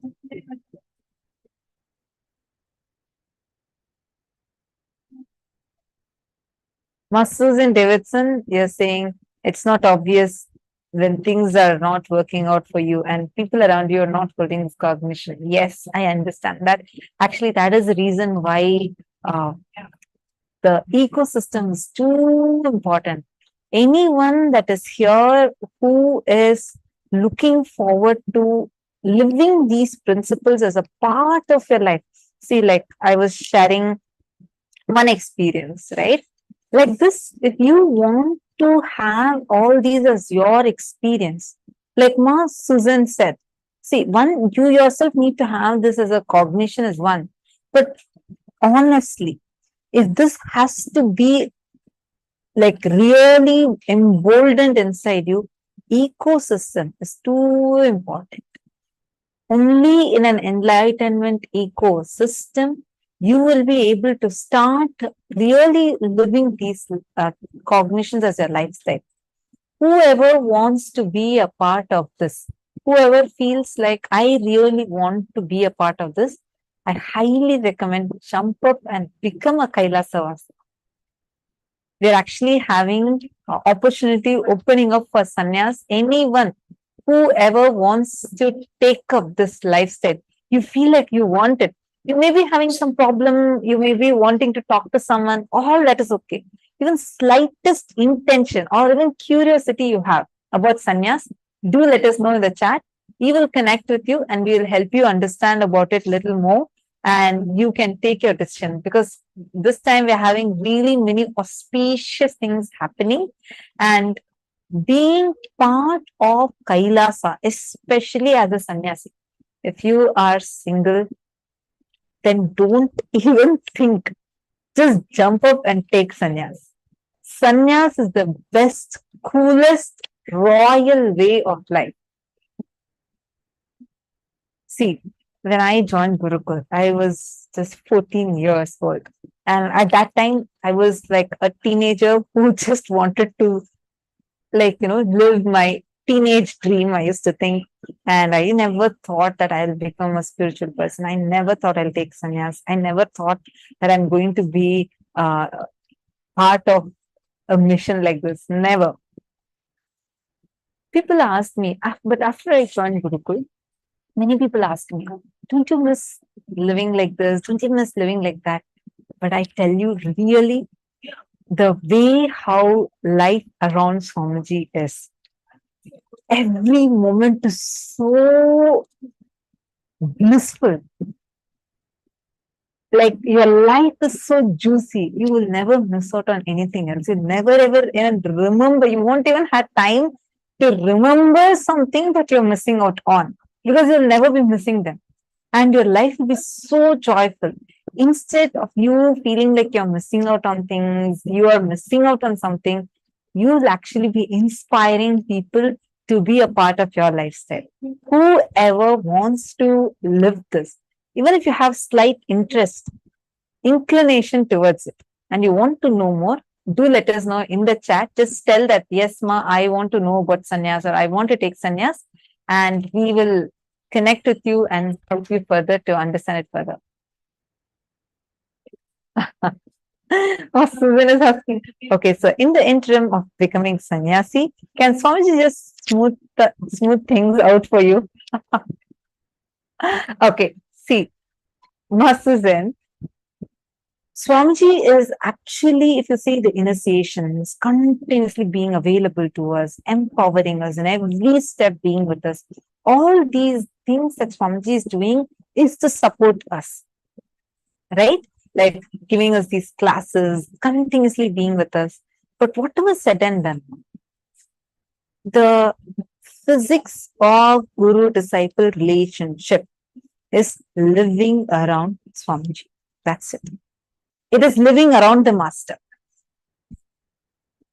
Nothing can be compared to it at all. Anyone that wants, that has even slightest inclination, like you have slight interest, let us know. We will immediately connect with you and help you. Yes, Ma Sarlananda, to be a child of Gurukul is an immense opportunity in life. Actually, anyone who wants to join your kid in the Gurukul, you also can let us know. It is only on invitation only basis. So anyone who is interested in that, please do let us know. We will connect with you and we will guide you further regarding that. Okay, Ma Vinuta, you opened up a new topic altogether.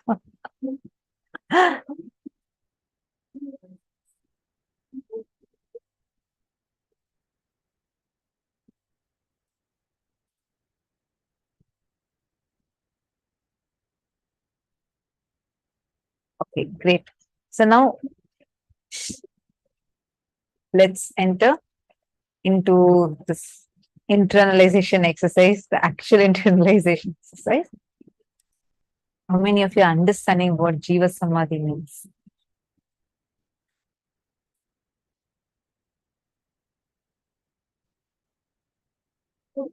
The Jiva Samadhi science is much advanced than the mummification science. In mummification, they're only mummifying a dead person and preserving that body. But in Jiva Samadhi, the person is alive, breathing, and they themselves enter into Samadhi and a whole building is built around them and they still exist inside that building. They'll be meditating, you'll even now find their bodies intact and existing.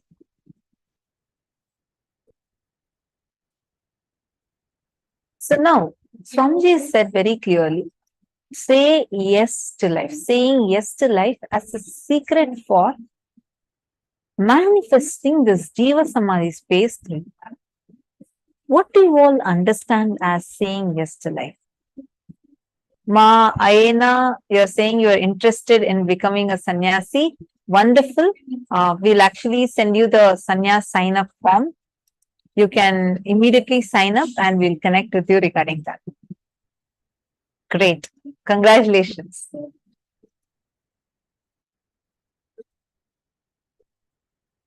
Ma Vinuta Nagraj is clapping. Ma Vinuta Nagraj, even you should jump up and sign up.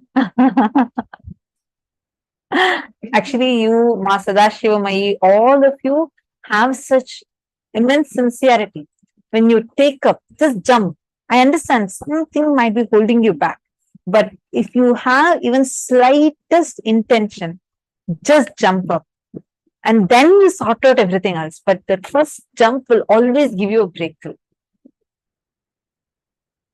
All right. See, now let's understand what it means by saying yes to life or saying no to life. The decisions for life.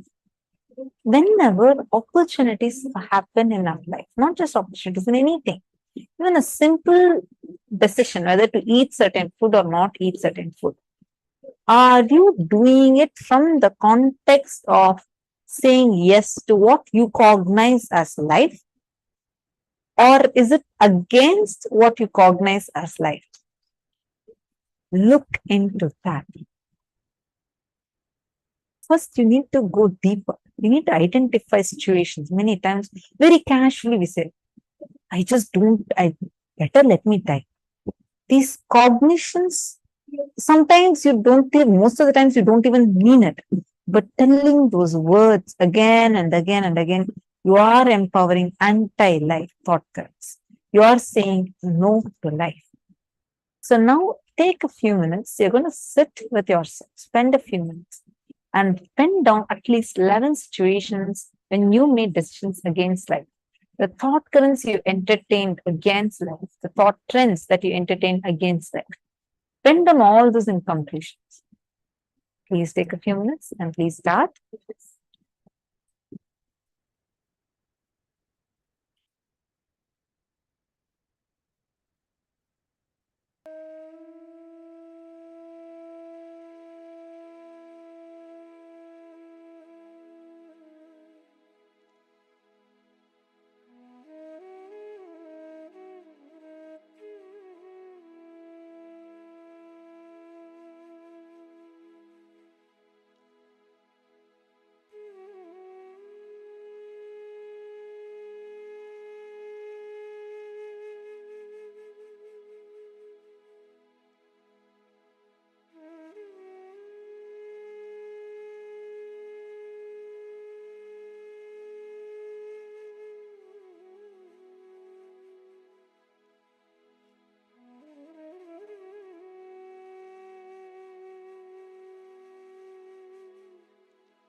Now, take a few minutes and do the completion for each of the incidents that you had.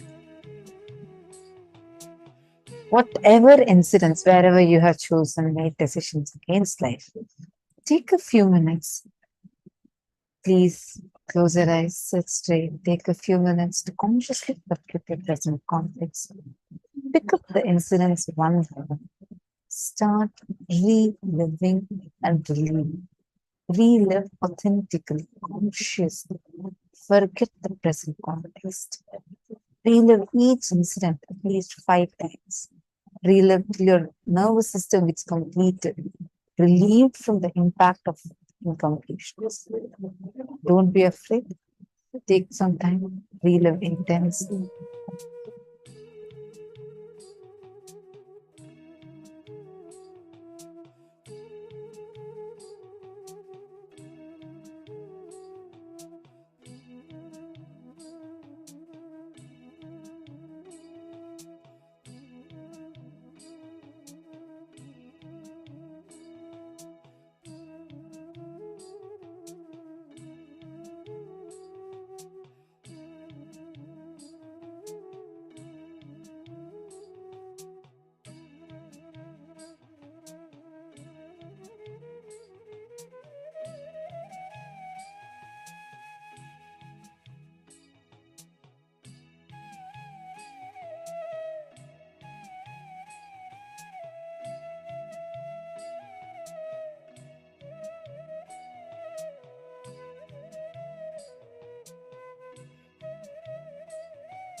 Please relax.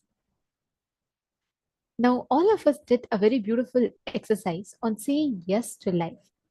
One of the key factors, one of the most important aspects of saying yes to life is by manifesting powers, Shakti. Manifesting powers is nothing but you exuding the original state of your conscious existence as Paramashiva, or let's say the space of oneness with Paramashiva. The whole of power manifestation science is nothing but rooting you back to this space again and again and again. We all just learned about Jiva Samadhi, how saying yes to life constantly makes you live even beyond your death, live through your death. Now, today, all of us are going to be manifesting the powers of being able to scan, identify the diseases, disorders in the body, being able to precisely identify what exactly is happening in the system and being able to correct it. And in this round, now, all of us are going to be manifesting this power of being able to scan what is happening in another person's body. Each of you here now are going to be connecting to a partner and manifesting this power with them.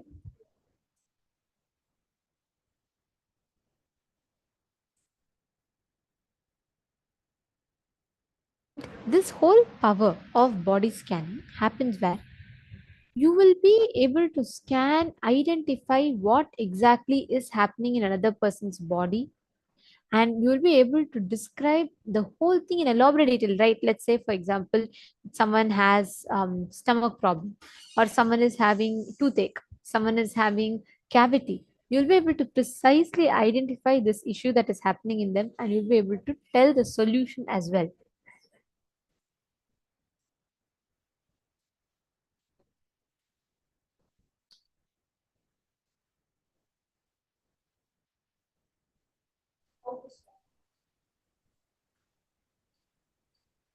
So, Ma Virija, do you want to go ahead and explain how body scanning happens and what do we see it like when we scan another person? What is the exact process that we do and how exactly do we see the issues in another person's body? Yes. So actually, when you connect in oneness with Swamiji just by chanting the Mahavakya, you can actually, for me, how it appears, like for example, I see a body of a person and the places where the person is experiencing illnesses, that will come like red spots, like a red light on the body. So I have like a silhouette of the body in front of on my third eye, and Swamiji shows like red spots on the areas which has the illnesses. So and then after that, I zoom into that area, and then Swamiji shows exactly like, for example, if the person is having a block in the heart.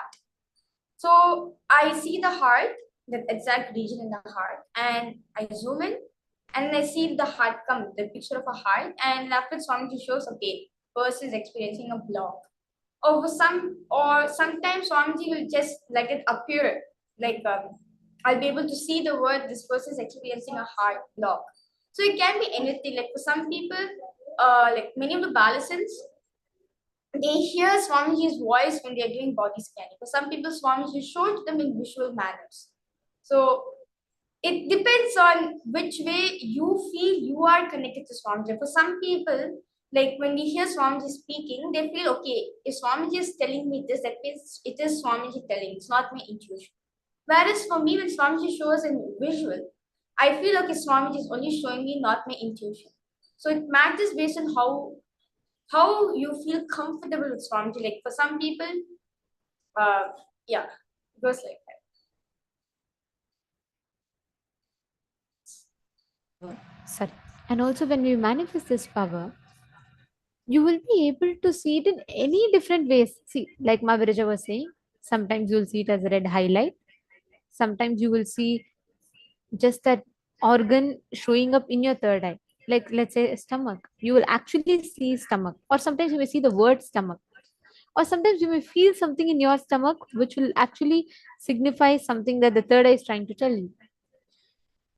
Start playing with this power. See, only when you become